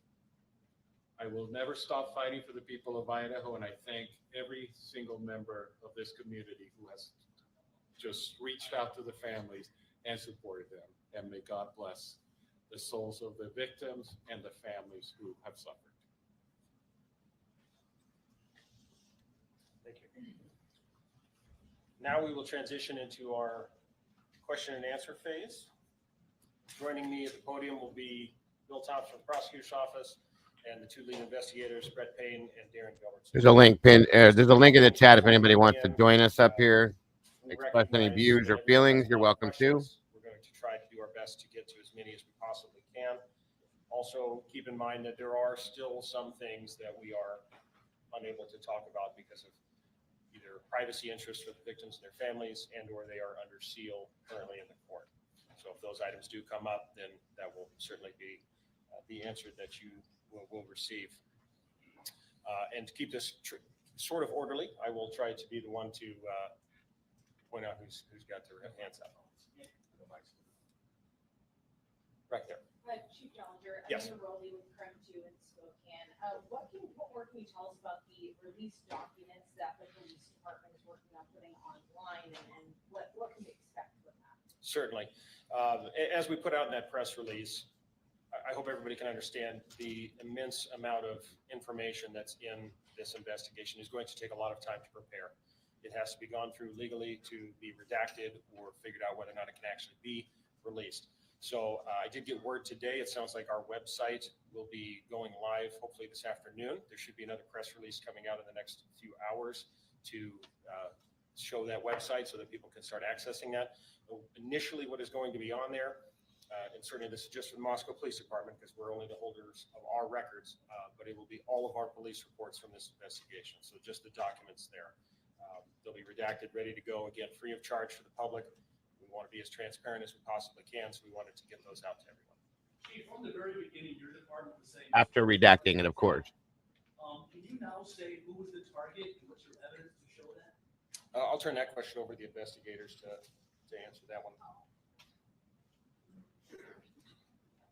Well, I think Darren and I have, the evidence suggested that there was a reason that this particular house was chosen. What that reason is, we don't know. We don't know who the target was, and we're not going to speculate on that up here today. But we can tell you that for whatever reason, Mr. Kohberger chose that residence. Perhaps it's the location, layout, we don't know. But that's, to the best of my knowledge, that's what that statement likely led to. Haley Guthner, KHQ. There was a social media account that surfaced that has long had speculation that it was Bryan Kohberger. Can you talk at all about the Papa Roger potential connection, if any? Right. There was no connection. There wasn't at all. We looked into every bit of it. We took a deep dive into it. We researched it. It wasn't him? It was not. It was not. Thank you. We cut that off. Is it possible that there was a second murder weapon, not just the knife? Is it possible? All the evidence shows and tells us that he used a knife, a K-bar knife, and that's a weapon we believe was used to commit all the murders. It sounded like the Gonzalez family said that there was a second weapon that he was in his office.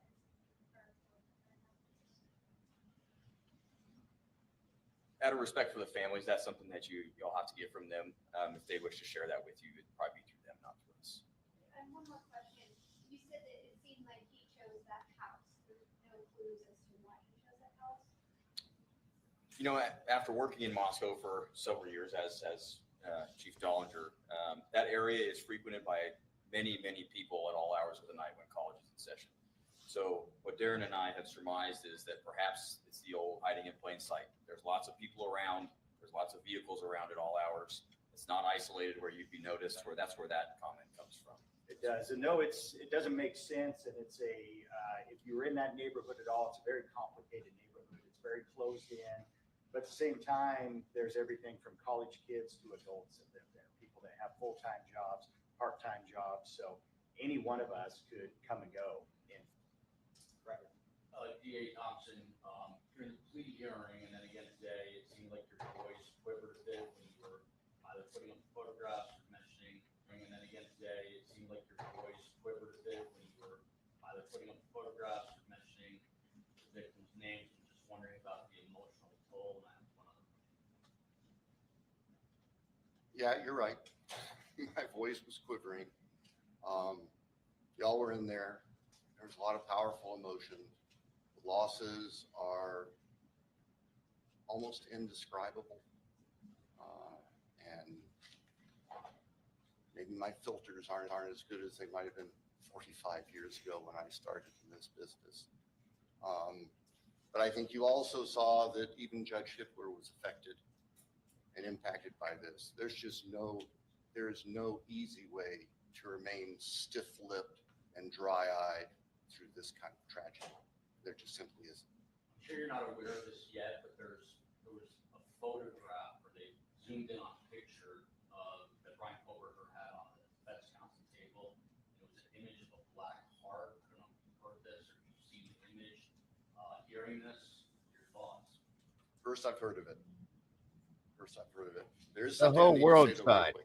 This is the product of, I'm sure I'm getting old in my failed memory, but there's one other person I need to recognize, and this is very important to us because this was a key person that was going to take us through trial, and that's Josh Herward, the former United States Attorney for the District of Idaho, who left office and voluntarily joined our office as a special deputy to help us.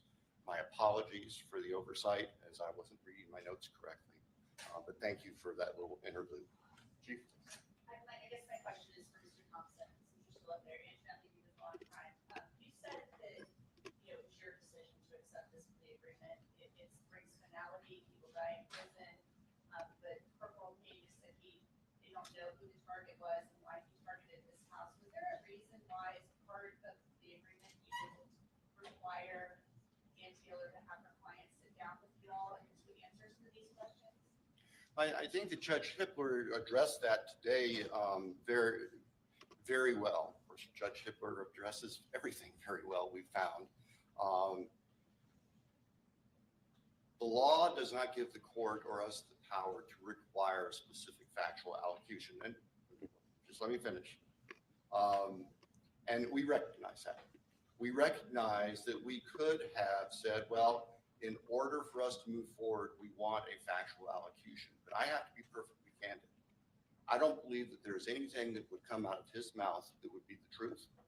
I don't believe that there's anything that would come out of his mouth that would be anything other than self-serving. And I don't believe there's anything that would come out of his mouth that would not further victimize the families. And so that just simply wasn't a factor. We made our decision based on our assessment of the law and the facts. We made our decision based on being able to obtain accountability and certainty, not just for the victims' families, but for the communities and for the state. And that's where our obligations go. In the end, the old Harry Truman thing, the buck stops on my desk. Well, that's what I got when I was elected prosecutor 33 years ago. I never dreamed it would involve something like this, but we don't shirk our responsibilities just because it got big and nasty. Thank you. Corporal Payne and Lieutenant Wilson. First of all, So they're now saying that the house was targeted. Nobody specifically. That's crazy.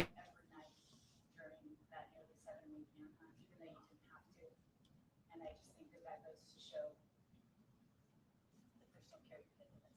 So that being said, I'm curious as to where you think or believe the murder weapon is, where you think or believe clothes Kohberger was wearing that night are, how do you think he avoided? You're good, Brandy. Well, I can just tell you, and forgive us if we go back and forth. It's just kind of how we roll. There is no evidence that we found that would lead us to any specific, even general location as to where the murder weapon or the clothes have been. And we searched. I mean, The FBI, again, to their credit, we have folks doing soil samples and so all sorts of things to try to come up with somewhere to start searching for these things, and we just never found it. As far as the forensics piece, I'll let Darren speak to Yeah, that. and on the weapon, it wasn't a lack of trying. Good point, Heather. Everywhere that we had evidence of where he went, based upon phone records, based upon the evidence that we had gathered, we searched that. We went there. We did searches on the ground, in the water. We did searches. We sent soil samples to try to figure out maybe where a shovel had been used. So we searched everywhere that we possibly could. But the reality is, we're looking for a singular small, it's not that small, but K-bar knife. And that's it. So it's in this where it could have been, and we just were not able to find it. So. What about the clothes and visibility that to avoid forensics at the scene, in a murder scene where we now know Abraham's office was stabbed 34 times and then another victim was stabbed more? Right. So the reality is that somebody can carry this out and still not get covered in blood. That's the reality of it. And this does happen. And there's plenty of studies of that. And we've had some of the world's experts that we've asked those same questions because we've struggled with that. Why do we not find more here and there? And the reality was, if somebody has the training, if somebody has thought about it, if somebody wears the right type of clothing, that could be the outcome. That's what Exactly, Heather. left with here. Chief of SARS was CNN, Mr. Thompson, did you do psychological testing on Bryan Kohberger? Did that weigh into your decision to have a plea deal? And the stabbings, multiple stabbings are very personal. How did you assess that mode of murder? I can tell you that psychological testing was done with Mr. Kohberger. The results of that do not rise to a defense to his conduct under Idaho law. The results of the various testing, most of it done by the defense on behalf of the defense, it's also sealed by court order. So I can't speak to any specifics, but I can tell you, yes, psychological testing was done. I can also tell you that no, psychological testing or any potential psychological condition, Mr. Kohberger, that did not play a role in our decision. Bill, does it have any bearing on where he will be placed or housed? Where Mr. Kohberger, where the defendant is going to be housed is going to be up to the Idaho Department of Correction. And that could very well change over time. And the reality is we will know about it after it happens. Did you monitor Mr. Kohberger's communications while he was incarcerated? And did he say anything that was helpful or gave you any insight as to why he did this? Yeah, we did monitor it, both while he was housed in Latah County and then once he's moved down to Ada County. We have hundreds, thousands of hours of monitoring that was done, but there was nothing of evidentiary value that was gained from any of it. Will you be releasing those conversations? It's my understanding that the jail will not be releasing things that involve personal conversations with third parties. That ultimately would be a decision because the recordings are in possession of the two correctional facilities or detention facilities. But I'm pretty certain the Latah County Sheriff's Office policy does not allow for that. And I would guess Ada County is similar. You can ask them. Thank you. Greg Fisher with CBS News 48 Hours. Was there any evidence that Kohberger was following the social media of any of the victims? So, trust us, we wanted that to be the case. We've looked for a link and we have not found one. Not one. Yeah, through the entire investigation, I think that's something that we need, that you want, is to help to understand this and say, well, what's the connection? What was the link? And so we had every resource possible and we worked that tirelessly, both from everything from his side, but all the victims and all the members of the house from their side. So we have never to this date found a single connection between him and any of the 4 victims or the 2 surviving victims. Michael Ruiz from Fox News Digital. My question's for the investigators. You guys are going through this case. Interesting, huh? Background, his education, his training. Right, Eddie. You know, you said earlier you couldn't identify a reason the house was targeted. Do you have a motive? We don't.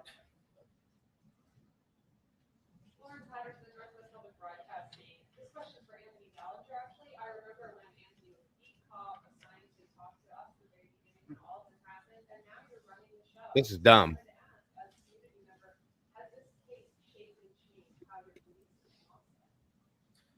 It's changed everyone involved. How could it not? It was a devastating tragedy to our community, and our police department is part of that community, and it was very difficult for us as well. So, this is just one of those things that will not define us, but it is certainly a part of our history that we will never forget. Yes. Rebecca Fan, Associated Press.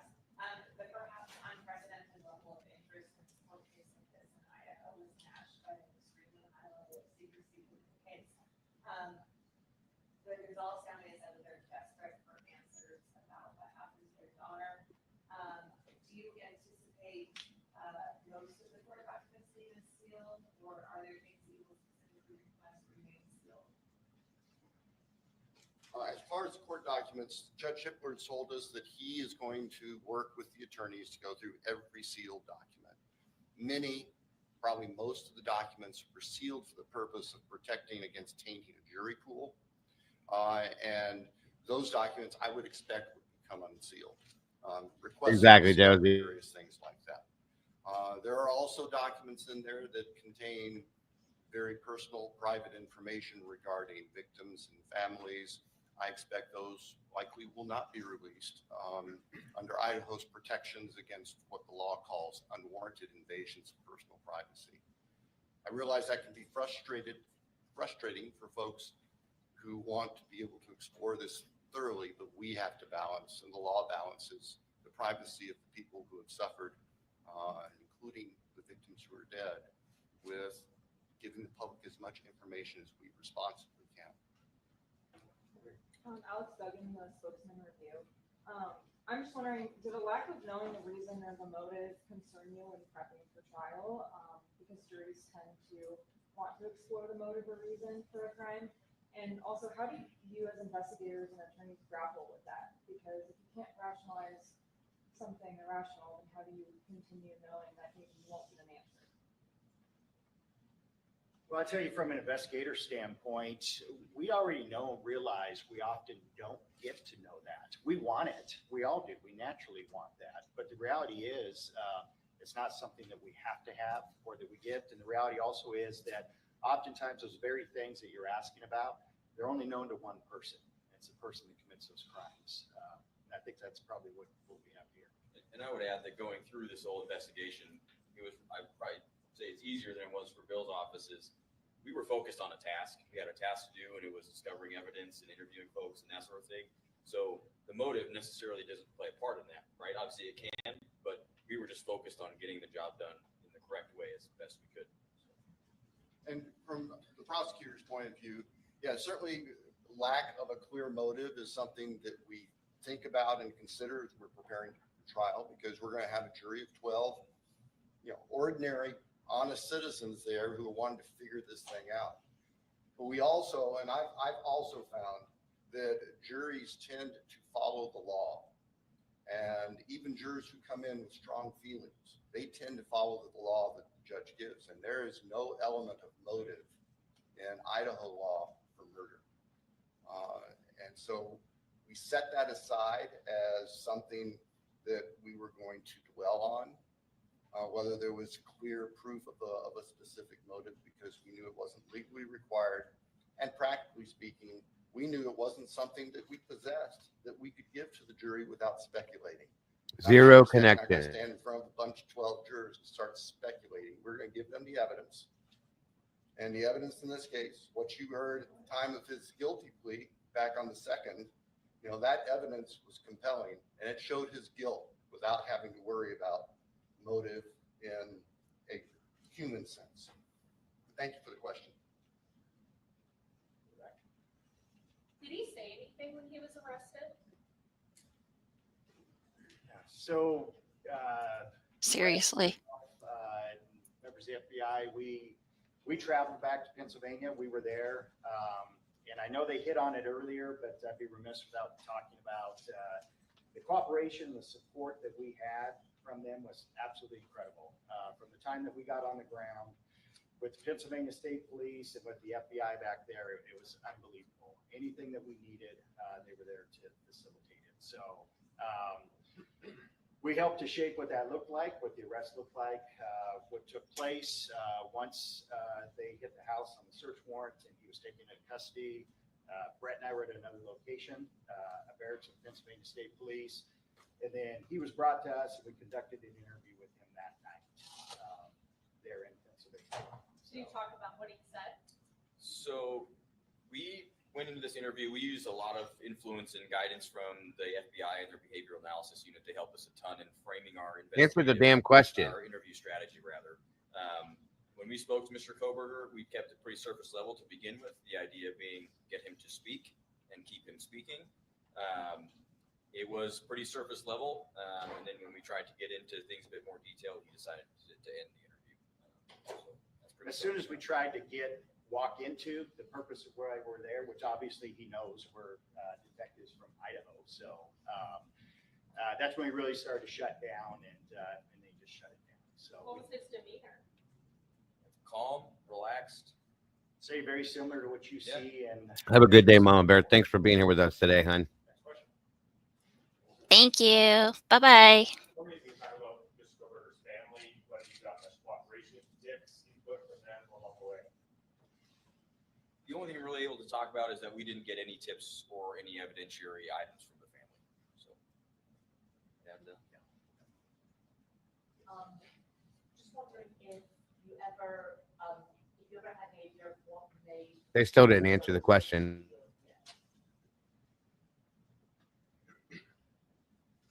No.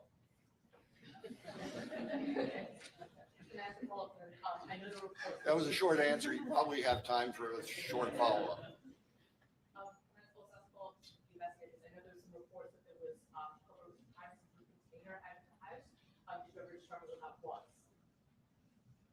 No, and the belief was in the one survivor roommates in her statement, and that's out there, was that she observed something in his hand when she saw him, but we don't know what it was.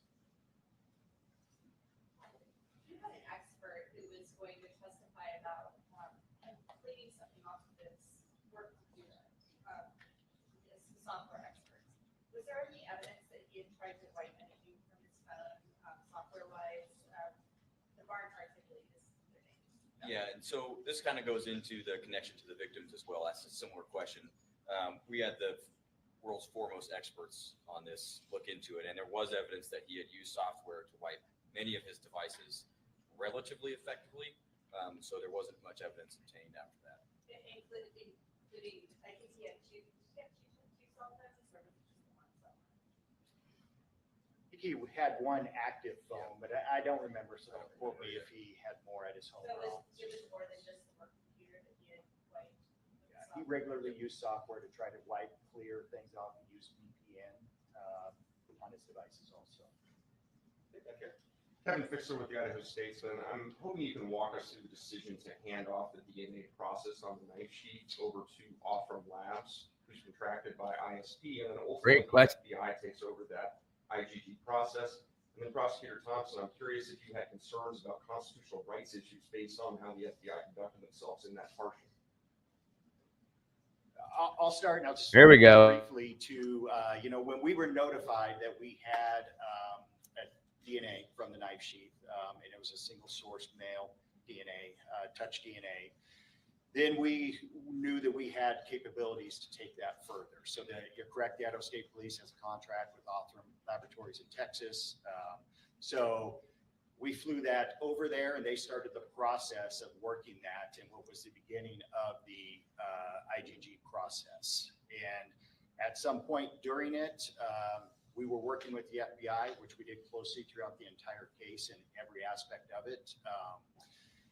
We talked and met with them, and they had further resources and some capabilities that we thought may get us somewhere quicker. And so we made the decision to then shift that to the FBI and continue that process there.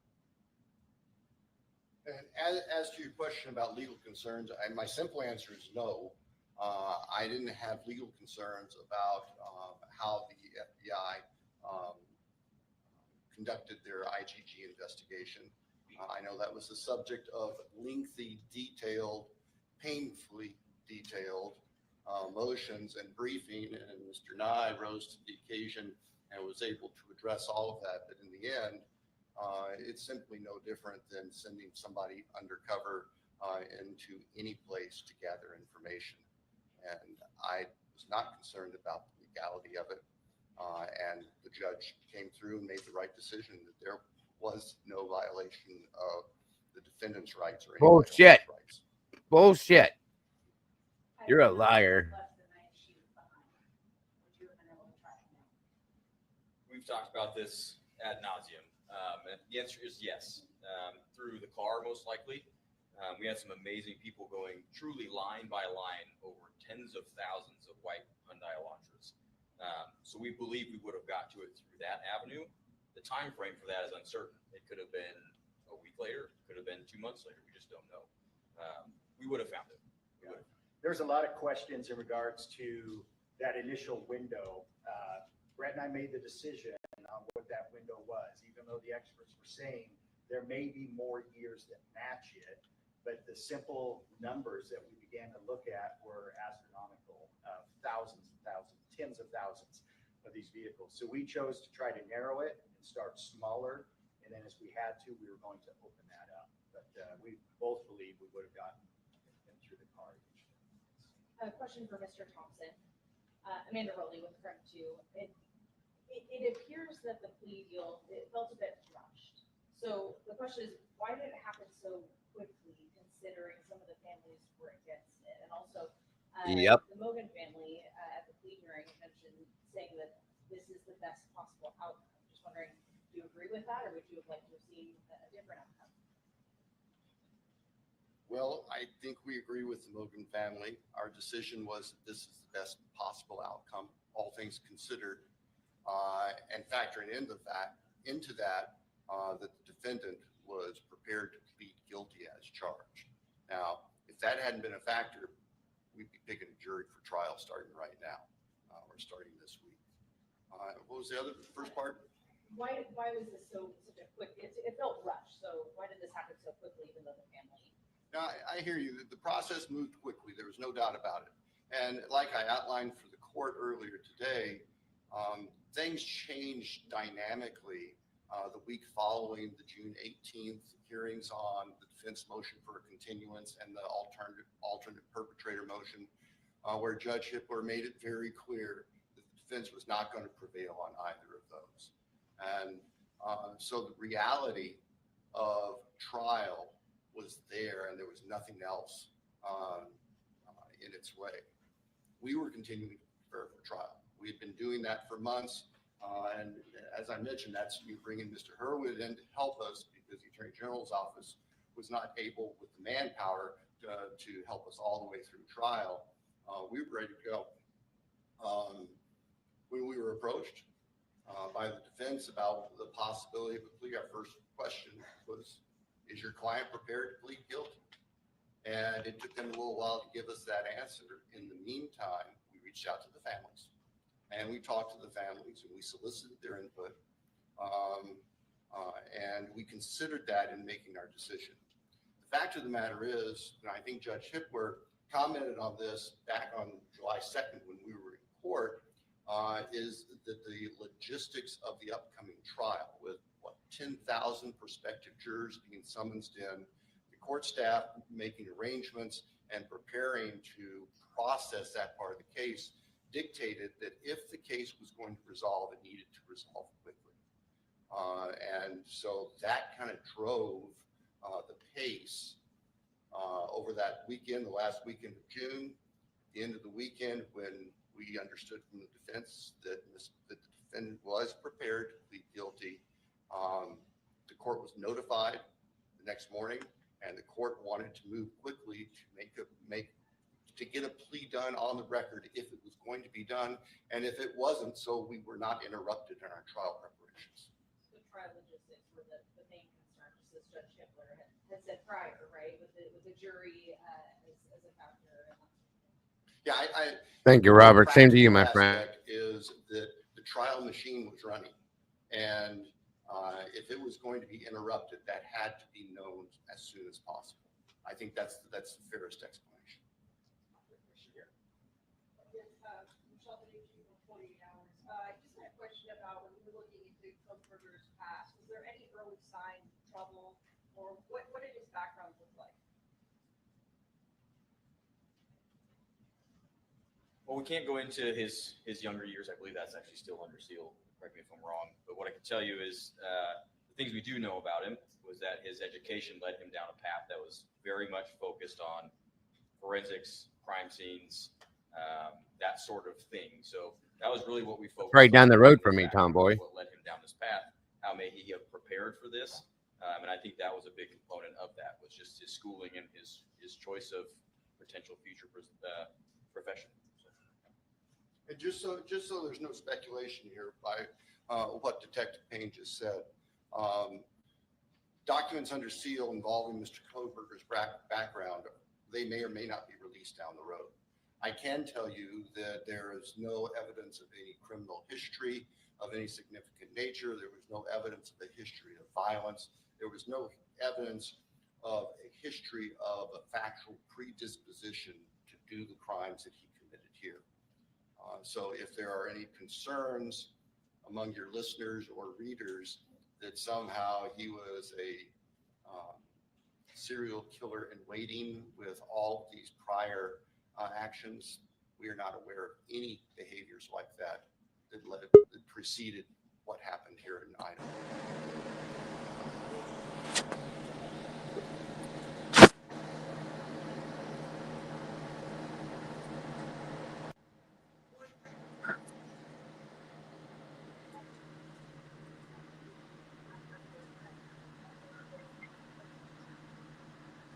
We have spoken with families afterwards, and I can tell you that families that do not agree with our decision have made that very clear to us. And I don't expect anything different. I respect, and we respect, that everyone is going to grieve differently, even within family units, and everyone is going to look at the case and possible resolutions from their own light, and they are entitled to that as the victims. Thank you, Violet. I have tried. I'm not going to pretend that everybody was just fine with our decision, because there were families and family members who were not. And we accept that. We recognize that. It's just a fact of life. It was stated earlier that the target is unknown. However, it's been speculated that the convicted may have encountered Maddie while she was serving at the Magritte restaurant due to the vegan menu options. When his digital data was analyzed, were there any location pins or any information there that could have connected him to where Maddie worked? No, there wasn't. And like I said earlier, we wanted that. We looked for it in every possible way, digitally, financially, physical location, anything you could think of, anything that we thought, where is the connection? Where's the overlap? And we searched tirelessly and never found it. At that restaurant.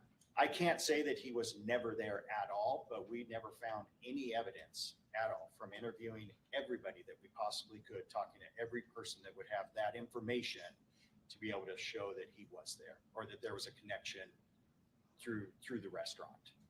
Last question here. Just two follow-ups to earlier questions. If that's okay, so make sure we're understanding everything correctly. First of all, my question about the family. You said that you gave me evidence from the family.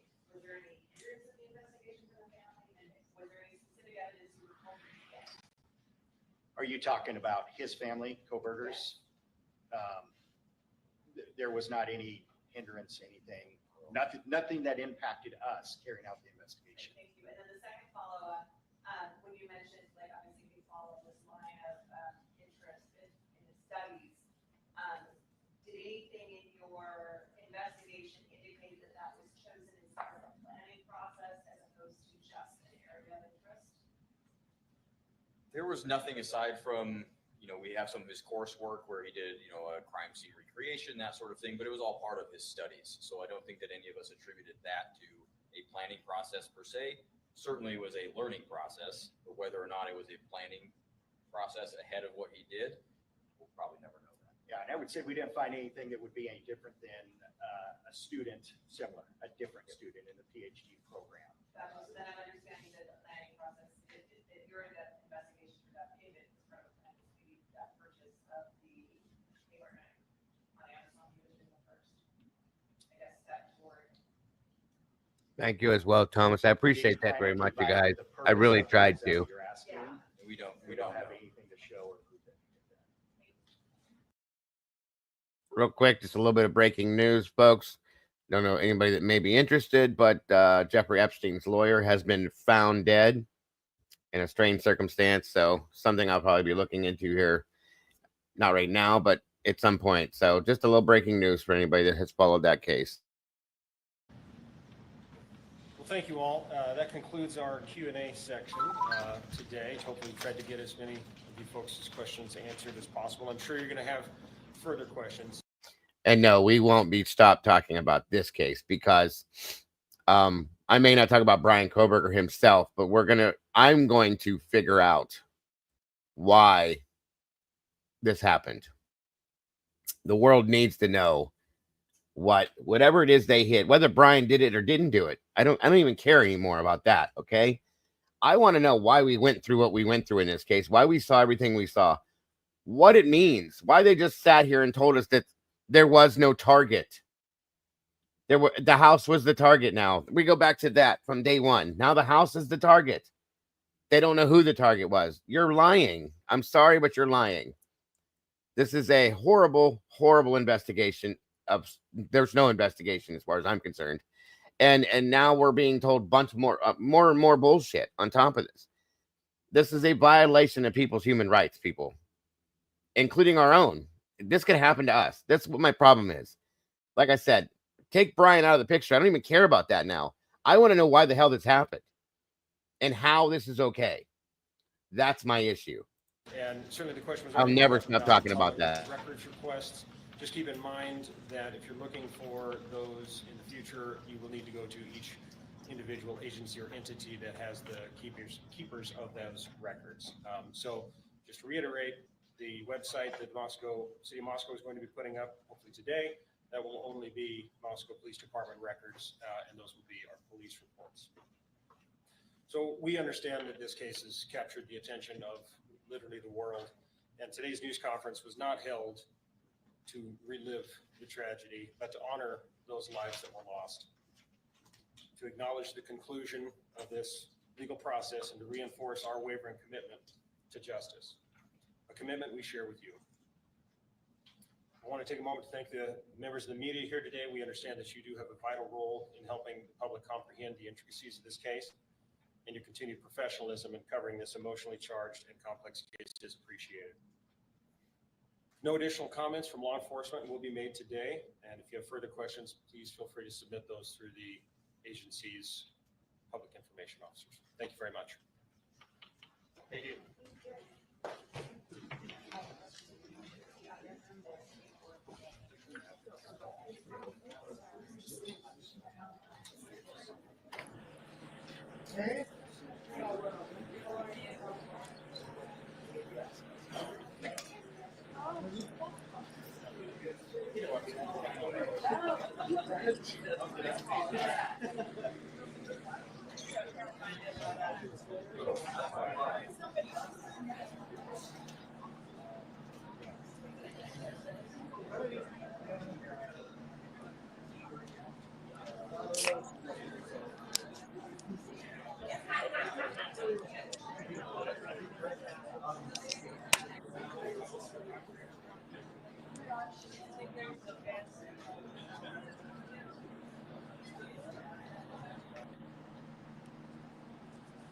All right, guys.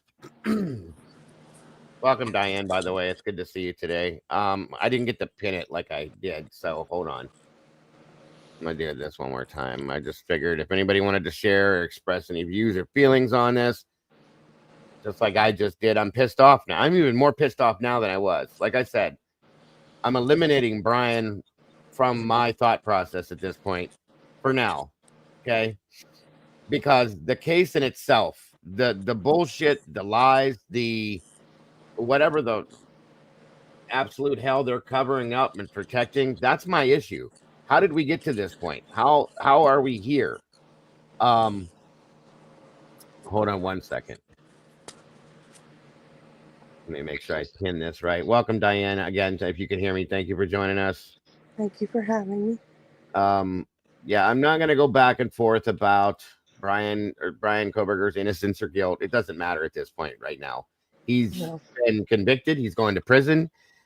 If there's something that can be dealt with that, if he, later on down the road, that's wonderful. Right now, I am mostly worried about the absolute blatant corruption that is going on right now in our faces, folks, and how this happened. The absolute and the prosecutor can stand here and lie to our faces that this didn't violate his rights. You're full of shit, Bill. You know it did. You yourself have said things that were wrong. 100% bullshit. These two investigators just sat here and said that the house was the target, folks. We heard that on the first day, and then it went away, and then it was Maddie was the target. I came out and said I thought Zana and Ethan were targets. They're saying the house is the target, and they don't know why. They themselves said there is zero connection between the man that just went to prison for the rest of his life and these victims. How is that possible if he killed him? They also said that there's two weapons. I don't know too many ninjas that can yield two that are dyspraxic that can yield two weapons and kill 4 people. Something's not right. Okay, that's all I can tell you. I heard that. And my head went, what? This is an absolute cover-up. There's no other way to look at this. And if you don't think it is, then you need to go look at it again, folks, because they are 1001% covering something up. It's ridiculous. It's absolutely ridiculous. Thank you, Meg. Good to see you, dear. Yeah, I'm angry too. The corruption is disgusting and obvious. They've basically told us that they're corrupted. And know that there's nothing that can be done about it. So they're standing there laughing about it at this point. Thank you so much, Meg. God bless, dear. We appreciate you. I'm fucking sick of it, you guys. This can happen in our town to all of us the same way it happened to these people. And this is wrong. There is no justice for the victims, in my opinion, because they don't have, let's say that Bryan was involved, which I don't believe he was, but let's say he was. I'm going to tell you there's at least one other person involved in this, in my opinion. Where is that person? What if that person's the one that actually committed the crimes physically and Bryan was just there? That person's still walking free somewhere. So there's no justice, folks. None. Absolutely none. They're hiding things. Go ahead, Diane. I'm sorry. Am I understanding things right? That Steve G said their hands were bound and their mouths were gagged? He didn't say anything about their hands being bound. He said that Mabbitt told him that it looked as though there was something like here on their mouths, like bruising, to show that their mouths had been gagged. Which is something that was lied about in the first press conference as well, where when that was asked, Chief Price said, no, but it was done based on what he said that Mabbitt told him. I forget where I heard it or seen it, but wasn't it Dylan? Just all he. They were bound, they were bound, and Kaylee was pleading for her life. Where did you hear that at? I'm sitting here literally trying to remember. It'll come to me at 3 o'clock in the morning. But all I know is, hold on, my echo's on. All I know is the victim impact statements, they felt like personal attacks towards Bryan. That's typically how those go, Robert, sadly, but that is, and I expected that. I truly expected that. That's what happens. Everyone I've ever seen, they are directed at the suspect or the perpetrator, the defendant. That's typically what happens because they are led to believe, in a sense, when it's okay, let me put it this way. In a sense, when it's a true to form case that is all about the truth, okay, you'll see, the loved ones of the victims. They want to attack the person that hurt their loved ones. So that's normal. Like I said, these were calm compared to some of the things I've seen. In this case, in my opinion, of course, these families were led to believe that Bryan Kohberger is the one that took their loved ones' lives. Whether I believe he did or he didn't, that's why they directed him that way. Now, I can understand and I respected the families speaking on how they did about their loved ones, so on and so forth. I expected the Gonsalves to kind of go at Bryan a little bit more like they did. But that's pretty typical from what I've seen, Robert, just so you know. What about Dylan's "my" and "I" statements during hers? Yeah, I don't know what to take about with Dylan. I don't have a lot of trust for her based on things we've learned. I'm not gonna go in and attack her right now because, you know, I've always said that I don't believe she's a victim of the circumstance of the crime, so on and so forth. I believe she was a victim. They were victims of the circumstance. That's how I feel about it. And I'm not. I still have questions about how they did what they did, why they reacted the way they did. People say, well, they didn't. They were too young. They couldn't do this. They couldn't do that. Okay, fine, but you can only use that excuse so many times that I just don't accept it. That's all I'm saying. There's things that could have been done, should have been done, things that they saw things that they knew that just I don't accept. I'm not comfortable with. Real quick here, Meg, thank you so much for that super chat. Nobody going into criminology or forensics. Nobody go into criminology or forensics. That's how they said they got to Bryan. Also, they said it was somebody trained not to get blood anywhere. Very, very true, Meg. Very true. And that's what happened when they did. When did they start teaching that in criminology? That's a great question, dear. Great question. Thank you so much, Meg, for the super chat. God bless, dear. Welcome, Dylan. Good to see you. Who did it? Who did it? I have no idea. This is Twiz 2.0, folks. If you listen to his voice, he sounds just like him. Who did it? I don't know, but you all did catch that there were two weapons now, right? Steve said Kaylee got stabbed 30 plus times. We were told before it was 54, but either way, That's wild. You think Kohberger was in there by himself stabbing her 30 plus times and Dylan and Bethany didn't hear any of that? Not at all. Chance, guys. That's the story. That's their story they're going with. That's the story. I think there were two people repeatedly stabbing all of them nonstop. That's why I think this went on this way. At least two, okay? Possibly three. I think it happened at two separate times, I think. I think I mean, between Anna and Kaylee, yeah. I think Kaylee and Maddie, when they get back home after 2:00, they walk into it, and then they're killed at that point, or soon thereafter. So I don't think it's 2v4. I think 2 are gone. 2v2 at two separate times. Yeah. That makes sense to me too, dude. I was thinking about that before because also go ahead. It could and it could be even more, but regardless, Dylan and Bethany are there.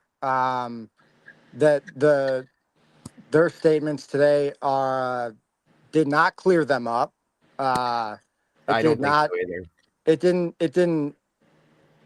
didn't show me anything. It didn't explain 8 hours. No. Didn't explain who they were with at midnight. They're not out of trouble just yet. Not in my opinion either. I don't think anyone believes that once. I mean, Moscow PD, the FBI, everyone that spoke today, they didn't give you anything. They're kind of protecting themselves, patting each other on the back, saying, good job. We did what we had to do. Bill Thompson, he looks like a deer in the headlights right now. It's such a joke. And he's doing a victory lap they did nothing. Victory lap for what? Like no one's happy with you.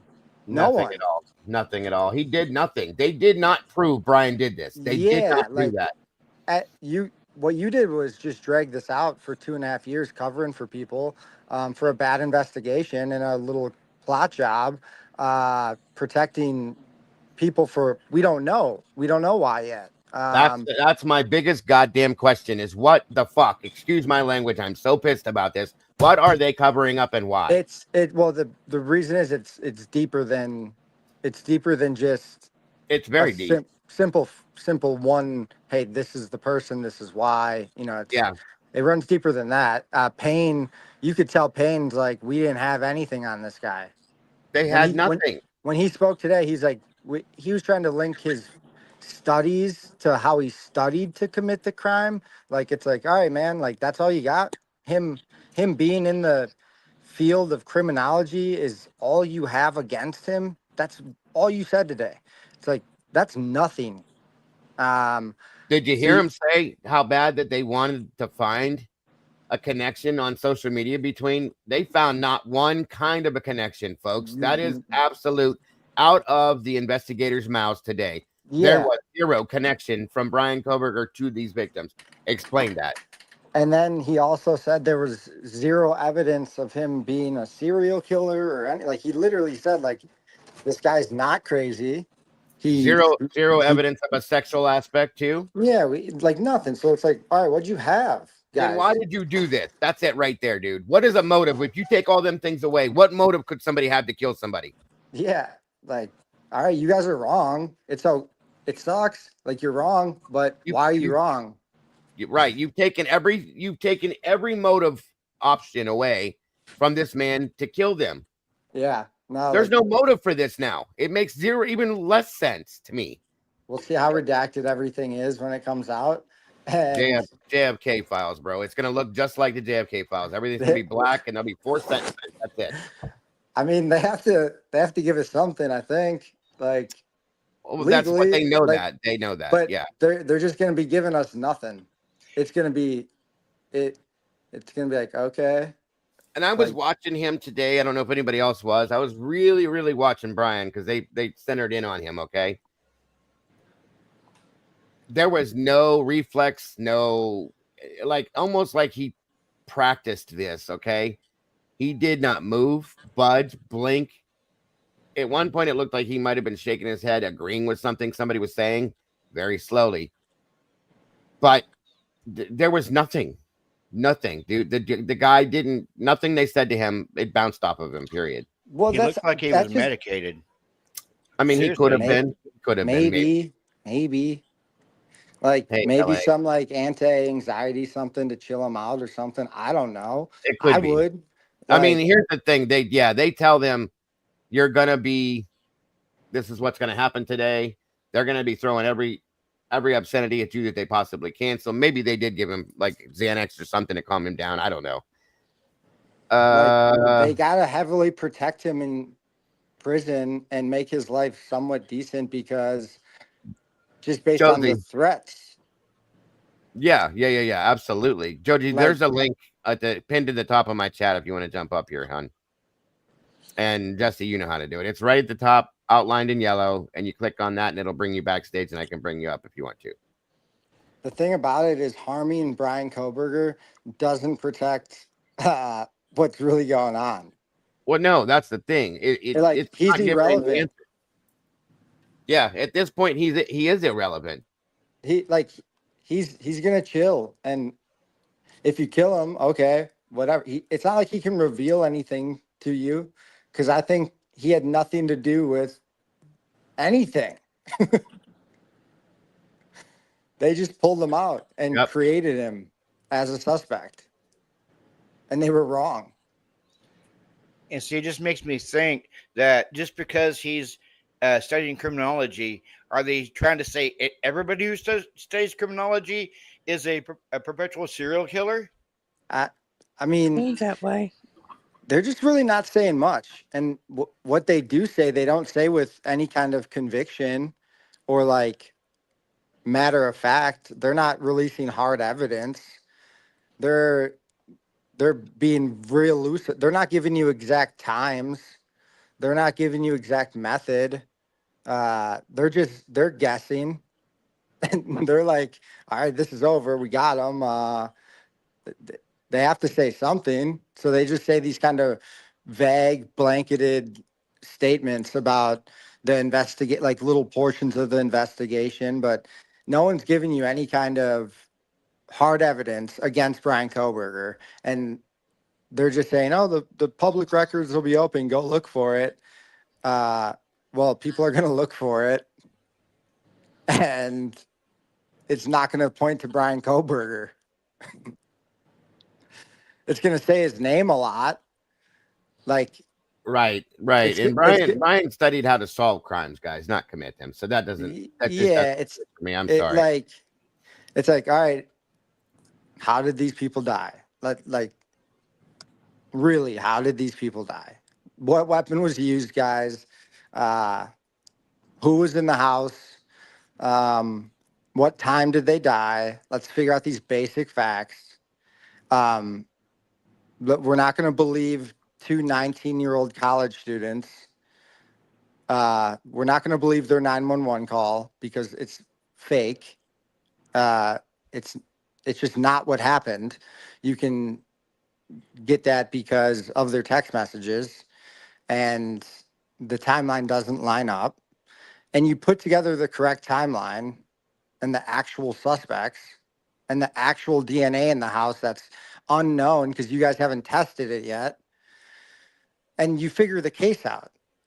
And you don't rely on a sliver of DNA on a sheath that you supposedly claim is there.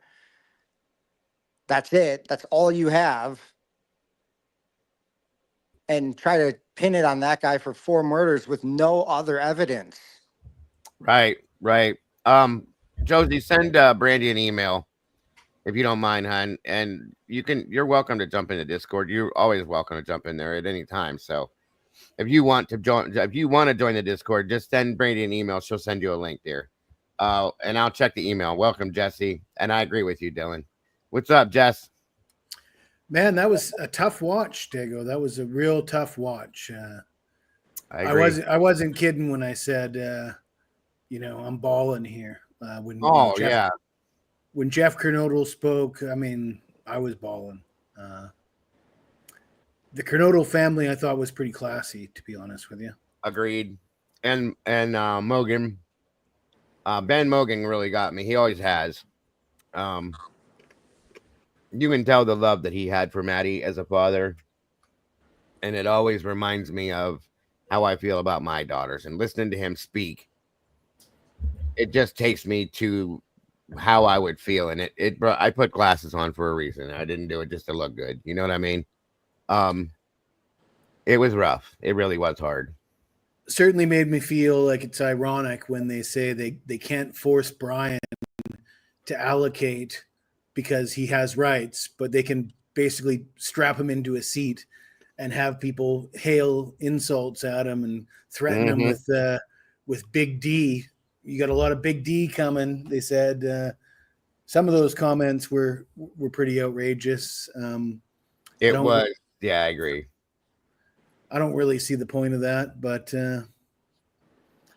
I mean, I could almost see if it was a real, if it truly was an open and shut case, but he's never really confessed, right? It's a guilty plea where he hasn't confessed, and I think some of the families lost sight of that.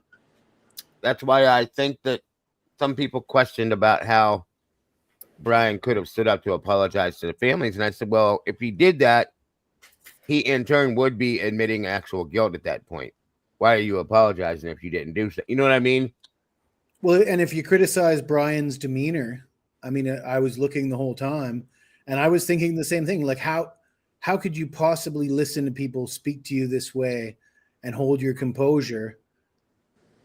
I mean, I can't see myself being able to do it, but his lawyers, Ann Taylor, Massoth, Barlow, all very stoic. They were all just really solid as a rock. Nobody flinched. And so, I mean, say what you want about Bryan. I mean, there was 3 other people at that table behaving the exact same way. Yeah, agreed. Very much agreed. Yeah, I wish somebody would have been there to speak on Ethan's behalf. I do agree. That was kind of sad, but his family made their choice, and I respect that. Uh, and again, that tells me. Let me. The way I look at this, Jesse, if I know I didn't do something, if that I have been accused of, okay. If I know in my mind, in my heart, in my soul, I didn't do that, and you're slinging as much as you can at me left and right about how much distaste you have for me because you think I did something, but I know I didn't do it. I'm not going to let you bother me because I didn't do it. So whatever you're saying to me just means nothing. You know what I mean? So I look at it in that sense. If he didn't do this, then I feel like could be how he did that. Go ahead. Sorry. Who spoke? Somebody was speaking. I'm sorry. Diane? Was that you, Diane? Oh no, I was listening. Dylan? Maybe not.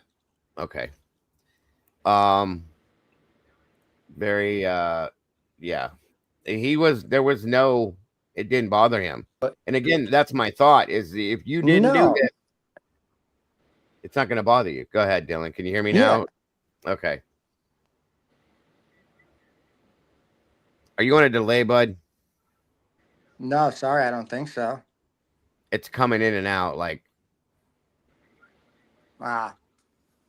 maybe. You might be hearing me after the fact. Sounds like a slight delay. Yeah, I think there's a delay. Do me a favor, Dylan. Jump down and jump back in and see if it like levels up back out. You can use the Hi, same. Dylan, by the way. Good to see you again. Hey, Jesse. But yeah, it was a hard watch for me. I got to be honest. I jumped in and out a few times. I didn't sit through the whole thing and I didn't raw dog the whole thing. And I did go through a few tissues through the whole thing. Yeah. I mean, regardless of who's responsible, the emotion from the families, assuming that this crime actually happened. I mean, the emotion from the families is something that what can you say about that? Yeah, it hits me, and I found it incredible that Bryan's team of lawyers. I guess that's what they do for a living, so that's right. They should be. That's what they're professionals at doing that. But yeah, I can't sit there and go through that without reacting. I mean, no, I was the same way. Like I said, I put sunglasses on at some point because I was having some emotions myself. Oh, yeah. I mean, and the insults were really easy for me to hear. That it was like, oh yeah, you're being, the Gonzalez family with their classless this and that. Oh yeah, whatever. That's no problem. I can take that. But when it really sounded heartfelt when it was the Kernodles. Yes. Jeff in particular. And it's like, man, that got me feeling like a father, empathizing. And I think that's something that the Gonzalez family should take note of, right? Is that Agreed. People don't empathize with that kind of behavior. And we've never heard from Jeff before. We don't even, none of the true crime community even knows Jeff. I covered an interview that him and Jasmine gave once, but that's all we've ever seen from him. And yeah, very true. The Laramies, I liked how they approached things. At the end of what he said, very good statements, and then said, we're not wasting any of our statements, comments on him. And they moved on. It was about their daughter, and that's 100% what it should be about. I get it. Okay. And I think Ben broke my heart in half like he always did. The last interview he did about Maddie was horrible.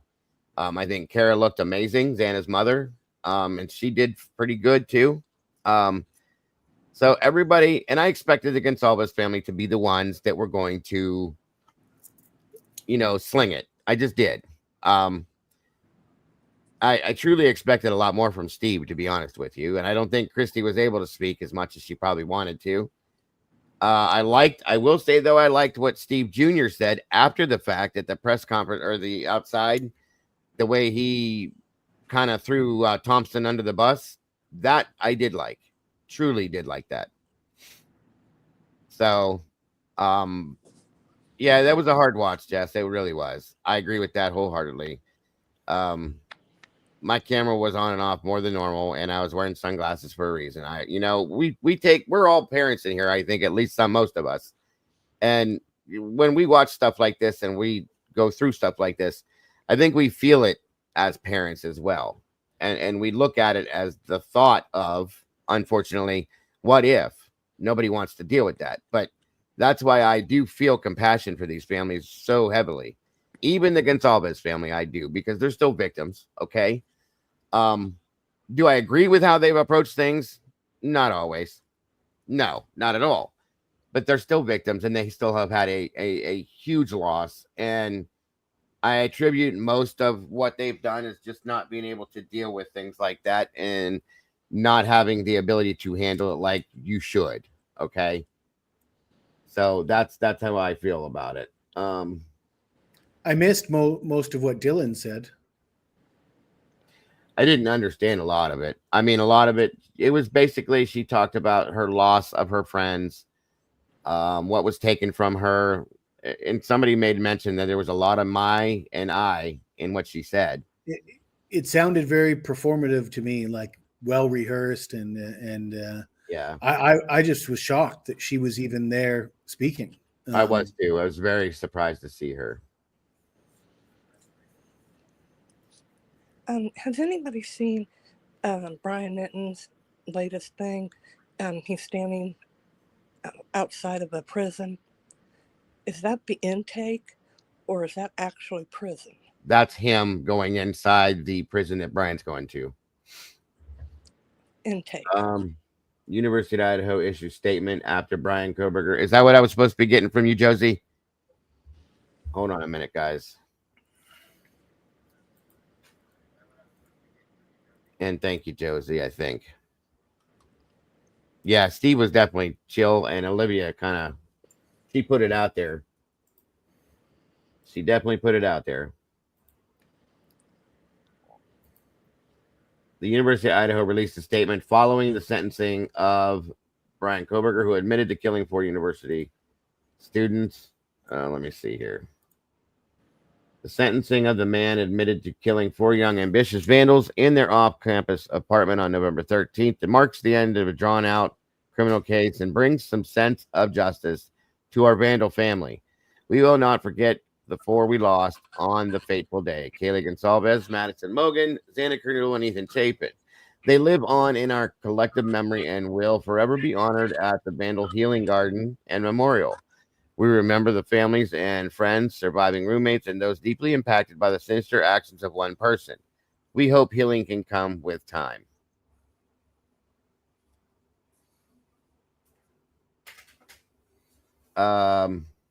Am I looking at something besides that, Josie, or is that just what you wanted to show me, hon? On one hand, you want to see more done, but when you think about the family having to sit through a trial, that pain is drawn out even more. If their families are satisfied with this monster sentencing, then we should be too. Personally, I would rather see tax dollars going anywhere. Okay. My heart goes out to families who lost their loved ones. Yeah. Well, now we have a slew of victims here. Obviously, the victims of the families of the victims. I look at Bryan's parents as victims as well.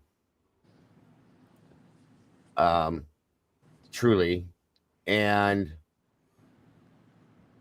yeah, there is an ABC link. Okay. Thank you, dear. We'll go back to that too then. Is it inside that link as well, Josie? Channel 4. Hold on, you guys. I'm looking for something here real quick.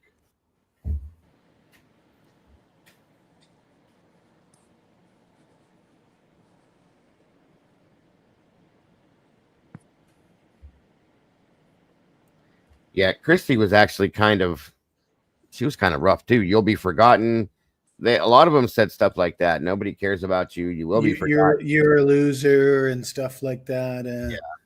I don't know. I mean, I just don't see what that accomplishes, to be honest with you. it makes them feel better at the moment, Jesse, I think is what it was. Truly. Again, though, I mean, the judge isn't allowed to tell him he has to say anything because that's within his rights, but they can make him listen to that. I mean, I struggle with that. Yeah, I agree. Okay, Josie, I found it. Josie wants us to check this out real quick, as do I. Let's see what we got. Josie's on a vacation far away. You know, I like my girls a little bit older. Yeah, I should stick to commentary, I guess. Oh, you're doing fine. All right, let's check this out, guys. Lana does the same thing every time Josie comments, by the way. A couple of different occasions there, Kira, where Bryan Kohberger would come into the courtroom and he would immediately sort of address his mother and his sister Amanda, who were sitting right in the front. And that was often a greeting with a smile. The second time after break, he came back in, tried to address his mother again, sort of mouthed some kind of greeting. But then at the end, when it was all over, when he had been sentenced to 4 consecutive life sentences, he was, sort of being scrambled around to get out of the courtroom, addressing his lawyers, and it was as if he was trying to, communicate with his mother in that moment. There was this other striking difference that stood out to me as well, Kira, as they were going through the sentencing, as Bill Thompson was showing the photos of each of the victims, people started crying. The people in the courtroom were sobbing. And I noticed that Bryan Kohberger's sister, Amanda, started to sink lower and lower in her chair. And when I looked over, I saw Kaylee Gonzalez's sister, Olivia, who gave a fiery rebuke of Bryan Kohberger. As Bryan Kohberger's sister sank lower, Olivia sat straighter. Her spine was straight. It was like she was growing in strength and confidence throughout that moment. It was startling. It was shocking. The Gonzalez family here is coming out. And do you guys want to come on? I'm on live TV right now. Do you want to come talk? Sure. It's been a busy day. We've really come to know each other over these last years. I'm live on. Yeah. Do you want to join? Sure. Thank you for being here with me. We've talked a little bit about how you guys are learning a lot of information that you didn't know. Mm-hmm. I was a bit surprised by that, given how much you have invested in finding out the truth. You've had private investigators working with you. You have been diligent, as your kids have been diligent. Is there anything that you want us to know moving forward in terms of this recent meeting that you had that revealed some information to you? Honestly, I think that I don't know if it's going to be helpful, but it just America needs to hear it, that the details are far more horrific than anybody ever imagined. Far more horrific. And we know Kaylee was a fighter. Mm-hmm. Yes. And what the rumors about him treating female students differently, those were all confirmed. And female cohort? Mm-hmm. Yep, and he was under investigation. That's all true. He wasn't fired. They said his funding was pulled, which is almost equivalent to being fired because you can't remain in the program without the funding. But this guy was arrogant. He thought women were beneath him. So I thought it was fitting that Olivia just chopped him up in pieces. She sure did. Yeah, to say that his defense team was women. Mm-hmm. And the idea that had he not approached them in their sleep. What does that mean? The Kaylee. Mm-hmm. Kaylee would have stood up. Yep. And she came up next, and I made eye contact with him, and he was enraged. He was just enraged. So, mission accomplished. We can move on now. We said what we needed to say, and hopefully, people understand where we came from. And I'm sorry, but Bryan Kohberger's demeanor did not change from the moment that the first person spoke to the moment that the last person spoke. So whatever. I mean, he can believe this if it makes him feel better. Maybe that's what it does. That's fine. In addition to that, the character references that they're all building off of are from recent people at Washington State University. They don't talk to anybody further back in his life. If you talk to Catherine Ramsland, she said he was a delightful young man. Most of the people from his hometown have pretty positive things to say about him. Yep. And really, the worst things that people say come from people that don't even know him or have very limited exposure to him. Yes. And they haven't bothered to dig any, either they haven't bothered or they did and they didn't want to report what they found. Good point. Yes, sir. Yeah, it's some of these statements are a little out there, I'll have to say. We stay back onto back on the property and things will get back to normal. Moving on, though, you and I were just texting about how it's never really over. No, it's not. It's not. I mean, it's there's a sense that we can put behind us. And it's been a big piece that we haven't been able to put behind us for so long. So that big piece, him getting shipped off to prison.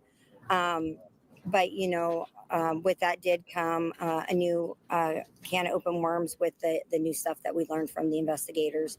That is definitely going to take some time to process. We'll be here when you want to talk about that, but take the time to process that. Yeah.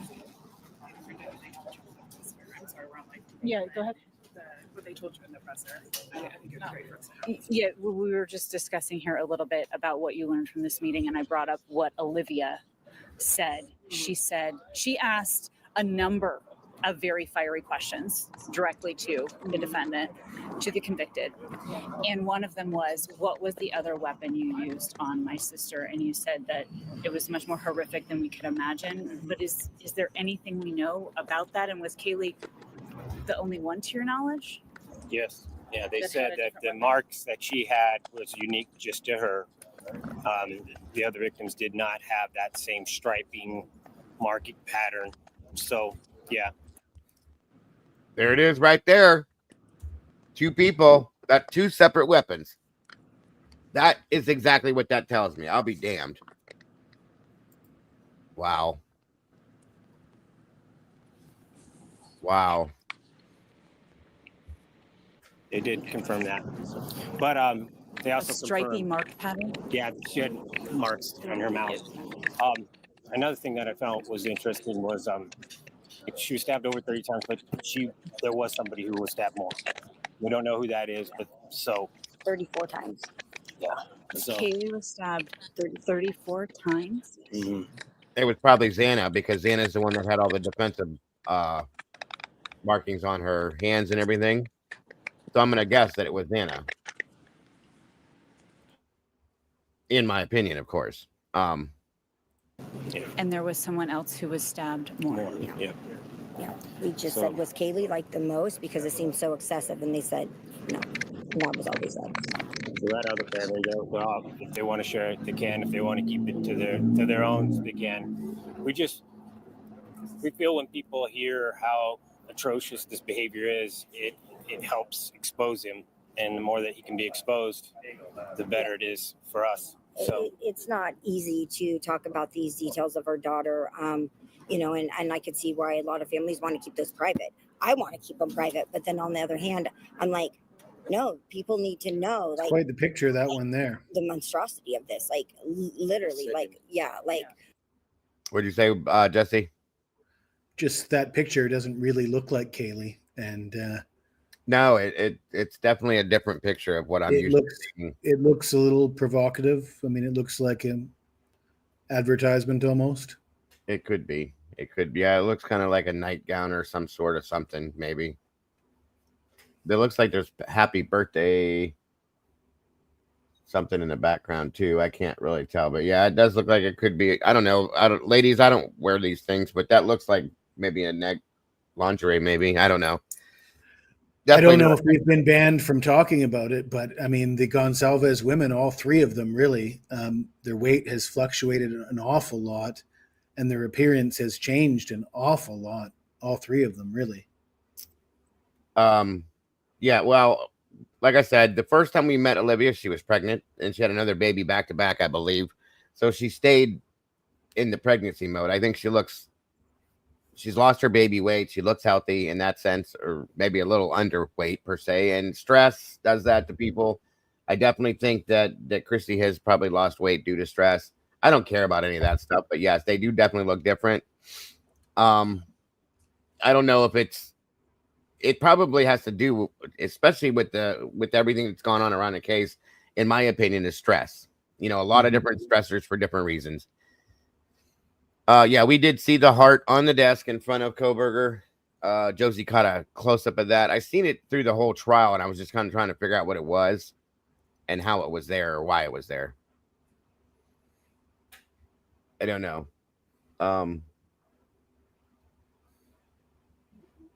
Is it a tube top? I can't tell you guys. It looks like there's straps over here, it's like spaghetti straps, and the material looked like it was like real thin or something. I don't know anything about women's clothes.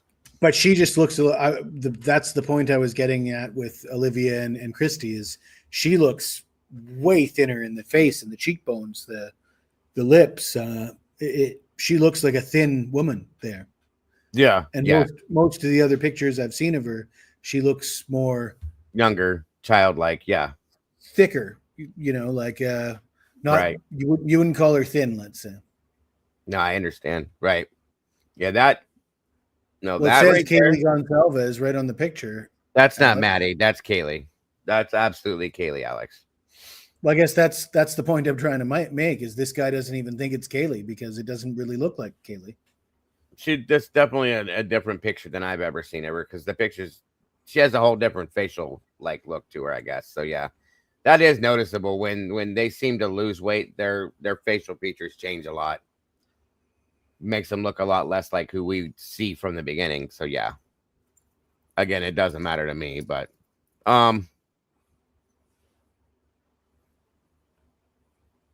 yeah, that picture I have questions about why it was there.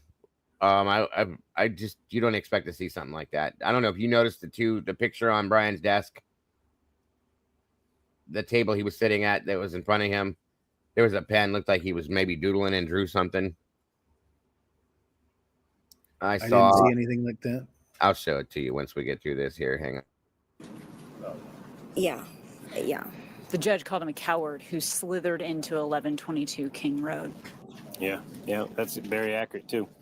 Yeah, it's accurate. I think that he could have found some better words, but I'll take it. I'll take it. Yeah. I appreciate you guys coming on to talk with me. Thank you very much. There's a lot of people that want to talk to you guys here. Thank you, Stephen, Christy. I'll move back over here. And Kira, forgive me, I'm having some technical difficulties, so I'll put my IFB back in here.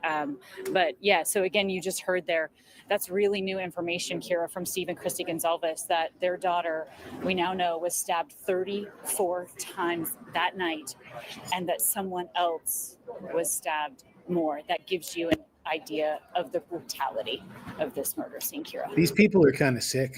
These people that do this for a living, these sticking microphones in your face, and right when you're walking right behind them. Breaking news: Kaylee Gonsalves was stabbed 34 times while her dad just walks behind me, and I don't give a fuck because I got the story.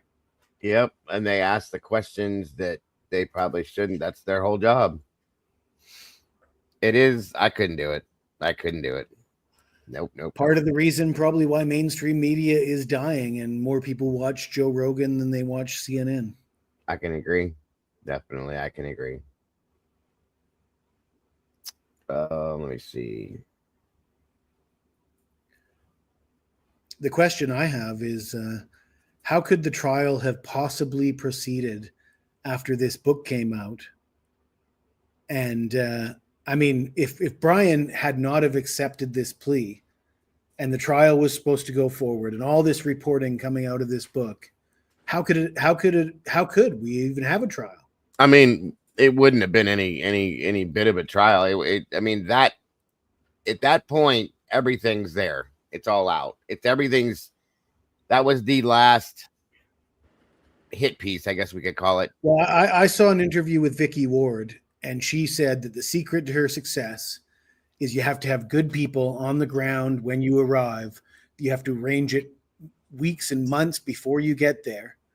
And the guy that she arranged in Moscow was a guy straight out of the Moscow Police Department, Her handler, psychologist, her handler. Yeah. And the first thing that he did is take her to meet Chief Fry. Mm-hmm. So Vicky Ward had a handler from the Moscow Police Department.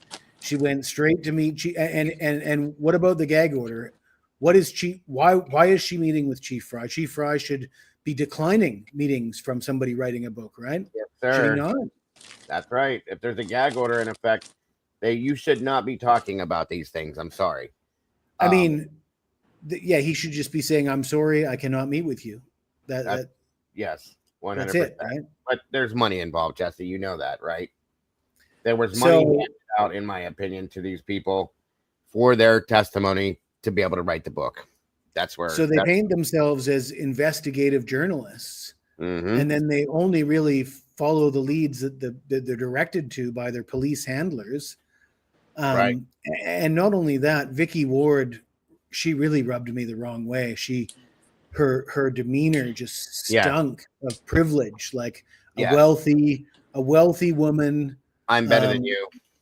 Just from New York City, probably not even American. I don't, and I obviously I can't hold that against anybody because I'm not American. No, she was British. But with a British accent, wealthy, from privilege, from money, and then she speaks glowingly of Stacey Chapin because Stacey Chapin also stayed there. privileged, white, blonde, sorority girl, money. She identifies with Stacey Chapin, looks down on the Gonsalveses and the Kernodles, doesn't even really have the time to speak to those mere peasants, was the feeling that I got from listening to her speak. Well, and she was given perfect, like absolute misinformation, Jesse. She was telling lies. Well, how could she possibly get anything but lies? Right. When those are her sources, right? Hmm. I mean, maybe I'm a little bit naive, but I thought an investigative journalist, if you're approaching this case, has to go into it thinking, well, there's some controversy here. Not everybody's really buying the whole narrative coming from the cops. Mhm. So I got to be investigating the police as well as the witnesses and the surround people in the community, not arriving and getting led on a leash by the police. Right. That's not right. there's nothing investigative journalism about that. That's propaganda. And the book clearly, well, I mean, it's self-admitted. She tells on herself in that interview that I saw Yes. that the book is straight up propaganda. It was never meant to be anything other than propaganda. We went straight to the cops. We published everything they told us, and that's just what we did. Well, that's what it's a nonfiction book, or I'm sorry, it's a fiction book. It's absolutely fiction. It's a fictional story. There may be spits and spricks and spracks of truth in there somewhere, but it's a fiction book. Hey, Willie, what's up, bud? Hey, guys. Hey, Willie. And another problem I have, though, is they bring in people like Emily and Ava and all these just randoms that are just from the neighborhood, and they take their testimony and print it out as it's gospel, right? I mean, if Ava said this, it's gospel. If Emily said this, it's gospel. Right. What about Dave and WSU Kim? I mean, well, it goes against the narrative, bud. So they're not going to say that it's gospel. Then you know that. Well, if I understand that, but I will say, if you want to do investigative, even if you want to do just good propaganda, even if you want to do good propaganda, you should try to debunk the people that are saying opposite things. And Dave and WSU Kim are out there saying these things, and if you don't want to include them, or if you don't want to go down that road, you should at least try to debunk it. Mhm. In my opinion. Sure, agreed. So that's what was sitting in front of Bryan the whole time. It was something he brought with him. From what everybody said, they watched him walk in with it. It looks like some kind of a drawing that was done. Looks like it's from some crazy bitch. It could be. It could have been. Who knows? Could have been something somebody handed off to him to give this to him. It could be from his sister, though. Who knows? It could be from a family member. Can you give this to Bryan, please? Something like that, or something that he brought with him. Yes, Michael. We had 3 police officers ambushed, shot, I believe, and killed here in Lorain, like about 15 minutes from me. And there was a manhunt for whoever did it, I guess. So that just happened during the. First, they had nothing. So, and again, yeah, it is definitely the book is all propaganda, but that's the thing. How did all these things get released? Even nobody knew Bryan was going to do a plea deal. Okay. Nobody knew that until it happened. That was claimed. So, and there's a couple topics I want to touch on since we're all talking here real quick. Nobody knew that. And there's Scott Green's book was released last year? Mhm. Okay. We have the Nightline which came out 2 years ago. That's the one that Daniel from Drunk Turkey was on. We have Dateline. We have Prime Video series. All of these things all came out before a trial or a deal was reached. All of those things should have been like illegal per se to me, because it's all jury tainting. It's every bit of it's jury tainting. In the end, the gag orders seemed to only gag evidence that was favorable to Bryan Kohberger. That's And it, any right evidence against Bryan Kohberger seems to be fair game. Yes. It's leaked. It's on national television. It's in books. Howard Blum, his book too, or Bloom. Yeah, I forgot him. Sorry, but yeah, you're right. It's all propaganda. What'd you say, Willie? No, as soon as I come up here, I just saw Annie was calling me. I said, "Damn it, Annie! I hope she comes in here." She should. I'd love that. I'll text her and be like, "Come and take this." The one big thing that I want to talk about real quick is what we got in the press conference from the two investigating officers, the lead detectives on this case, where somebody asked them about Maddie or the target. And they're going back to now telling us that the house was the fucking target. The house. Are you kidding me? They don't know who the target was. It was the house. They said his words were the house was chosen for whatever reason we don't know. Are you serious? If that's not the biggest load of bullshit, they don't have anything. So why did Bryan plea? Nobody knows, Willie. I don't even care anymore. I don't know. I don't even that. Right, they literally gave him. They literally gave him the floor, and he says, "I respect." What did he say? I respectfully decline, or something. I think he was told to say that. That's my opinion. Jesus, yeah. By who? I don't know. Why at that point? Why are you listening to anybody but yourself, dude? Because I don't think I still think that there's reason for this. I think they're trying to jump out of this court level and get to the Supreme Court to do this right here to prove all the Here's what I think. Misconduct bullshit. I think he's a pussy, dude. That's what I think. I think he's a flat out pussy. Because he could still do all that and stand up for himself and say, you know what? The system is going against me, which is why I'm making this plea. Anything, dude.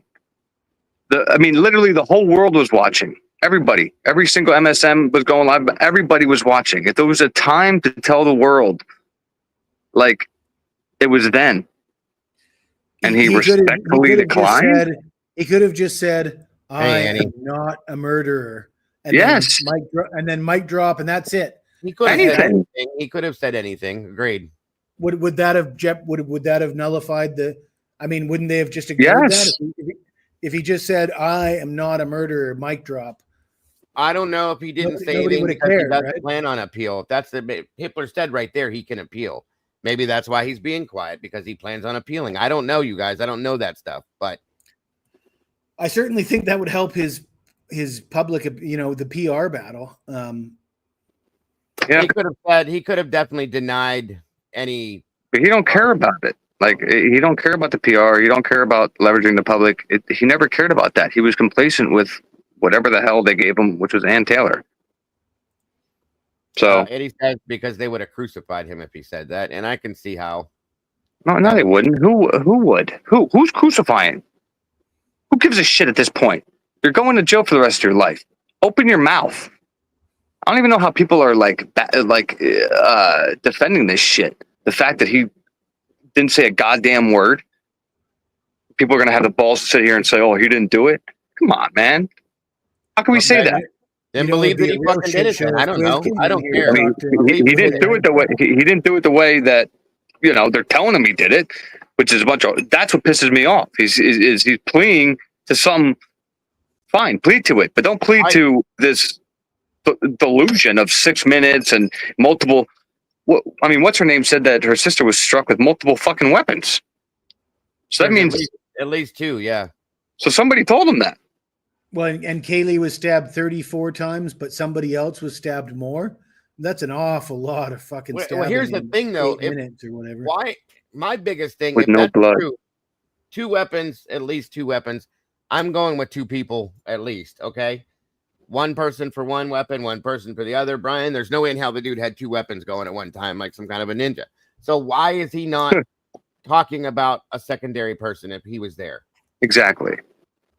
And what that just tells me is Bryan doesn't know who the secondary person is. I'm sure Bryan would give up somebody to, like, you know, be with his family again. Like I said, he's not the hardened criminal, dude. He doesn't know because he wasn't there. That's all I can gather at that point. Yeah. He would have to know who it is. That's why he doesn't even know where this clothing is that, you know, they want him to. He probably doesn't know because he wasn't wearing it. There's no weapon. He can't give up a weapon because he wasn't there to use it. He can't give up the clothing because he wasn't there to wear it. That's what I'm saying. That's what I don't understand is. And Ann knows all this. So what is the goal here? Exactly. Who the hell are they protecting, and what is the motive to protect this either individual or individuals? Are they law enforcement? Are they, like, why? Who the hell is this important person that you care so much to protect and screw the victims out of full justice for their family? I don't know, man. That's just sickening. It doesn't make sense. There has to be some form of a goal, whether it's he has 42 days to make this appeal. And within 42 days, if he doesn't make an appeal, that's going to tell me, I'm sorry to say this, okay? And you guys can get angry with me. I'll never be comfortable with the fact that Bryan Kohberger did this, okay? And until you show me some kind of physical proof. Alone, of course, yeah. Show me that he did this by himself, all alone. Okay, then we'll talk about that. Yep. But after the 42 days, if the guy doesn't say something, if something doesn't happen, if there's no appeal filed, if this, I have no other choice but to accept that he did it. That's it. Yeah, that's what I mean. I can't fight for somebody, dude, that's not going to fight for themselves. Plus, even if, you know, God forbid down the road, he's awarded a trial or something like that, like, he doesn't even want, it seems like he didn't even want to go to trial. So what, go ahead. What is he really going to, like, why would he even fight the system if they're just going to give him a trial when it seems like he doesn't even want to go to trial?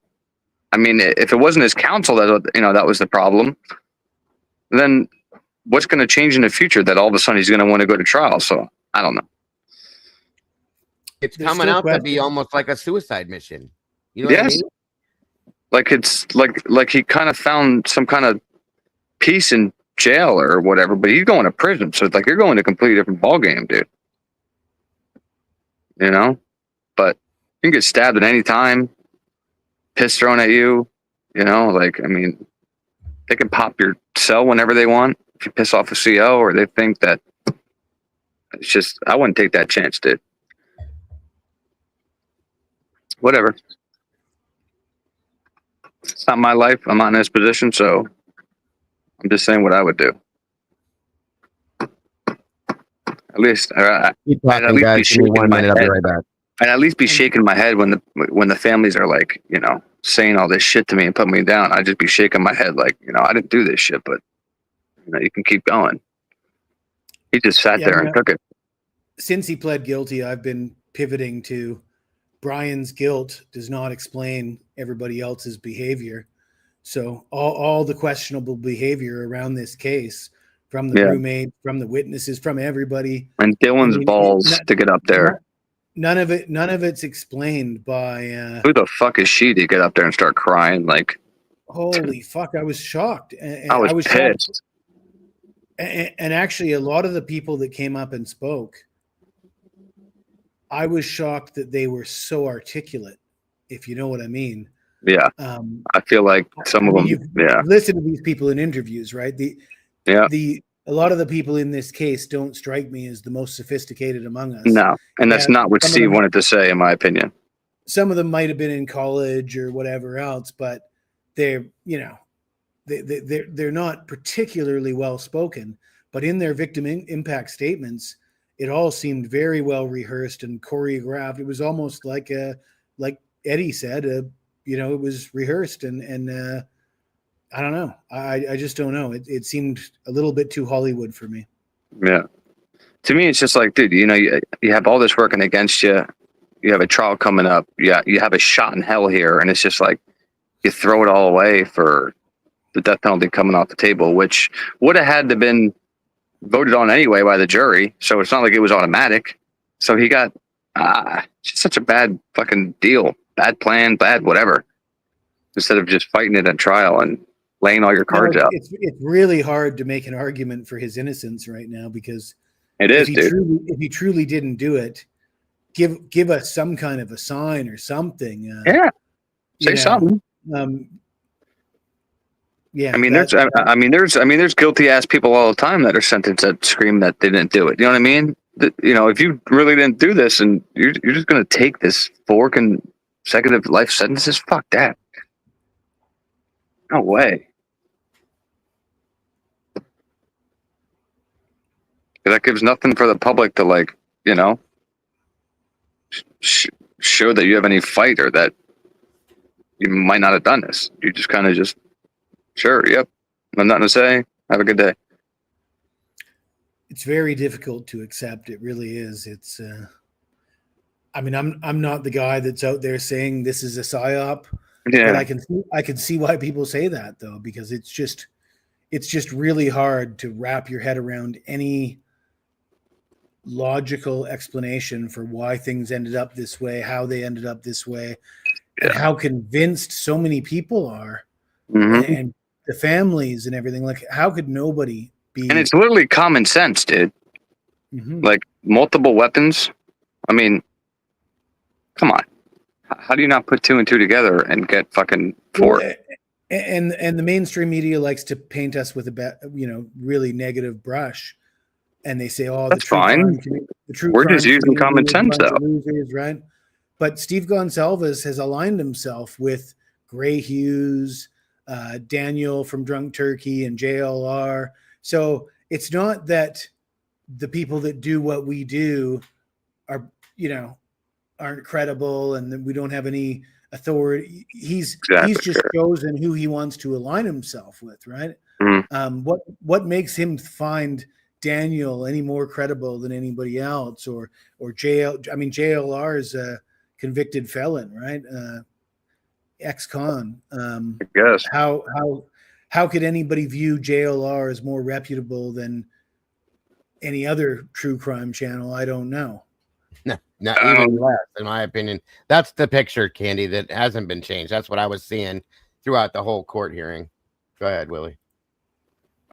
He was talking about JLR.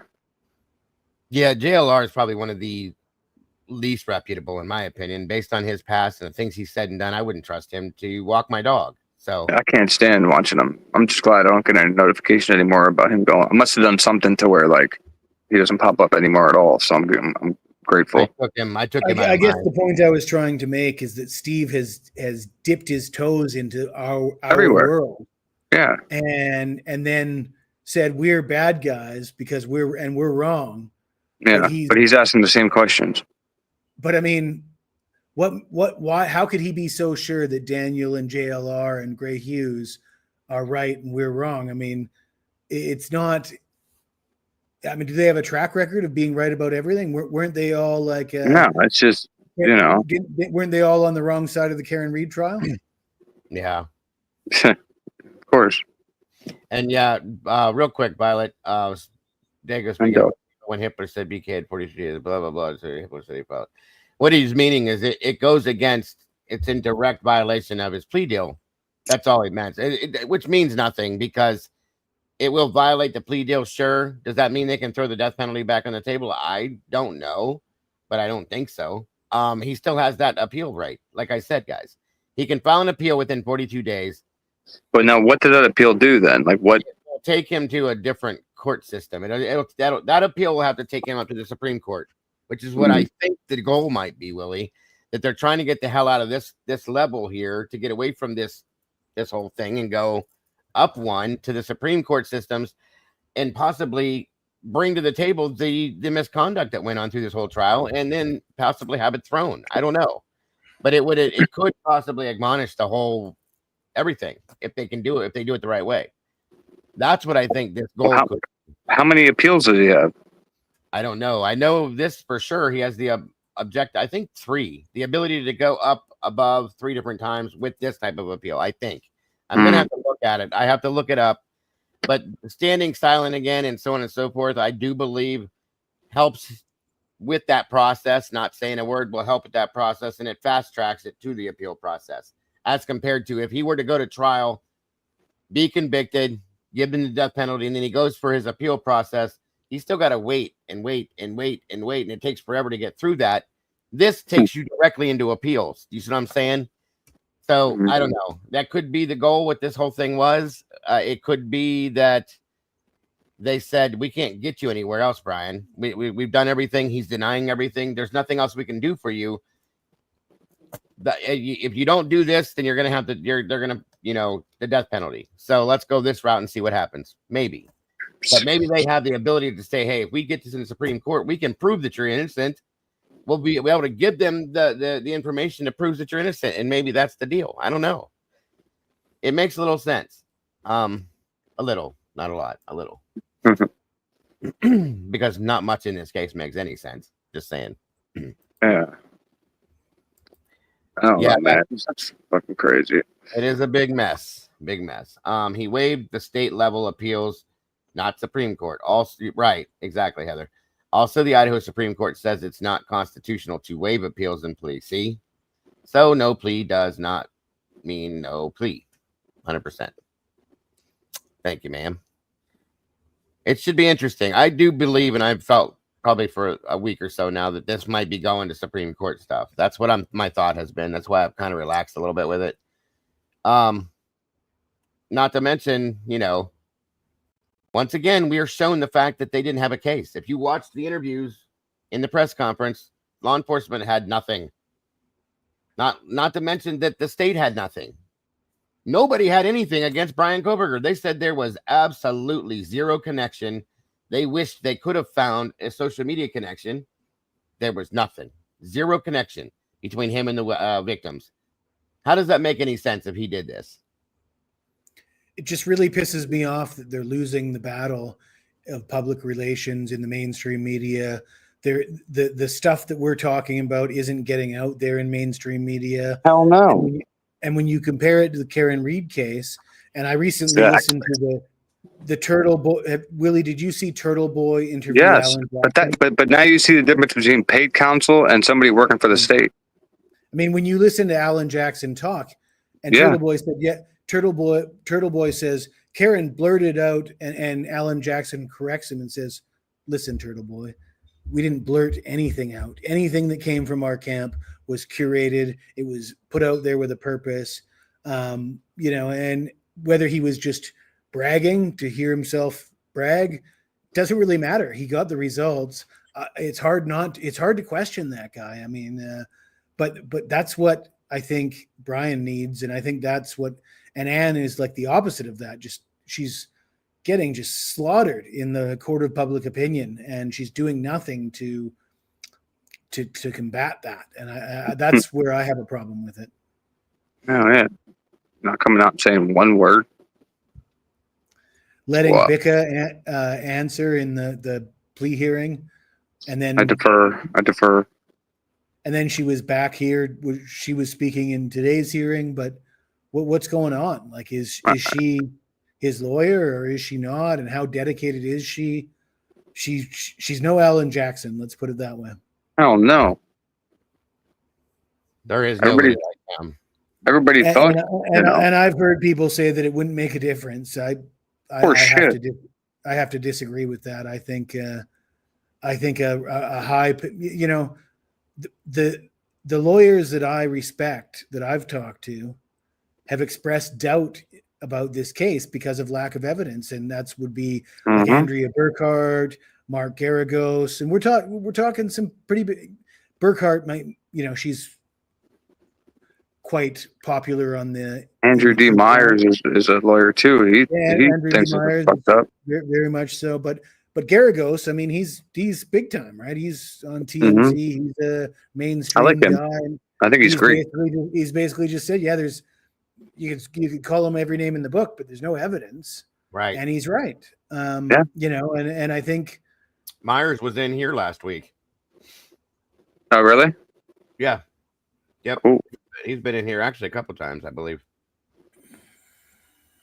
Yeah, they all thought this is suspicious. It's just, I don't know, man. I mean, if there's no evidence on you, then what all changed? Like, what all shifted from whatever gun ho to trial, and then all of a sudden put the brakes on plea. If as of the 18th, the there hearing isn't, there was I got to be honest with you, dude. I think when everything was denied, I think she hit a wall. Okay, I think she hit a wall and but did why? not. But then just do exactly what Karen Reed did in the second trial. Just dump the reasonable doubt on him. Eddie just asked me a question. I'd like to answer him. Go ahead. Because he asked me, like, what could she have done differently? And I'm going to pick up right where Willie, I think, was going. Is I think the turning point was with the Cy Ray and Cy Ray getting called a conspiracy theorist. I think that was right around there. Like we were at a point where there was still a ton of doubt, even in the, not really the mainstream media, but a lot of people could see doubt. And when nothing happened after that, I mean, we still don't even know. Does anybody even know? Did she talk to Nick Balance? Nope. Has Cy Ray even commented since? Like, we don't even, we've got Dana, nothing. Please no.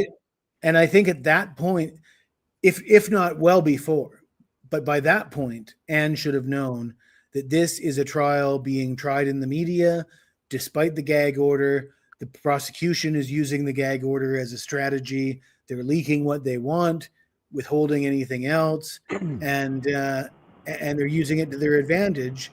And what did Anne do to counter that? I don't see that she did anything. But I mean, you're she right. almost acted like she didn't even recognize what was happening. Exactly. Maybe she saw once that went down and realized that the judge isn't even going to falter to an expert saying there's corruption here and they called him a conspiracy theory. That's when everything starts to roll downhill a little bit, and she's not getting anything like the continuance was denied.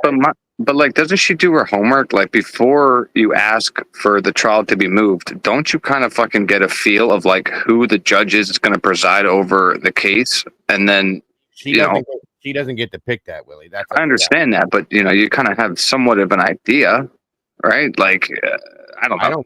I don't think so. I think it's kind of like a lottery type thing. Yeah, but how many judges are there? That I have no idea. Because, I mean, it has to be a process of elimination. I mean, if you have 6 judges, 4 of them never even touched a case anywhere near like this, then you're probably looking at the other 2. I don't know. It's just... It kind of feels to me like she threw in the white flag after Hitler called Cy Ray a conspiracy theorist. I mean, every move she's made since that point feels weak. I haven't seen any pushback. And I want to believe, and Twizzle Stick assures me that she's playing chess and everybody else is playing checkers. Yeah, sure. I'd love to see it, but where's the fucking evidence? Because right now he just got fucking sentenced. What the fuck's going on? Like, where? I mean, what else? I understand there's a fucking appeal and shit, but he could appeal 3 times and they could shoot it down all 3 times, and then where are we? Well, that's true, but like I said, I feel like to counter or go on with what you're saying is I feel like she might have hit a wall, like you said. Hitler was dogged down, the continuance is denied, the alternate suspects is denied, and at some point, what else could she do? And probably felt like no matter what I do, they're taking this down. But if you guys are just telling me they had absolutely that they really had nothing, what the hell is she asking for a continuance for?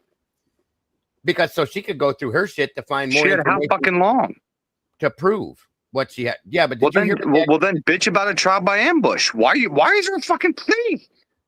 Ask the judge to recuse himself. Something.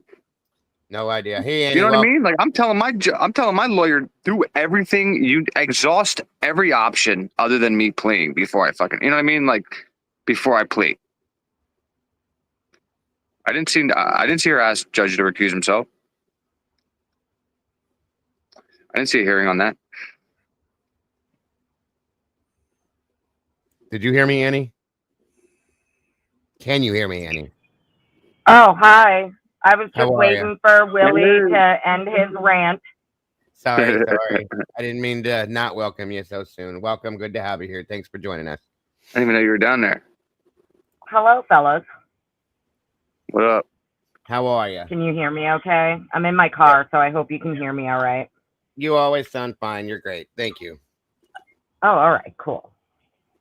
So, yeah, today was a very interesting day. I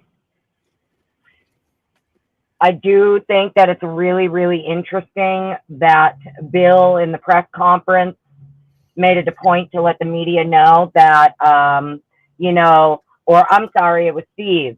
Sorry, it was the Gonsalves family. Made it a point to let everybody know that after the president of the United States made his little post, all of a sudden the prosecution and the lead detectives are calling up the Gonsalves family and staying on the phone with them for 3+ hours, explaining everything in detail, including that their daughter was stabbed over 30 times and beaten and multiple weapons.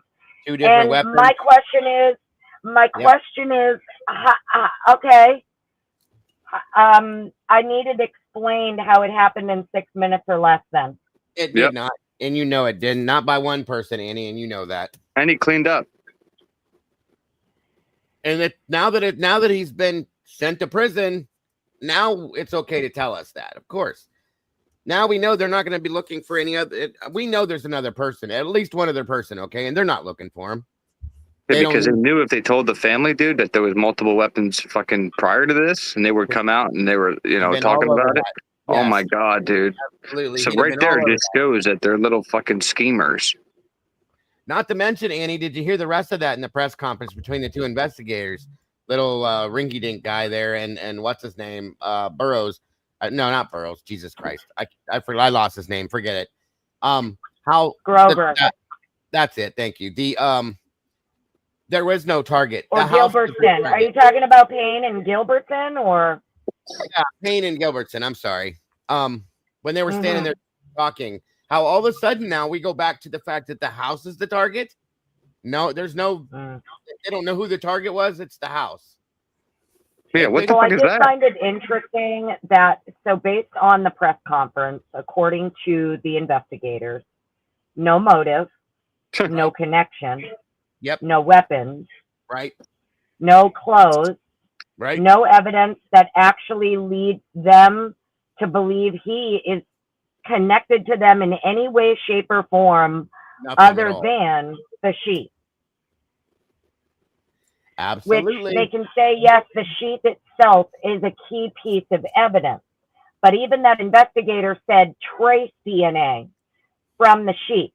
He did clearly say trace that. DNA, right, and trace DNA on a movable object is not as strong as they like to portray it to be in their little press conference. It's just not. Nope. So they proved, folks, proven from their mouths. And he even said, we hoped and wished that there was a social media connection, and then turned around and said there was absolutely no connection we could find between him and these victims. That can be true. I read it in the James Patterson book. It has to be true. There was a connection. Right. I saw it on multiple TV reports. I mean, how could that not be true? Of course, Chesney. Of course. Go ahead, Annie. There's just there's a lot of like I don't know. There's just, it is what it is. There's a lot of things that they said today that just, in my opinion, don't add up. Like even when they're talking about IGG in that press conference, right? If the IGG is no problem, and what you did with it is no problem at all, it's usable in court, it's above board, it didn't violate rights. Why wasn't it in your fucking probable cause affidavit then? Thank you. Bingo. Why didn't you want to use it in court? Why isn't it your key piece of evidence with the fucking sheet?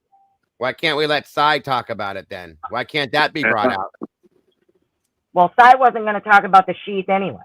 No. I mean the IGG, or not the IGG. So there's no way the state would have won their case, bro. Cy, If this would have the Cy trial. wasn't going to talk about IGG, but the point that I'm getting at is the way that the state portrays this whole IGG thing, okay, is that it's no big deal, not a problem. Law enforcement uses it all the time, these techniques. This guy who got up and spoke for the FBI, Grover, whatever his name is, he's making it sound like this is like, groundbreaking technology that solved this case. And if that were true, why didn't you include it as a key piece of your evidence then? Why was it agreed that it's not going to be used or talked about? Right. And real quick, folks, I'm not as dumb as I just sounded. I keep getting in my head because of my ADHD, the IGG and the cast shit flipped around for some reason. Yeah, it's fine. I knew what you meant. Sorry about that. But anyway, yeah, she's right, guys. So here's the point that I'm making real quick. After all of this, at the end of this man was just sent to prison. I'm sorry to tell you, but I have even fucking more questions now and more reason to believe that he had nothing to do with this than I did before. Okay. After hearing the actual investigators on that investigated this, say what they just said. The stupid ass prosecutor himself said these things. They're telling on themselves. Okay. They're telling us. So why is Bryan fleeing? Willie, if I could stand on my head right now and give you an answer. I understand the whole, like, you know, getting it to the higher courts, but that's a gamble that, like I said, if they shoot down, if the higher court shoots them down, which they do basically most of the time, then where does that leave him as far as like his options? I don't know. If they bring what I think they could bring to the table for the Supreme Court, I don't think they would have a choice but to not shoot him down. That's what I'm saying. This is a whole lot of bullshit, guys, and a whole lot of like illegal bullshit. But who's going to bring it to the? But who's going to be the one? Like who? Wouldn't it have been more apparent Is it how Ann? much bullshit it is if it actually had went to trial? If we had to go through a trial, the bullshit would have been aired out more. Thank you, sir. The plea sort of hides the bullshit, doesn't it? Yeah, the investigators at the press conference made it clear this spared them from having to rehash or go over what they did. Period. It is what it is. This plea made it so the state never has to prove their case. The feds never have to show their work. Neither does the state and neither do the investigators. Right. And none of that would have to come out. None of the bullshit would have to be shown. The mistakes that were made, the lies that were, none of that. Okay. And that's why I won't be swayed that this was, you know, better for Bryan than going to trial. I'm sorry. Well, I think maybe, and this is a maybe, because I'm just thinking maybe she thought that she didn't have a chance trying to bring this stuff forth in the trial, that it was going to go against her no matter what. Then she should have stood up and said that then, instead of letting her, you know, client just go down like this in flames. That's all. Maybe. Well, I mean, isn't that her another obligation? note, maybe. I mean, it is, but yeah. On another note, I gotta say, you know, I've always tried to remain not commenting on the Gonsalves family, right? Because I know so many other people do. And I gotta tell you, Olivia, in my opinion, is straight gangster. Like, regardless of whether or not you think Bryan is innocent or guilty, the fact that this girl was like, you're going to sit up straight when I talk to you. Yeah. Right? Yeah. Like, she would have been all up. You know what I'm saying? Like, the fact that she was like, had you not snuck in and attacked them in their sleep like a pedophile, Kaylee would have kicked your fucking ass, is amazing. Amazing. Yeah. Because I actually believe her on that. But the problem here is that when she says that, now, in my opinion, if the state is telling you that she has been stabbed over 30 times, beaten, and all of these gruesome details, and multiple weapons were used on her, in my opinion, she has defensive wounds. And I don't think, and I'm of the opinion she did fight back. I've always been of the opinion, not only did she fight back, but so did Xana, which is why they had very severe wounds compared to allegedly everyone else. Yes. Know what I mean? Yeah, when Steve said that she wasn't even the worst, that there was somebody that was stabbed more, I automatically believed it was Xana, truly. So yeah. I can't believe nobody spoke for well, Ethan. This is what I mean. We're adding extra time that the offender would have needed to carry out the crime. Yep. Never mind, that would contradict being a. Yeah, that adds another person, one for sure, in my opinion. I think they have told us now that there is at least one other person involved in this. Okay, they've already told us for sure that there's another weapon. But why did their demeanor change as soon as they got outside of the courtroom? Who's? As in who?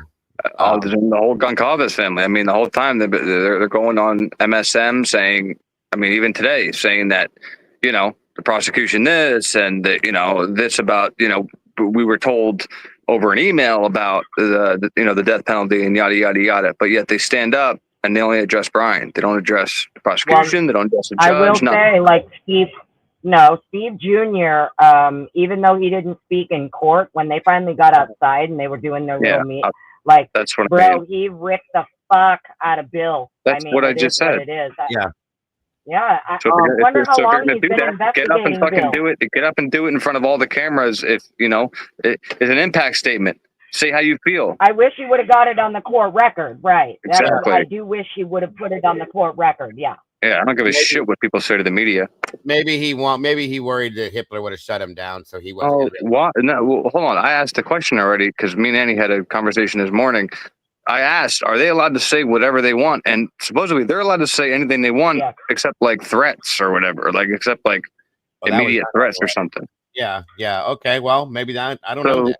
So yeah. So they could have went off. I mean, yeah, they no, they get to say that. whatever they want. That's why Olivia said Kaylee would have kicked your fucking ass. Yeah, that's what I mean. Well, yeah, that and what the other sister threw in there about getting the D or whatever the hell it was. That was you're going to be getting some big D's. You may have gotten all A's on your papers, but you're about to be getting some big D's. And how about fucking Santa crying? That was wild. That was fake. Come on. That was fake, dude. He hasn't cried in any hearing ever, and all of a sudden he's crying when the cameras are. Dude, oh my god, I want to throw up. Now he's got to show his emotion now, and all the put on the good show. The whole script. I mean, it was all theatrics. I'm sorry. It really was, dude. Absolute theatrics. The Oscar definitely goes to Dylan, though.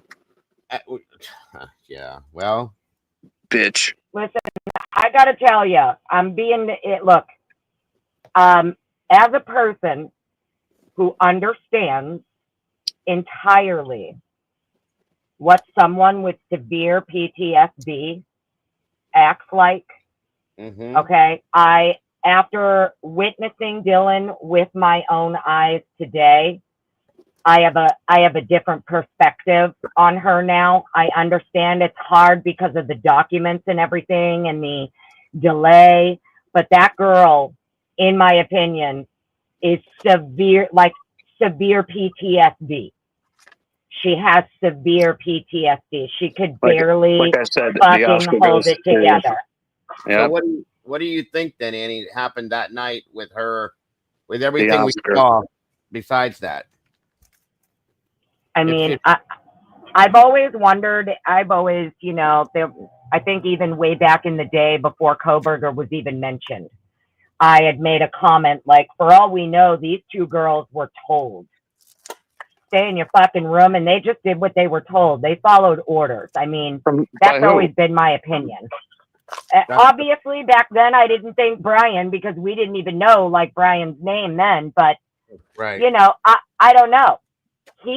I'm not giving whatever's going on, like, that girl, the fact that Bethany's statement, saw her dead friend on the ground. Bethany's statement and Dylan's, when addressing Bryan, just look at the difference in the two statements. Bethany didn't bother to show up. She had Emily speak on her behalf. Right. Dylan actually showed up. She was an absolute mess, and she addressed him. He did this.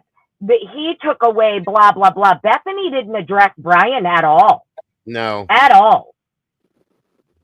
Nope, she did not. I get it. I see, I felt like there was some emotion there, and you can only fake so much of that, in my opinion. But maybe, like, I kind of can go along with what you're saying, Annie, to an extent. She was crying because of how she's been treated this whole time, because people fucking going after her. Get out of here. Hold on. Let me finish. I believe, listen. She ain't fucking fooling me, bro. She can fool you. That's fine. No. Let it's me in the record that this girl's already been having fucking nightmares of being chased and kidnapped since she was a kid. She also draws eyebrows too. We're gonna say there. I'm just saying. I'm not saying you're wrong, Willie. What I'm saying is maybe, like with what Annie just said, they were told, stay in your room. I don't care what you see or hear. Don't come out here, so on and so forth. Okay. And maybe they expected, because Kim did even say that there was supposed to be this shakedown bullshit, whatever, who knows. And maybe they expected that they were just going to get into a fight, be threatened, beat up, whatever. And it went so far that she didn't expect that. That's what traumatized her, possibly. I'm not saying that she wasn't she didn't know something was going to go down. Story changed 85 times, dude. Maybe it just became way more than what she thought. I'm not saying just a thought, guys, because even she was a lot She's more. She's so traumatized by seeing her dead friend. She's literally looking for jobs. That's pretty traumatized. That was beforehand, though.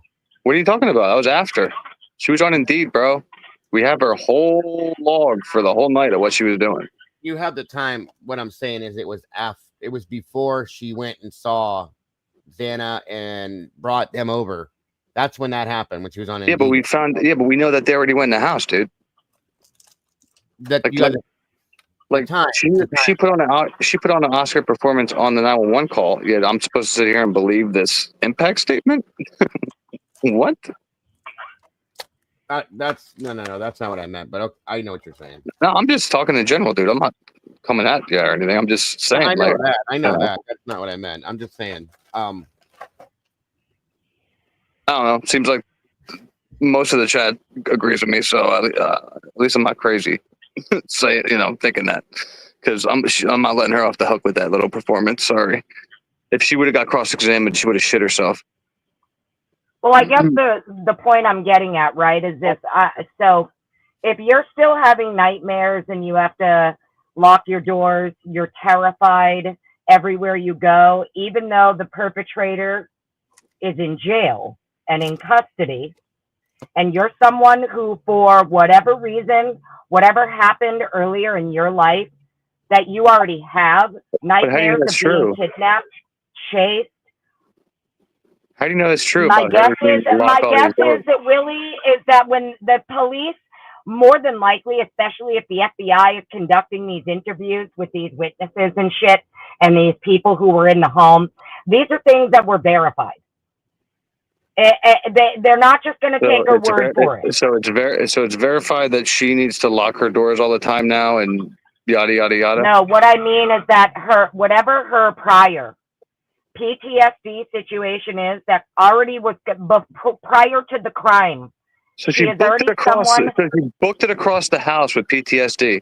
I'll just stop talking. I'm asking you a question.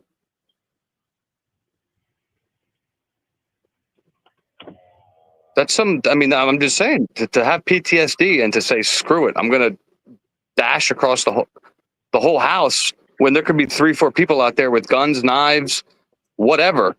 After you see a dude in a mask, I don't know. I don't know what kind of PTSD that is.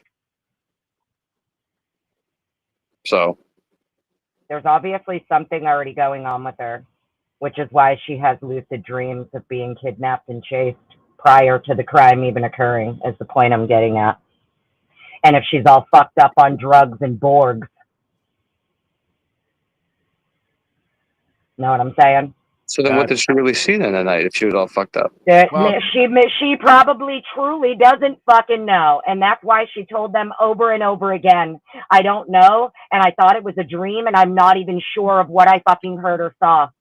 One eyebrow or two, I'm not sure. I think it was a fireman, but I don't fucking know. So that would have been they twisted. The fact of the matter is that the police took statements from these people, and because they needed to place a witness and they needed to fucking wrap this shit up, unfortunately, I'm of the opinion they twisted a lot of what these fucking kids told them.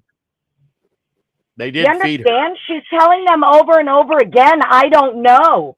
And they're taking that shit as gospel. Yeah, they made her statement up. We know that already. They fed her that statement, and they molded it out of what they didn't. Yeah, but they didn't take her phone and go on it and stick around for 8 hours while people died upstairs, though. She did. So that's all. I guess all I'm saying is, she's all fucked up. She's not sure. She's scared because she's like, what the fuck is really happening? Like, does she hear what she thinks is just her roommates, like, normal fucking fight or arguing or yelling at each other? And maybe that's why she's just kind of like peeking. Or do you get what I'm saying? Like, I know so many people for 2.5 years, we have all thought, like, holy shit, there is something fucking wrong here with these two. But after seeing her today with my own two eyes, I don't know. There's just a part of me that like, I don't know. I think out of everybody, she's the one who seems to be the most traumatized, in my opinion. We didn't get to see Bethany either, so that's probably why she wouldn't come back. But that's a good point. I get what you're saying. I see what you're saying. You know what I mean? Out of everybody that spoke today, she is the one that truly, in my opinion, like the emotion. Like Olivia was fire, but she was fire because it was rage. Dylan, to me, was like literally like a fucking scared little girl who was terrified, absolutely terrified to even be there. That's all I have to say. I understand Willie, what you're would you like saying, to tell but her or listen, should I? hindsight's 2020. Jesse, I'm going to let you give your opinion because I've been reading your chat. So I'm going to you give your take on this. Bottom line is, I think Willie knows damn well if it was me or him, we'd be fucked. Nobody'd be making excuses for us. We wouldn't have no PTSD excuses. I wouldn't get no Oscar. We don't get that card. That card is not available to us. You know, I believe in self-accountability. I don't believe in, I got PTSD. I mean, at the end of the day, Xana's fingers were cut to the bone. Kaylee was, we're being told Xana's fingers got cut to the bone. We're being told Kaylee was hit so many times in the face, she would have died from those injuries even without being stabbed. And Dylan didn't know what was happening. I don't know. I mean, that's just too hard for me to grab. And PTSD as an excuse for that is like maybe a start at best, but not good enough. Not good enough. I'm not saying that the PTSD is an excuse. I'm saying the PTSD would be the reason for the inaction. It would be the reason for decision making. I think we all misunderstood that part. Yeah, I got you now. Okay. No, it would be a fucking key reason in why someone is making poor decisions, can't function, doesn't know what to do, acting irrational. Now I understand what you were saying. And here's something, okay, that's perfect then, because I did read where there was statements made, how this is known and whether it's true or not, I don't know, that her childhood at home, there was a lot of arguing and fighting between parents. Her dad was very somewhat violent and abusive, so on and so forth. So maybe she previously had issues, and hearing the screaming and yelling triggered her, and that's why she froze and didn't move, is what Annie's saying per se, okay? And didn't make the good decision. No, that's not what I'm saying.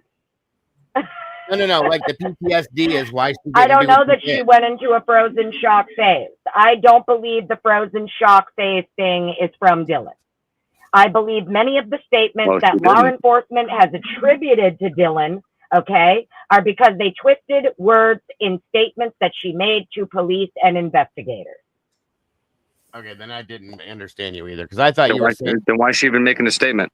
I thought you were saying that the PTSD prevented her from making good decisions and maybe calling 911 that night. So I think it contributed. I think it contributed to why the barely 19-year-old girl who already had horrible dreams of being kidnapped and chased may have not acted the way, may have not made decisions that you or I or somebody else more mature without a mental condition or whatever would have made.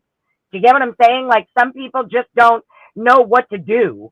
Yeah. Some people do, and they act immediately, and some people don't. I know Willie's thinking like, man, they're gonna hang me for this. I'm gonna bang my head off a wall right now, dude. They're not gonna be making up excuses for me. I'm gonna use that next time. I'm just gonna fucking be like, I got PTSD, officer. Leave me the fuck alone. I'm not really interested in why But they didn't leave her alone. Why Dylan did what she did. I'm only. They didn't make her a suspect, did they? I'm the only thing I'm interested in is, did Dylan know? Because that's really the only thing of significance. If she knew, which she had to have known, then why is it even significant? Why she, the rest of it, the PTSD, I think, is kind of irrelevant. I mean, if she knew her friends were murdered, and she's. But where's her diagnosis? and she's been lying about it. Doesn't really. I mean, that's about as significant as Bryan Kohberger's Asperger's or autism. But there's actually a doctor that like diagnosed him with that. So like, where's his diagnosis of PTSD for this 19, 20-year-old girl? I just don't think it's relevant. Do we know about this, or is this just something we're assuming? And how could she not know? Like I said, what they're telling us is Xana's fingers cut to the bone, Kaylee being struck in the face to the point where she would have died from those injuries. I mean, there's no way that Dylan and Bethany are in that house and not knowing that that's happening. And PTSD doesn't go very far in explaining why they don't. It might explain how they could be convinced by a drug dealer to be accomplices, but it doesn't explain how they could be innocent. She had so much PTSD. She went to go in a second time and then a third time to see Xana's dead body. That's how much PTSD she had. Yeah, but the point I'm getting at is like even Bethany's statement that Emily read, something to the effect of, expecting to just like go up the stairs thinking that it's your friends playing another prank. And then you realize that it's not a prank or whatever, something to the effect of that. Like, I'm not saying that the PTSD is what made her do anything. What I'm saying is that if she's a person who's all fucked up on Borgs and whatever else, it's 3, 4 in the morning. She thinks she's hearing, she's not sure. She literally told them over and over and over again. She wasn't sure what she heard. She wasn't sure of what she saw. And they made her a key eyewitness. That is not her fault. I will say that would make sense if she phoned when she woke up at like 7 a.m. or 8 a.m. or 9 a.m. And that would make sense if at noon the call that went in actually described people deceased in the home rather than a cover story, because that's the other thing. Even at noon, when the 911 call goes out, it goes out for somebody who passed out drunk, and there's no way at any point without any PTSD or any other excuse that you can't tell the difference between Xana. Yeah, the whole passed out drunk thing is bullshit because there's blood everywhere unless someone cleaned it. And they chose to lie. So then the what? 911 call is bullshit. So the PTSD doesn't explain that. It might be a contributing factor. Maybe. I agree. Maybe she should get like 1 year off the sentence for that. No, I completely agree. I'm just saying, I feel like out of everybody who gave statements today, she seemed to be the most who's like emotionally affected. She's sick and Do you tired of get being what I'm attacked. saying? Like, she's sick and tired of being attacked about this case by everybody because they know she's a fucking liar. That's why she was upset. Trust me. I mean, you could be right about that. She just seemed to me to be the most emotionally affected. I feel like with her hyperventilating and things like that, and she was like very confrontational of him, which I didn't expect. Do you get what I'm saying? Like, I didn't expect her to kind of be like, he did this, you did this. It's because of you. I mean, like, if Dylan was a guy, we wouldn't be making these excuses. That. I'm just saying, there's a, if she's a guy, she's getting locked up, period. Like, they're not going to take any of her little bullshit story about I have PTSD and I have dreams and fucking this, that, and the third. They're going to lock Dylan the male up, period. I agree with you on that. I agree. And Bethany. So again, right? Because it's not a Dylan's two-way fault. street. Same thing here. If I have a strong opinion, right, because I'm a male, people like in chats will have no problem attacking somebody. But if like a female, like say, yourself has a strong opinion on something, they will not attack a female. It's just a way of how the world is. So because she's a young female, that's why she gets this road. Which it is what it is. I don't agree with it. That it is not Dylan's fault that the investigators made I understand. the eyewitness, even though she told them over and over again, I don't know. I'm not even sure. Couldn't tell you. No, get it. They twisted her words. They made her a key eyewitness. And like you just said, they chose not to focus on her. And if they took her word for it that she has these lucid dreams and she has dreams, right? everything you just said is not her fault. It's literally the investigator's fault. It's not her. But then why would No she matter show which up way you today? look at it. If it was the investigators that put words in her mouth, why would she show up today? What do you mean? Wouldn't she have no desire to participate? If she felt that the investigators misrepresented her, you'd think that she would not show up today. Well, no, because showing up today, she's not going to be questioned about anything she said. She just gets to give her statement on how this impacted her. Setting the record straight then.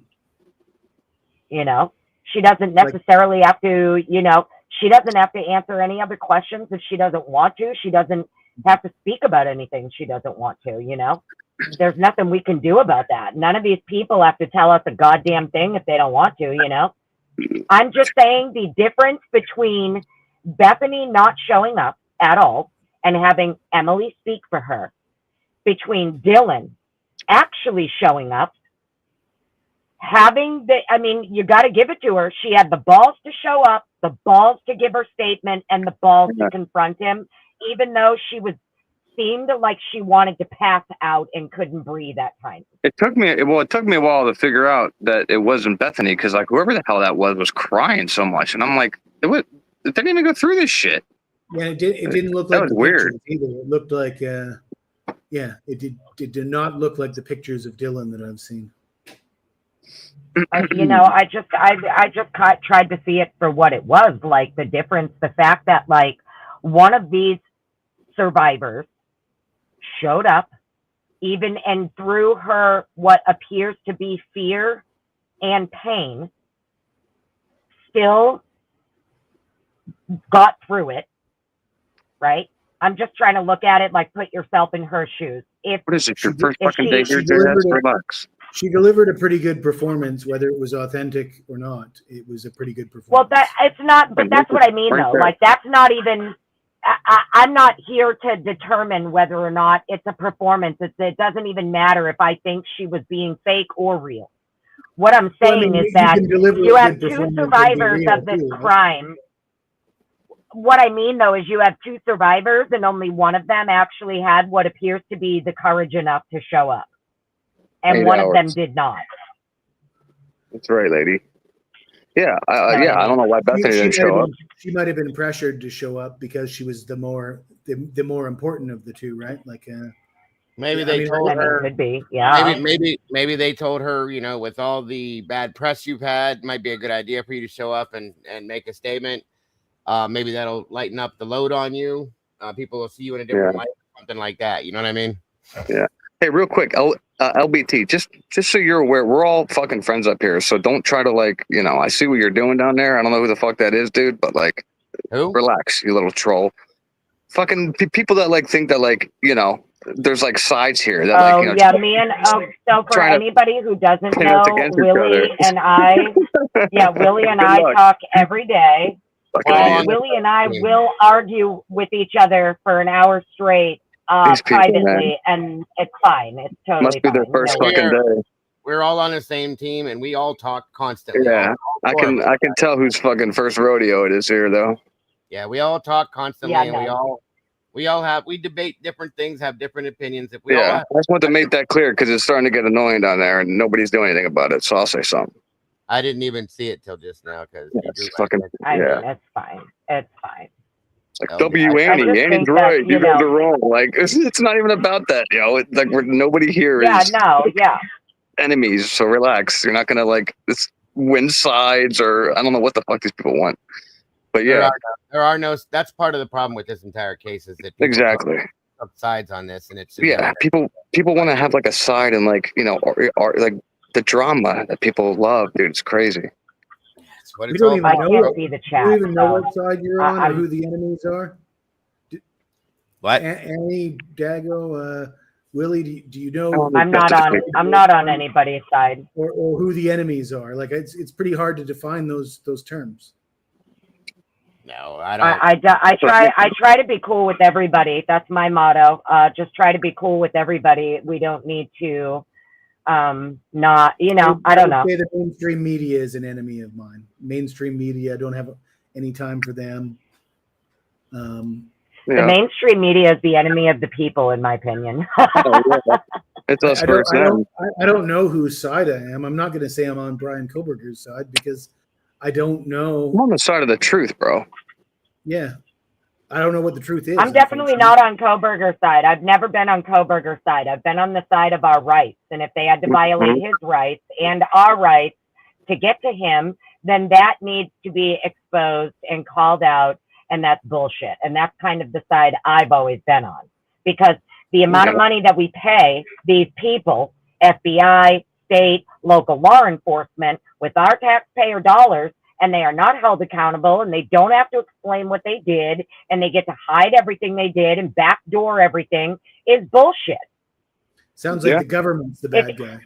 Am I onto something else? I mean, you're okay, LBT. I think he just misread what you were doing, and she's just saying, or he. I'm sorry, I don't know what you are. It wasn't even. It was a combination of a few people, dude. It was just like getting annoying. Like, you know, it's okay if a male says something that you don't agree with, but then when a female says something, everybody it's like, oh, okay, I'll shut up. But when I say something, it's like, oh, they're wrong. Jesse's wrong. Willie's wrong. It's like, relax. Like, we're just trying to figure this shit out as much as everybody here. There's nobody's really right. Because we all don't know what the fuck is really going on behind the scenes. Hopefully one day we find out, but like Annie just said, are we really ever going to get all the information here, all the truth? Even when they let shit out, are they going to redact stuff, important information? Of course they are. We don't know what's going on, but it sure feels like we just got screwed. Does it feel like that to you guys? What it feels like is the state doesn't ever have to prove their case. The FBI never has to show their work. Everybody is going to jerk each other off on what an excellent job they did, their collaborative efforts and their investigative work and blah, blah, blah. And it appears Mr. Kohberger is just fine with that for now. Yeah. Right? She's right. 100%. Because you saw Bill's victory lap for no reason. He didn't do anything, but he did his victory lap like he's supposed to. With the fake tears and all the bullshit that he put out there and how he's, I wish we could have been back in Latah County and I could have been talking to the people in Latah that were actually affected by this. Shut up and sit down. Yeah, like he cares about all the justice for the families. You want to do something, Bill, tell the truth. That's all you got to do. How about this? If you want to do something, Bill, go look into the blood DNA samples, you little shit. Yeah, how about actually doing an investigation on the case? How about processing the case as a prosecutor the right way? How about following the rules of the law? How about those things? Do that, Bill, and then you can do your dumb little dance, okay? Yeah. Jesus Christ. I'd rather he just admit that he only attached the death penalty for the purposes of leveraging a plea, and he never had any intention of actually using it. Yep. That's what he does. This guy is all about deals, folks. And he knew from day one probably that he was going to. If they would not have approached him, I guarantee you, at some point before trial, he would have approached them. That's all I'm saying. In my opinion, let me put it that way. I thought it was pretty interesting too that Bill stood up in court and said, for the record, it was the defense who contacted the state for the plea. And here's my response to that, right? Because basically what Bill is saying is that the defense are the ones who contacted him about a plea, right? But then he kind of contradicts himself in the press conference because he's talking about how, technically they didn't want to do a plea or whatever, something to that effect. And I'm thinking to myself, okay, so then even when they approached you about a plea and he gave zero concessions about the crimes, the weapons, the clothing, nada, right? At that point, the prosecutor could have immediately said, we're going to decline your request for a plea, because that's how I look at it, right? If you really wanted the death penalty because you believe the punishment fit the crime, the only way you would have given this guy a plea is if he gave you where the murder weapons were, where the clothes were, how you carried this shit out, how'd you plan it? Like, never mind this, yeah, we'll just take your fucking word for it, and it all gets to go away. Like, no. Wow. You get what I'm saying? Unless they If knew. your case is so strong, you would have just went to trial and kept that death penalty attached. Yeah, but unless they knew that Bryan isn't going to know where the hell the knife is or any of the clothes, because they know deep down that, he doesn't know. So that's probably why they didn't ask Well, him. maybe he doesn't know because the person or people he was with, the other men that were bleeding in the crime scene, they're the ones who disposed of the stuff. So maybe he doesn't know where it is. Yeah, so that's what I mean. So throwing that out there. How is Bryan pleading full justice in this case? It's not. I don't think I never said that his plea is full justice. I know. I'm just saying. I'm just saying. This is one person now that supposedly was involved with the crime. What about the other people? Are they just going to get away with it? Apparently. Like, you mean the other people is in what? Like the other people like the that blood were DNA that's just sitting there in a goddamn room, I guess. I don't know. Yeah, that's what my question's been too. They will never reapproach that. Never. Did you do that on purpose, Jesse? Are you done? It's probably like what, 3 a.m. for you now. So yeah, you probably are. That's right. He's 3 in the Yeah, morning. That's right. Yeah. Yeah, that's all. Well, being good night, swept under the Jesse. rug, as far as I'm concerned. That's probably part of what this is all about, you guys. If you think about it, like Annie said, nobody has to show their work. Nobody has to show their case. Nobody has to prove anything with this now. So everything that we've been questioning, the other DNA, the leakers, the this, the that, all this other bullshit, it's gone. They don't have to show us a damn thing now. It is absolutely cowardly. Oh, for sure. Hey, yeah. Bye. Yeah. Yep. You guys, this is so. Am I the only one that thinks this is so strange? What?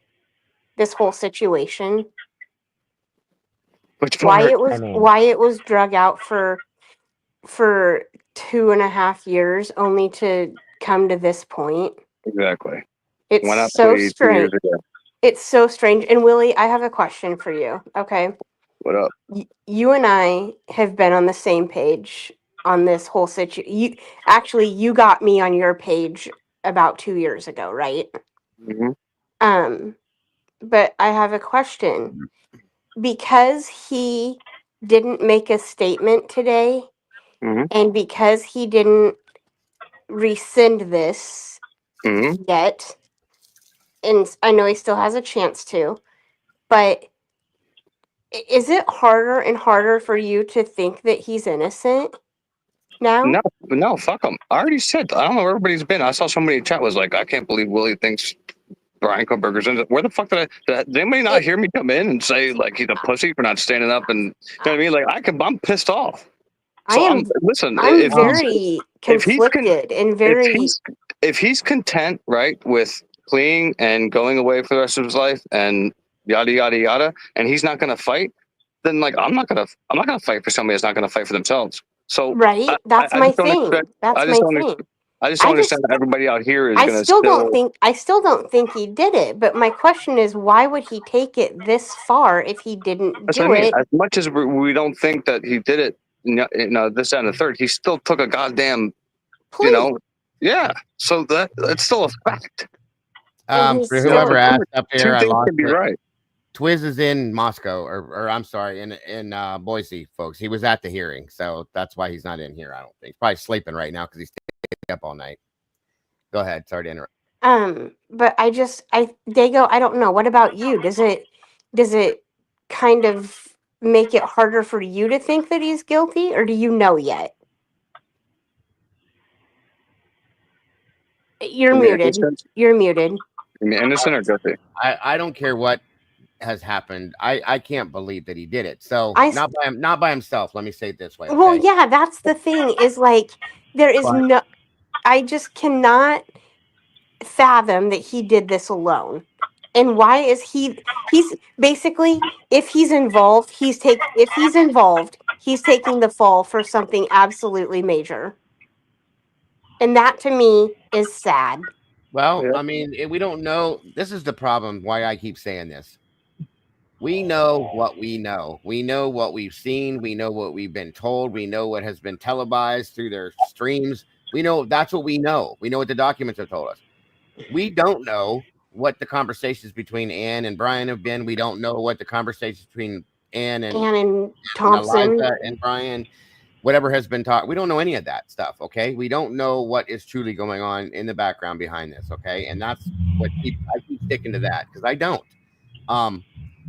I do know that he has an appeal that he can go for. He has 42 days to go to appeal this. If he does, then that'll give us another kind of another 42 days. ground to step up onto and go, okay, well, now that makes a little sense. But if he doesn't, and I said this before you came in here, if he doesn't take that appeal, then at some point I'm going to have to step back and go, okay, then he did it. That's all I can say at that point. I don't know of any other way. Whether I believe it looks But like if I was the defense in this situation, and I don't know if you guys agree, but if I was the defense in this situation, would you guys not be absolutely like having some you know what I'd be doing? I'd be having some words with the prosecution behind closed doors. Wow, And it would be a knockdown drag out brawl. Yeah, but there you can't like things. If I was Ann Taylor, I'd be so pissed. She don't care. Well, we don't know that. That's the thing, though. I'm not going to make that judgment yet because I don't know what. Like I said, maybe she I'd feels be like grasping at straws and asking every damn question possible. maybe she feels like she's against a brick wall at this point. She like I said is. I mean, I really do think that that's literally what this whole thing is. And They like I got said, Ann has. I looked at Ann's track record. She's a good attorney in every Yeah. other case she's had. Okay, this is the different type of case, you guys. We've all seen that. There's no doubt Yeah. about that. So we don't know what she's up against in the background. We don't know the things that have been thrown at her, or the things we do know is that a lot of things were not given to her that she asked for her to be able to be effective. And I'm really mad at Hippler. So Really mad at Hippler. I'm saying we can't make judgment on that. We're not. I mean, We're I not. can't. I We're can't. not pass making Bryan fucking prove it or what? That should be I'm mandatory. mad at Hippler. I'm mad at Hippler for not standing up for Bryan's rights as a judge. Well, no, because he thinks that anything Bryan would say is a lie. If you heard him say that himself. Yeah. And that tells me the type of judge that he was in this. When he made those statements about Bryan as a judge, I was like, Yeah, especially the ones today. And then Cy when he called him this conspiracy theorist. So that's what I'm talking about. I never expected him to say what he said about Bryan himself as the judge. That to me was a red flag. But he did keep telling Ann, fight this, fight it at trial. He kept telling her, fight it at trial, fight it at trial, fight it at trial. And like Annie, do you have that new page, Annie, the new website for them? As far as I know, it's I thought they posted it on their little press release today. Oh, okay. Thank you, hon. I'm in my car right now, so I don't know. I know there's new docs and shit, so yeah, that's what I'm trying to pull up right now is the new documents already. Yeah, it was on like the press release thing. There's a website. I just don't remember what it is. I have the press release. I just didn't look at the link for that. So hold on, I'm gonna pull that up real quick, you guys. I don't think it's on cases of interest. Cases, okay. And also what It's you not guys on were there, talking yeah. about. And also what you guys were talking about how Bethany didn't show up today. She has always been radio silent. And that to me is questionable. Okay, where's this at? Well, because remember, she has, I don't know how. Does she have immunity? Well, I don't know how everybody forgot, but does everybody forget that Bethany Funk has exculpatory evidence? Yeah. They forgot about that a long time ago. Seems like. Yeah. I don't know why. I don't understand why they don't want. I mean, she has enough exculpatory evidence that they ran to the grand jury. So. Yeah. Right. What does she know? What does she know that contradicts Dylan? That's what I want to know. That's what people should be calling her and trying to get a fucking interview or something. Be like, try to figure out her that exculpatory evidence doesn't necessarily need to contradict Dylan. That's true. It just could be as long as it's exculpatory. No. That's all that There's matters. exculpatory evidence anyway. in my I'm That just saying opinion. doesn't that she knows necessarily something. have to contradict Dylan. No, I'm just saying that she knows something that the defense obviously saw valuable, and the prosecution ran to the grand jury quick as shit. So it must be important. That's all I'm saying. Well, I'm waiting to hear from Bob Mata, over there at the Defense Diaries podcast again. He interviewed Middleman from Othram yesterday. Oh my and, lord. Middleman's going to be coming back on to talk about everything that they did in this case. And he did answer a couple of my questions yesterday. Bob highlighted a bunch, but a lot of them they're saving for when he's finally allowed to do like a full conversation and come back. And, one of the questions he did answer for me, though, was about how they were able to double the text file for the profile, right? Because that's something the defense claimed. Mm-hmm. Well, Mr. Middleman said that, that's absolutely not true. And he said that because the defense hired, his words, an idiot, this is why they were given the wrong information that they then went and put on the court docket. Wow. So I'm not saying what he's saying is true or false. I'm just saying this is what he said, right? I'm not giving an opinion on whether or not it's true or false, but according to him, it wasn't doubled. That's not correct.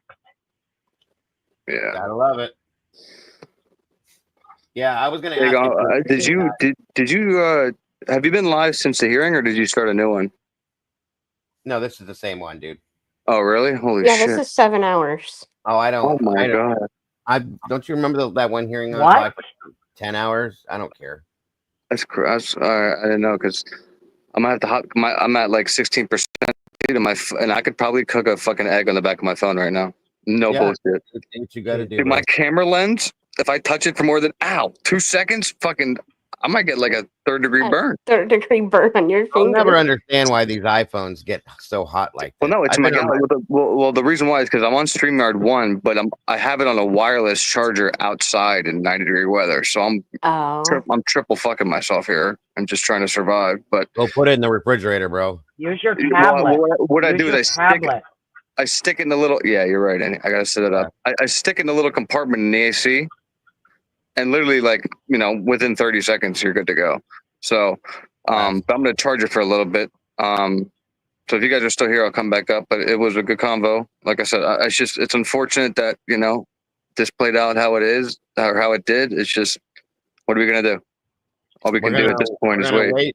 We're gonna wait to see if and when the appeal goes in, and follow it from there. What's your confidence level that he's going to appeal, though, at this point? That's what I mean. Like, if he appeals, does he just get to go to trial? I don't understand. I don't know how that would work in that aspect because I'm not familiar with the Supreme Court stuff at all. I would imagine. If he appeals, can he take it to the Supreme Court? That's where we'd have to appeal to. Or can he take it to the Supreme Court anyway? No, Daisy. That's where it would have the appeal. He's got 42. He's got 42 days to take it to the Supreme Court. No, the appeal after that, is going to be appealed in the state. It's going to be it's going to be appealed at the state. It's a state level. State level first. Yeah, it doesn't go directly to the Supreme Court of the United States. I thought it had to go. It could go to the Supreme Court of. Appeal is going to go to a higher court. That's what I meant. Yeah. Outside of Hippler's, right? There's a Supreme Court of Idaho, right? Yeah, right, but it's my understanding Hippler can deny his appeal. Yes, he can. Oh. Well, he's screwed then because of everything that Hippler said today. And that's what I've been saying is, what if all his appeals get denied? Where's he at? Where does he stand? That's why I don't understand this whole plan thing. It's just not a good plan. Yeah, it's not been a good plan. For somebody that's supposedly innocent, this is not a good plan. So he was on a downhill battle, and now he's straight up a mountain. Yeah. In my opinion. We'll see. I don't know. And he was pretty stoic when, everybody was ripping him apart today. So I don't know. Very stoic. I'm gonna watch this guy that he's like a professional body language expert and stuff. And and he looks at a lot of people. And I want him to I hope he breaks this down today. He probably will because it was so viral. Anne was the same way. What do you mean? I didn't think Anne was very. Yeah, but Anne didn't kill 4 people supposedly. You feel me? But they're talking about how they were stoic, Willie. Like they didn't make any emotional. Like she wasn't very. I'm talking about Bryan sitting there taking it from the families that are calling him a piece of shit and every name in the book, and he's just sitting there with like, I don't know what kind of expression he had on his face, but like at no point in any time is he shaking his head no, or looking at his parents and just shaking his head no. Like I don't know, it's just me. I'd be sitting there just fucking in awe that I'm sitting here agreeing to this. And I'd be shaking my head. I'd be crying. I'd be scared shitless. I'd be shitting myself. Like, and I don't know. It just seems like it went too smoothly. And he just sat there and was like, "I'll take it." We don't know all the details. That's what I keep telling myself is the only I way get to it. make sense. I don't know, man. At this point, he pled guilty, so he's a guilty party of a quadruple homicide right now. So this is what it is. Yeah. But I'm gonna go stick this in the AC. Been a great convo. And then like I said, I'll hop back up if you're still on, dude. Yeah, I don't know if I will. I might be. I'm just trying to find these documents first and to show those real quick. Oh, that's right. Yeah. Hold on. I'm gonna wait till you find those because I just want to know what they are, and then I'm gonna hop down. Are they like?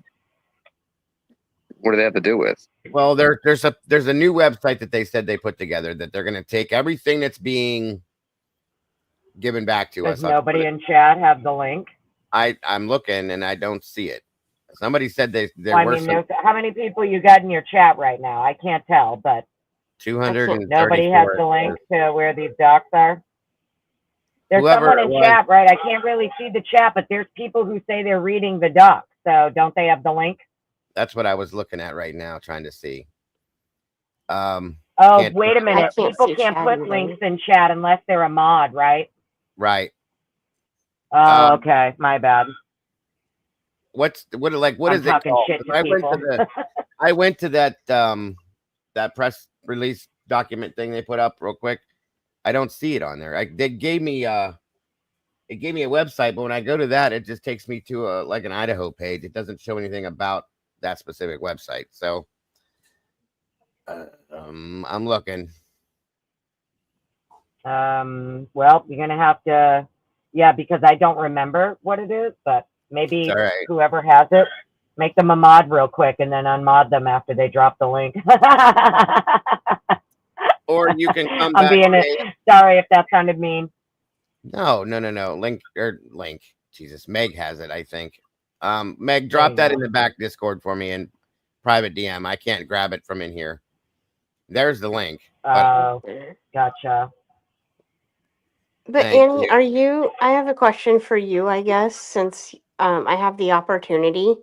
I just want to, first off, but second of all, just want to know, are you on the same page with me, like how strange all this is? Are you talking to me?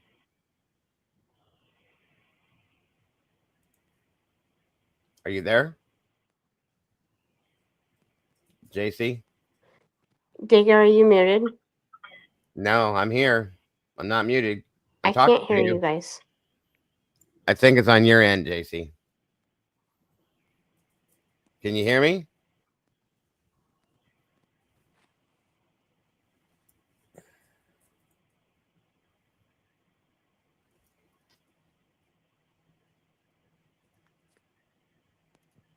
I can hear you, Dago, but I don't know. Willie's gone. He said his phone, I think his phone dropped him out.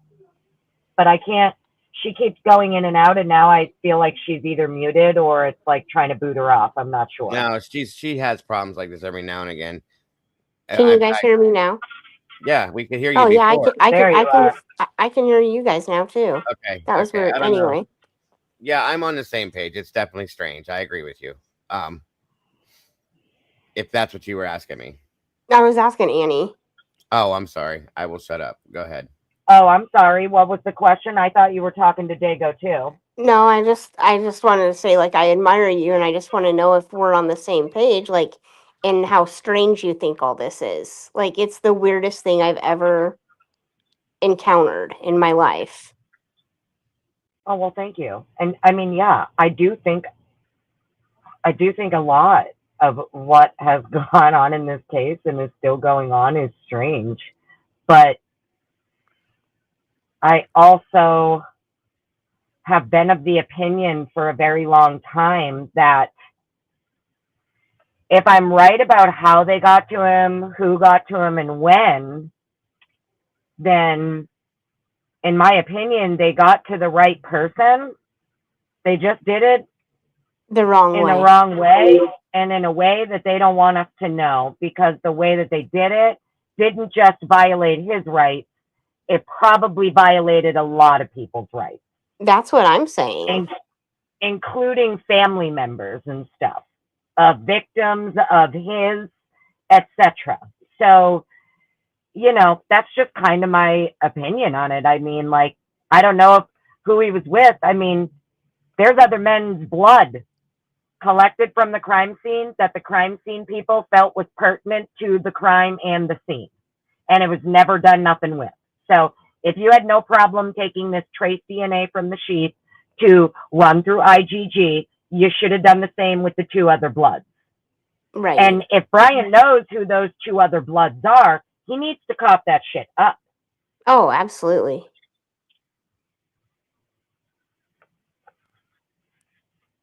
Absolutely. All right, so this is what we have so far. Hold on. MPD reports general narrative, supplement 50. Oh shit, there's a lot. Okay. Let's see here. It's going to be all the supplemental reports and shit. Right. From the officers, yep. Make sure you download them when you go to get them, because I don't think that all of this is just going to be up in perpetuity. It's probably going to be up for, you know, until he doesn't, they'll make it past whether or not he's going to appeal. And as long as he doesn't appeal, you'll be lucky if that shit stays up for like 60 days, in my opinion. Right. Yeah. Every time, I mean, I click on it, it automatically is downloading it. And I have, wow, that's a lot. Is yeah, there whether you got to save it or. There's a way that you can save all the documents, though, right? That's what I'm doing right now. I'm going to put it in its own file. Usually, yeah, usually. Compress it to an extent. Yeah. It just kind of sucks, right? Because I get it. Like, there's so many people who still are like, there's no way, he's entirely innocent and blah, blah, blah. And I don't know. I guess that's kind of why I always tried not to have an opinion on his guilt or innocence, more about what did they do. I want to see all of the evidence. Yes. So I'm more, I want to know I'm what more happened. I want to know how it went down.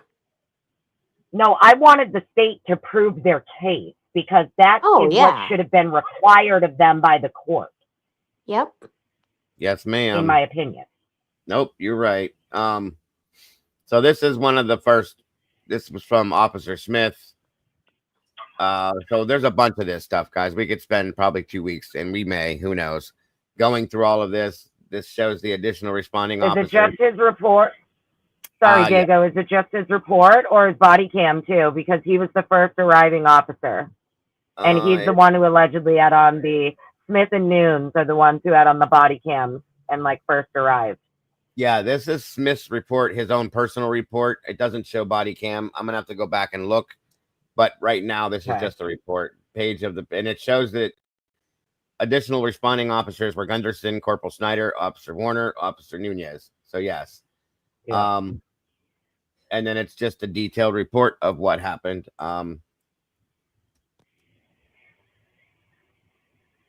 Oh, see, that's different. It says, when I arrived, I entered the residence, went to the second floor. I observed a female wearing a sweatshirt and underwear laying in the middle of the bedroom floor covered in blood. I observed deep lacerations indicative of defense wounds on the female's hands. The female was surrounded by blood on the floor. I observed a male laying on the bed. The male appeared to have suffered from stab wounds and a laceration to the neck.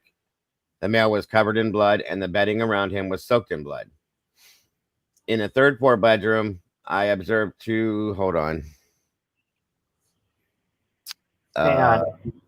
Yep. So yep. he found Xana in her bedroom so she wasn't in the hall. She's in the bedroom on the floor And in a Ethan was in the sweater bed. and underwear, and Ethan's in the bed.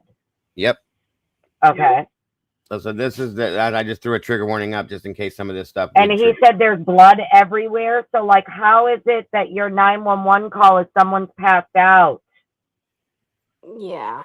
Surrounded by blood on the floor. Yep. Exactly. See? And if anybody went into that bedroom, Ethan was laying, the bed was completely soaked in blood. His neck was obviously cut and there was blood everywhere. So there's blood all over this room. You didn't see that. I don't believe she was ever just in the hallway, folks. Even they said that they all three went up them stairs at some point and said they got a glimpse of it. So, right. And so that I guess the point I'm getting at is now we know, according to the officer, they're actually in the room. Yep, they were in one's the room. On the floor, one's on in the bed. There's blood everywhere, and yet they're calling in for someone passed out. I still can't comprehend that. Not at all. And especially being 20 some years old. You know what I mean? Mm-hmm. In a third floor bedroom, I observed two females laying in bed, which appeared to have been stabbed to death.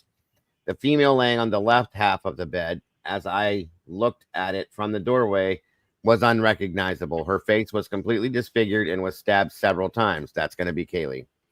I was unable to comprehend. Right. I was unable to comprehend exactly what I was looking at while trying to discern the nature of the injuries. The second female was on the right half of the bed, had multiple stab wounds. The comforter was soaked in blood, and a pool of blood was still present. I was assigned to hold security at the rear. There's nothing there about a sheath, Annie. Nothing. Hang on. So, A, he doesn't talk about a sheath yet, and B, he's not talking about blood anywhere else in the house. Right. He's not talking about blood in the living room, on his way up the stairs, none of that. Just in the bedrooms. That's it. It's weird. Interesting. Yeah, but that right there, this is the officer that was Smith, right? Yes, Smith. This is the officer what Payne put in the PCA that told him about the knife sheath. There's nothing here about a knife sheath. Nothing. And that's kind of important. Don't you think that if this was your initial report, you'd mention that sheath, right or wrong? Well, it says too that somewhere in these court docs, it does say that like the sheath can be seen on one of those officers' body cams. I don't remember if it was Smith or Nunes, but it was one of their body cams allegedly caught the sheath. That's right. From the doorway as looking in. And this is almost word for word the same thing, minus the sheath. So, okay. That's interesting. Okay. I was assigned to hold security at the rear slider door. This was the alleged point of entry of the suspect. I observed very large footprints in the snow. I used a tape measure, and the shoe size measured approximately 13.5 to 14. Why have we never heard that before? I haven't heard that. 13.5 to 14. Isn't that the size Bryan wore? I think he wore a size 13. I think that's what I heard too. They found a pair of size 13 shoes at his parents' house in his closet, I believe. But the where did that? But I think it goes where his dad. Could be. But why was that not in the PCA? Yeah. Yeah, the only thing we got was the van style shoe print cleaned up or tested positive with Amido Black or whatever. Right. And wasn't that outside of Dylan's bedroom or something? That was just the one threshold of her door. The one footprint. It was on the threshold. They said it was actually on the threshold of her door, not 3 feet from the door. It was a latent. Because she claimed the perpetrator was approximately 3 feet from her. So this footprint was alleged to have been approximately 3 feet from her door. And in actuality, according to the defense, it was like on the threshold, not 3 feet. So I don't know. The footsteps went to and from the rear slider door. I observed a trail of footsteps head away from the slider, then turn right around a stump in the backyard and lead toward the front of the house. I observed a set of small handprints on the window to the east of the slider.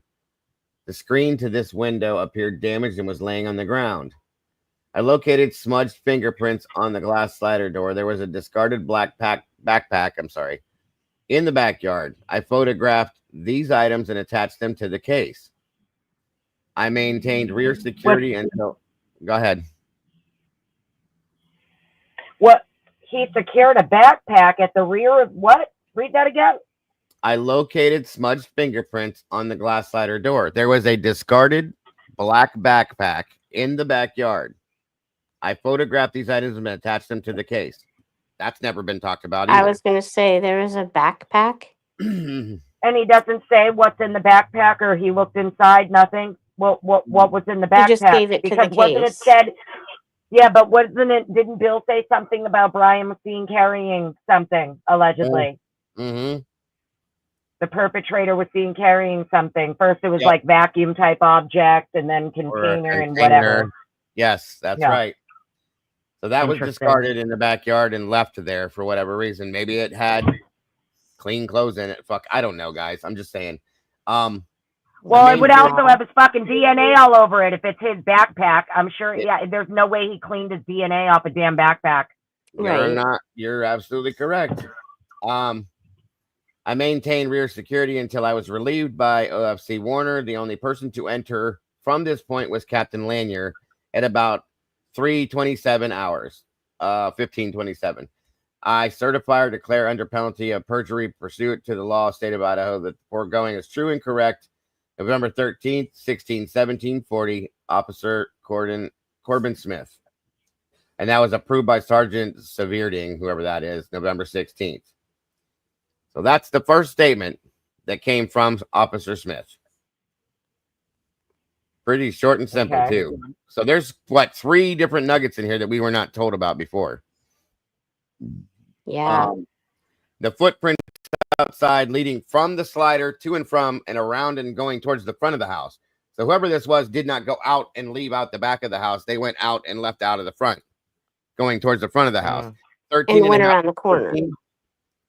And he said he only found one set of footprints. It says this was alleged point of entry of suspect. I observed very large footprints in the snow. I used a tape measure and the shoe size measured approximately 13.5 to 14. The footsteps went to and from the rear slider door. I observed the trail of footsteps head away from the slider, then turn right around a stump in the backyard and lead toward the front of the house. And then that's when they see the small handprints on the window to the east of the slider. Small handprints. Like a female's Yeah, but hand. now is he saying it's a 13.5 shoe, or is it measuring 13 inches? Like what's he talking about? I used a tape measure and the shoe size measured approximately 13.5 to 14 inches. So the shoe size is 13 and a Okay, half that's to what. 14. Let's ask Google. Let's ask Google what 13 inches converts to for a shoe size, because I don't think it's a size 13 shoe. I don't either. I'm on my phone, so I can't. I can't. I don't have my laptop with me, but I would be Googling that shit right now if I did. I promise you. I'm doing it right now. Hold on. Yeah, we need to know the conversion for like a U.S. shoe size. Because I think a 13.5 inch shoe is not a size 13 shoe. Sounds like maybe like a size 7 or 8 or something. I don't know. I could be wrong, but maybe a size 9. I don't know. Know what I mean? Like that. At first, I was wicked confused if he was getting at it's a size 13 shoe or not. I'm looking right now. I'm sure somebody in chat's doing it too as we speak. I literally can't see chat. I'm hoping somebody in chat will Google it and have the answer. Absolutely. Probably quicker than me. I'm looking right now. I'm trying to find the right link. Okay, here we go. How are shoe sizes measured in the U.S. converting between international shoes? Here we go. Converse size shirt. Men's 8.6 inches equals a 3. 11 is a 10. Come on, give me the rest of them. Oh shit, it's not showing me that. Okay, hold on, give me a minute.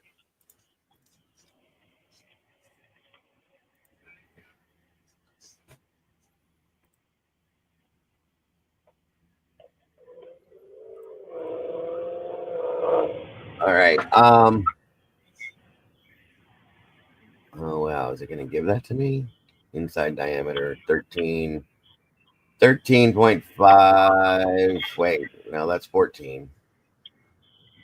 That doesn't make a sense. That'd be a 3. It's interesting too. He's not talking about like any bloody shoe prints. He's not talking about like, okay, you have footprints in the snow outside, right? But there's no blood out there. Or maybe it's in another officer's report. I don't know. It's just really interesting. He's not talking about blood in the living room, the kitchen, or outside, even though he finds the footprints and the fingerprints. It's interesting. Yeah. Because if it was snowing out, there'd be blood in the snow, correct? It didn't start snowing till the next morning, I believe. Well, I'm sorry. Maybe I misheard. I thought when you were reading his statement, he was saying that he could see footprints in the snow leading around the stump. Oh, wait a minute. Let me see if I did say that. I probably did. Her face was completely. Oh, I got to slide back. Or like, how else is he going to see the footprints if it's not? There's no snow and the rock. Yep, the ground is solid rock because it's winter. There were footprints in the snow, so it had snowed before. It just wasn't snowing that night, is what I remember hearing. So yeah, there was snow on the ground. Right. Okay, so if there's snow on the ground and he sees fresh footprints in the snow, I mean, at some point they must have determined that these footprints maybe weren't associated with the crime because there's no blood and he doesn't appear to be talking about like bloody footprints, I guess is the point I'm getting. Yeah. Yeah. So if you're finding victims in pools of blood, you would expect there to be at least a footprint outside, like somebody definitely got some on their shoe. No? Right. So this chart here says it only goes up to, I don't know why, 10.9 foot length in inches would be a 12.5 to a 13, if that's right. I don't know. That doesn't make sense. That's the only chart I could find. That's weird. Well, I mean, maybe he is get it. Maybe the conversion he did is a size 13. I was just a little confused as to what he meant. If it's the actual size or he measured it in inches or something. Simply said. Sorry, I didn't mean to distract you. No, you're fine. Simply just said for a size 13 in men's, generally equivalent to this foot length of about 11.5 to 12. So, okay. That makes sense. That makes sense. Whatever. I mean, it's not, I don't think it's important. It was just something that was in my brain. I'm sorry. Size 17. There's no way. That ain't right. 14 corresponds to a men's size shoe 16. Okay, I get it. So maybe he did already do it. The small handprint on the slider door bothers me a little bit too. Small handprints. And he threw himself off. Oopsie. We'll wait. Back. We'll wait. Yeah, he'll be back. I can't see chat, so I'm sorry. I don't know if you can, but I can't. I can't either. When I'm on, okay. I can't see chat, but yeah, it's just really weird that like nobody like said anything about blood in the snow or blood outside or anything like that when we see the blood seeping from the from the exterior. Yeah, it appears too. The officer doesn't see blood other than in the room. And my question is like, if they were on the house, around the house before they called 911, how did they not see that? Like, how did Hunter not see that and make a mention of it when he called 911? Like, that's just weird to me. Yeah, I mean, I can't really speak for like why they did what they did or said what they said, but I feel like if you are calling 911 and you've already looked and you can see that there's blood everywhere. I just kind of feel like most people would be like I wouldn't leave on that part out. 911 saying, I don't know what the, like, I don't know what happened, but there's blood everywhere. My friends are in the room and there's blood everywhere. Like, I just feel like that would, like, you'd blurt it out because it's yeah. what you first saw, you know? But I And don't know. 911 people, they want to know that stuff Yeah. before Well, going people are in. Like, saying Oh, there's Dago. sorry, I yeeted myself out somehow. Some people are saying You're size back. 16. Yay. And so I don't know. It could be that's a large A foot. size Either way. 16 shoe. It's possible. Holy yeah, it is. shit, bro. That's a basketball player. That's somebody, Yeah. you know, hitting layups and shit. I mean, she described a basketball player build, right? I'm sorry, like I'm being dead ass. Did you just say that's a size what? 17? 16. Hold on. I mean, isn't that kind of like a rare shoe? Oh, No, yeah. I'm just saying. I guess. It got wow, that's wild. That can't be right. Holy shit, a size 17. I mean, that's like what, Kobe? Yeah. Don't you have to get special custom made shoes if you're a size 17? I kind of think so. Yes, ma'am. They don't sell them in regular stores. Holy It's shit. hard to find them in a regular store. I agree with that. That's a fucking Sasquatch. Right. Yeah, basically Bigfoot. Basically.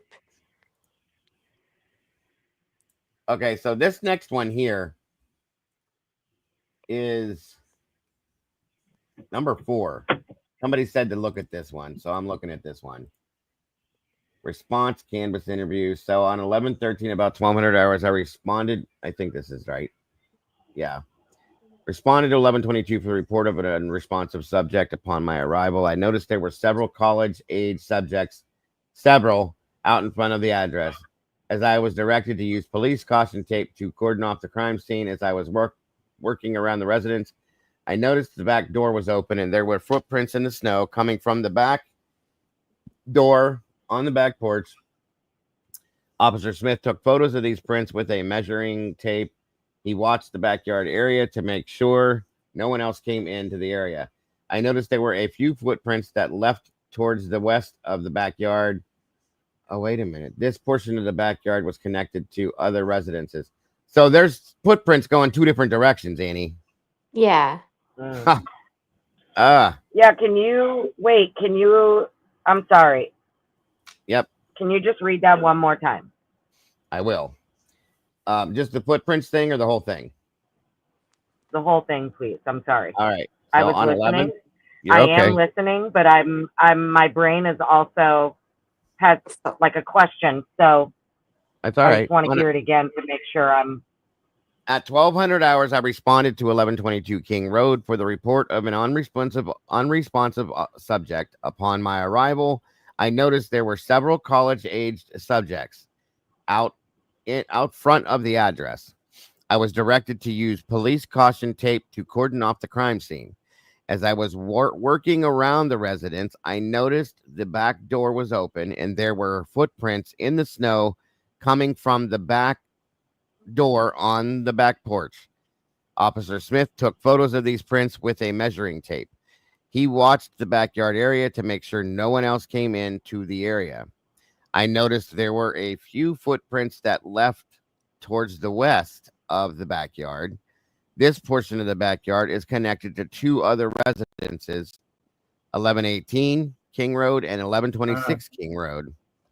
Both directly Yeah, that's to if the you were to west. basically walk out of the slider, you'd be at that little fence that brought you to like, right, the other backyards over there. They all used to kind of walk back and forth like that was because it Right. brought you over to Jack's too. She'd walk that way with Murphy and stuff. Kaylee would. Yep. Right. Wait a minute. Towards the west of the backyard. This portion of the backyard connected to 2 other residences directly into the west. The footprints appear to lead west toward King Road between the residences, but I was unable to see where the footprints went after the yards connected due to the amount of rock landscaping. I also wasn't able to discern how old these prints were. There had been recent snowfall. With Sergeant Gunderson, I entered the residence to continue taking photos of the scene. I entered through the bottom floor main door on the north side. I took photographs of the rooms and living areas of the residence. The photos were downloaded on a CD, booked into evidence, and the photos were labeled in this report with a brief description of each photo. As I was down the road of the address near the King Road and Queen Road intersection, I was approached by a college-aged male who identified himself as, it looks like it starts with a J. I think it's Jack. Okay. He informed me that he lived at whatever King Road apartment. He stated his blank blank lived upstairs at 1122 King Road, and they share a dog. So that is Jack. Okay. That was there. Currently, Jack did not appear to have obvious wounds on his hands, as I would assume the suspect possibly would. Officer Nunez was interviewing subjects about the situation. I asked Jack if he would wait outside Officer Nunez police car so we could talk to him. He agreed to. I informed Sergeant Gunderson of the circumstances involving Jack. Jack later responded to the police department to be interviewed and then picked up the dog from the Moscow Humane Society shelter. So Murphy was there and taken somewhere else. I continued to canvass the area and speak with neighbors at blank, blank, and blank Queen Road who stated that they did not hear or see anything relevant. I spoke with subjects at blank King Road. One resident, starts with a D and I, stated she was walking home from the corner club at about 300 hours and thought she could hear music or some type of noise, but she couldn't give any clarifying information more than that due to her level of intoxication that night. I spoke with subjects at blank King Road. The majority of them stated that they were out drinking at the corner club and got a ride back to their place at about 0130 hours and went to sleep about 0200 hours. They did not hear anything out of the ordinary. Blank King Road, blank resident B something P something stated at about 0400 hours, she heard a barking dog coming from the east of his residence. He believed it was the dog at 1122 King Road, as he thought that was the only dog in that area. He stated the dog sounded like it was outside and was barking for about 45 minutes until he believed someone. What time was that at? That was at 0400 hours.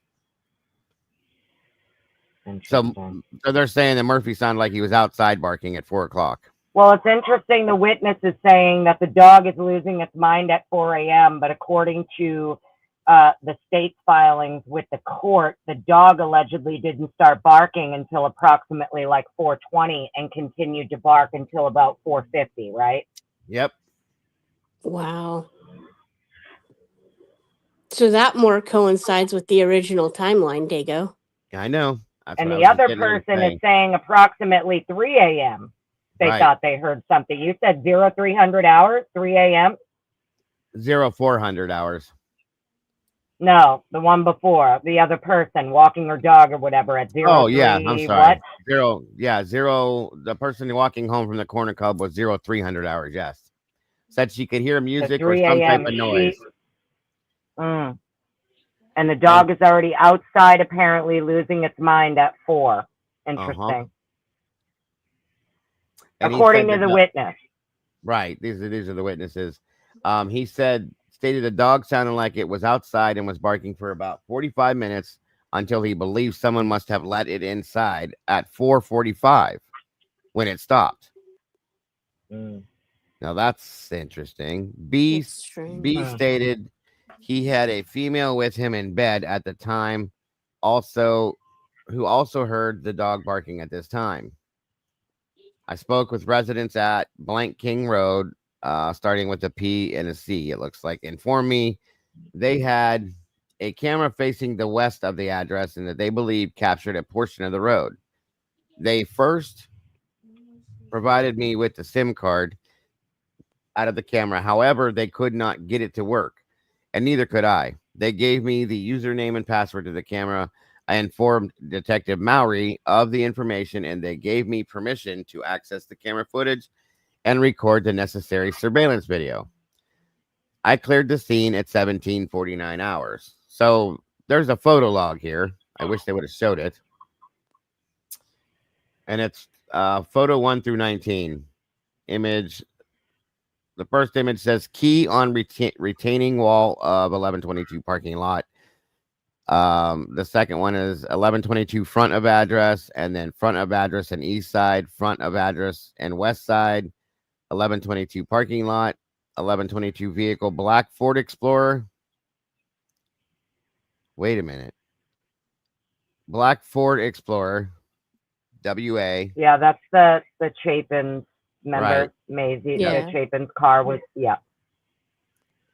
1122 parking lot in northwest corner, 1122 parking lot in west side yard, 1122 front of address, 1122 front east of address, 1122 front east of address, 1122 vehicle, black Ford Explorer, WA, back seat of blank, WA, back seat of blank, WA, back seat of blank, WA, VIN number of blank, WA. That's got a Washington plate, obviously. That's what WA is, I believe.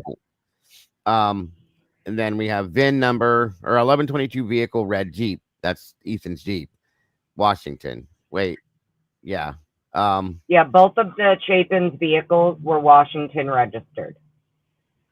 Which makes And sense. Dana's had an Arizona plate, and Maddie and Kaylee had Idaho plate. Right, right. So these are all images that were taken. Parking pass, the Range Rover, the corner of the house, side yard, Chevy Cruze. That was the white one. That's the one that I think was Dylan's, right? No, that's Maddie's car. Or Maddie's car. Okay. West yard, entry door, rear. I wish that they actually had the pictures. Okay, so on and so forth. Now That's a we lot go. of pictures, though. It is. They said there was a lot of this discovery.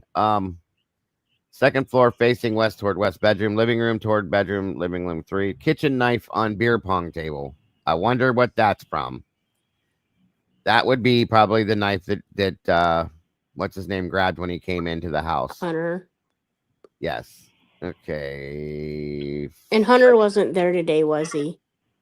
I didn't see him. Although if Emily was there, I would imagine he was there too. I would too. Second floor west bedroom, female victim. Second floor bathroom, west bedroom, female victim. Second floor west bedroom, blood on the floor. Second floor west bedroom closet. Second floor west bedroom closet. Second floor west bedroom, female victim. These are all the pictures of the victims. Wonder why they took so many pictures of the bathroom upstairs by Kaylee and Maddie's room. I noticed, if you remember, Brett Payne mentions it in his PCA too, that Officer Smith directed him towards the bathroom up there, but then he doesn't put in there what Officer Smith directed him towards in that bathroom. Right. And you're saying they took a bunch of pictures of that bathroom? Yeah, this is second floor stuff. So yeah. Huh. Hold on. Sorry, you guys. I'm trying to get caught up here. Okay. Well, something in that bathroom caught their attention, huh? Yeah, definitely, most definitely. The beer pong table in the middle of the living room. And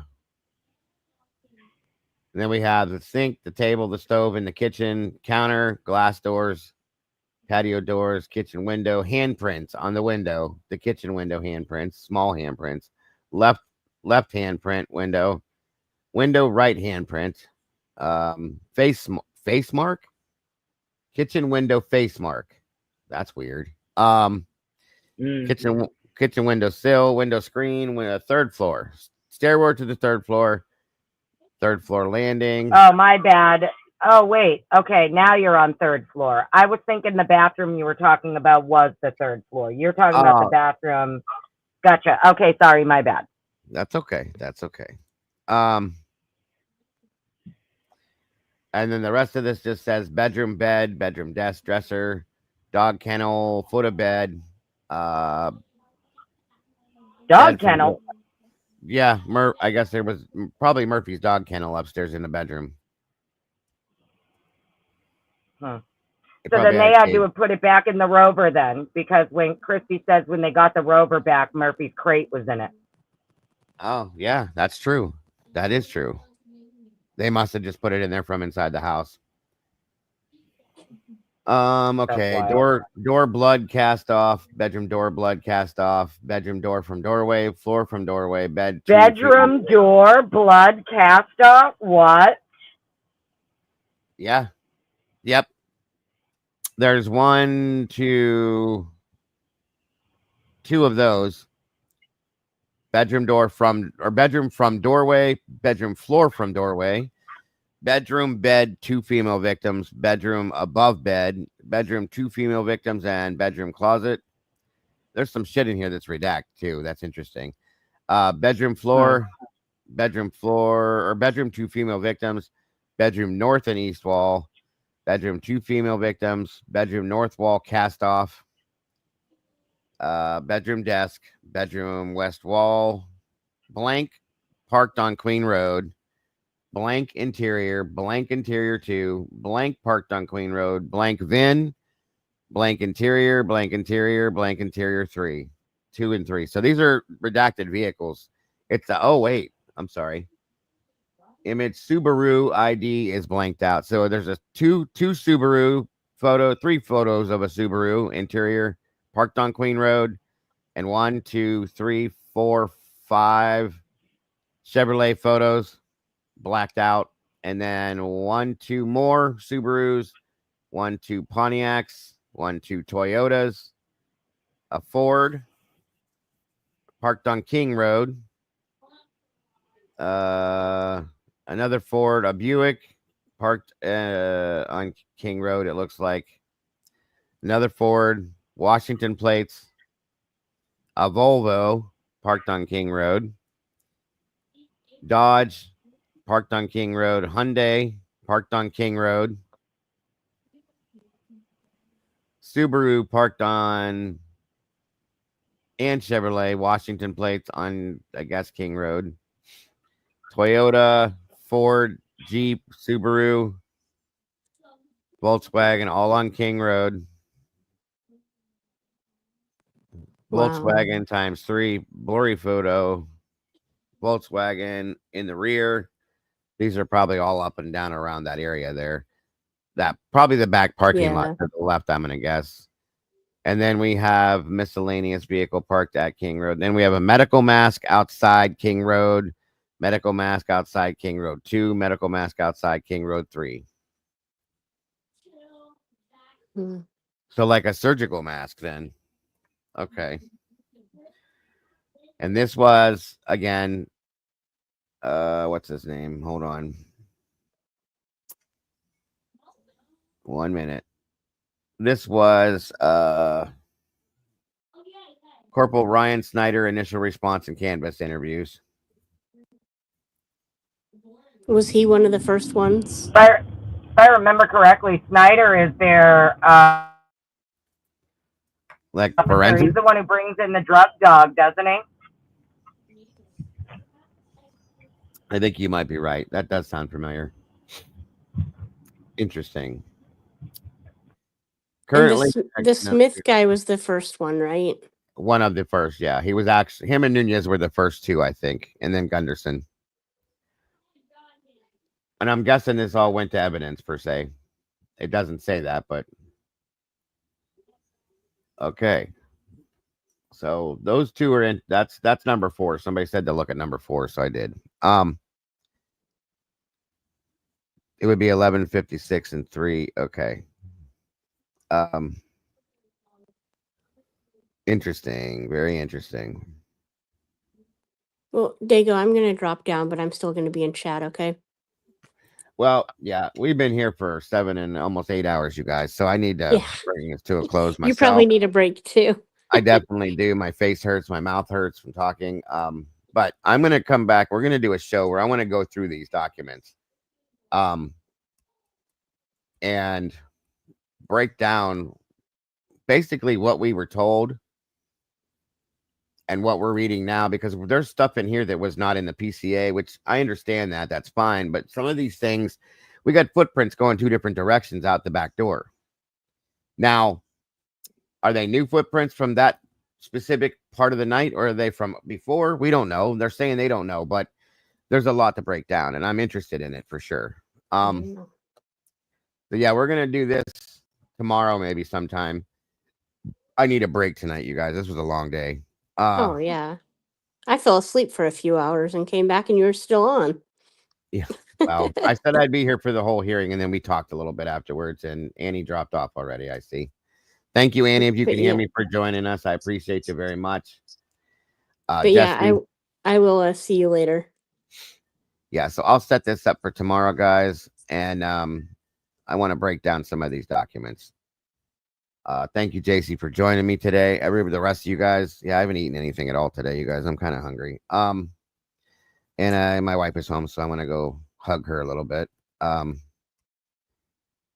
there's a lot, like I'm telling you right now, just this one document that I opened up has given me 50 supplemental statements like this, okay? 50 for us to go through. And then there's so many more. So I want to first and foremost, I want to thank my moderators for being here all day and putting up with the BS and all that. Secondly, Willie and Jesse and JC and Miss Potts, thank you for joining me up here as we broke some of this down. Everybody else in chat, you're all amazing for joining me here today, all day. I appreciate you very much as well. Guys, don't forget to love yourselves and love each other. Like I said, tomorrow I'll put together a show, probably early afternoon, and we'll break down some of these documents, guys, and see if we can come up with anything of interest out of those. So thank you guys so very much. Once again, don't forget, folks, to love yourselves and love each other. Don't change a thing. You guys are the beautiful people. And thank you real quick. Don't be hating for the super chat. Take care of yourself. I will. Thank you. And I'll see you guys very soon. Take care, folks. Bye-bye now.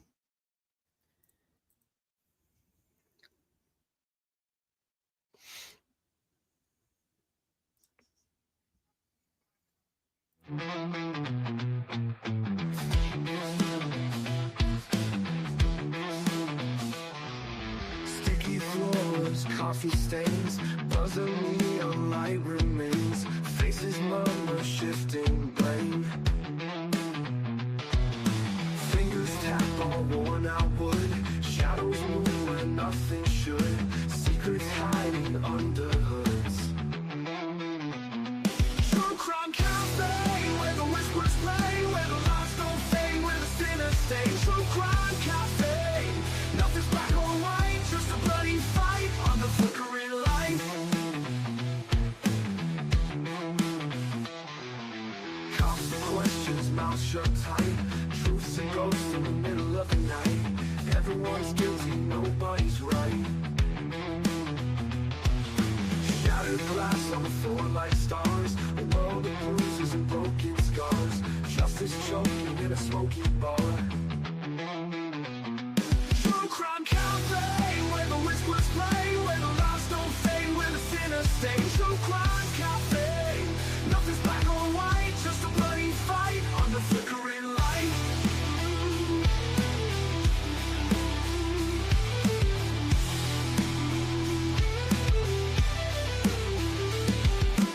Cops and questions, mouths shut tight. Truths and ghosts in the middle of the night. Everyone's guilty, nobody's right. Shattered glass on the floor like stars. A world of bruises and broken scars. Justice choking in a smoky bar. True crime cafe, where the whispers play, where the lies don't fade, where the sinners stay. True crime cafe, nothing's black or white, just a bloody fight on the flickering light.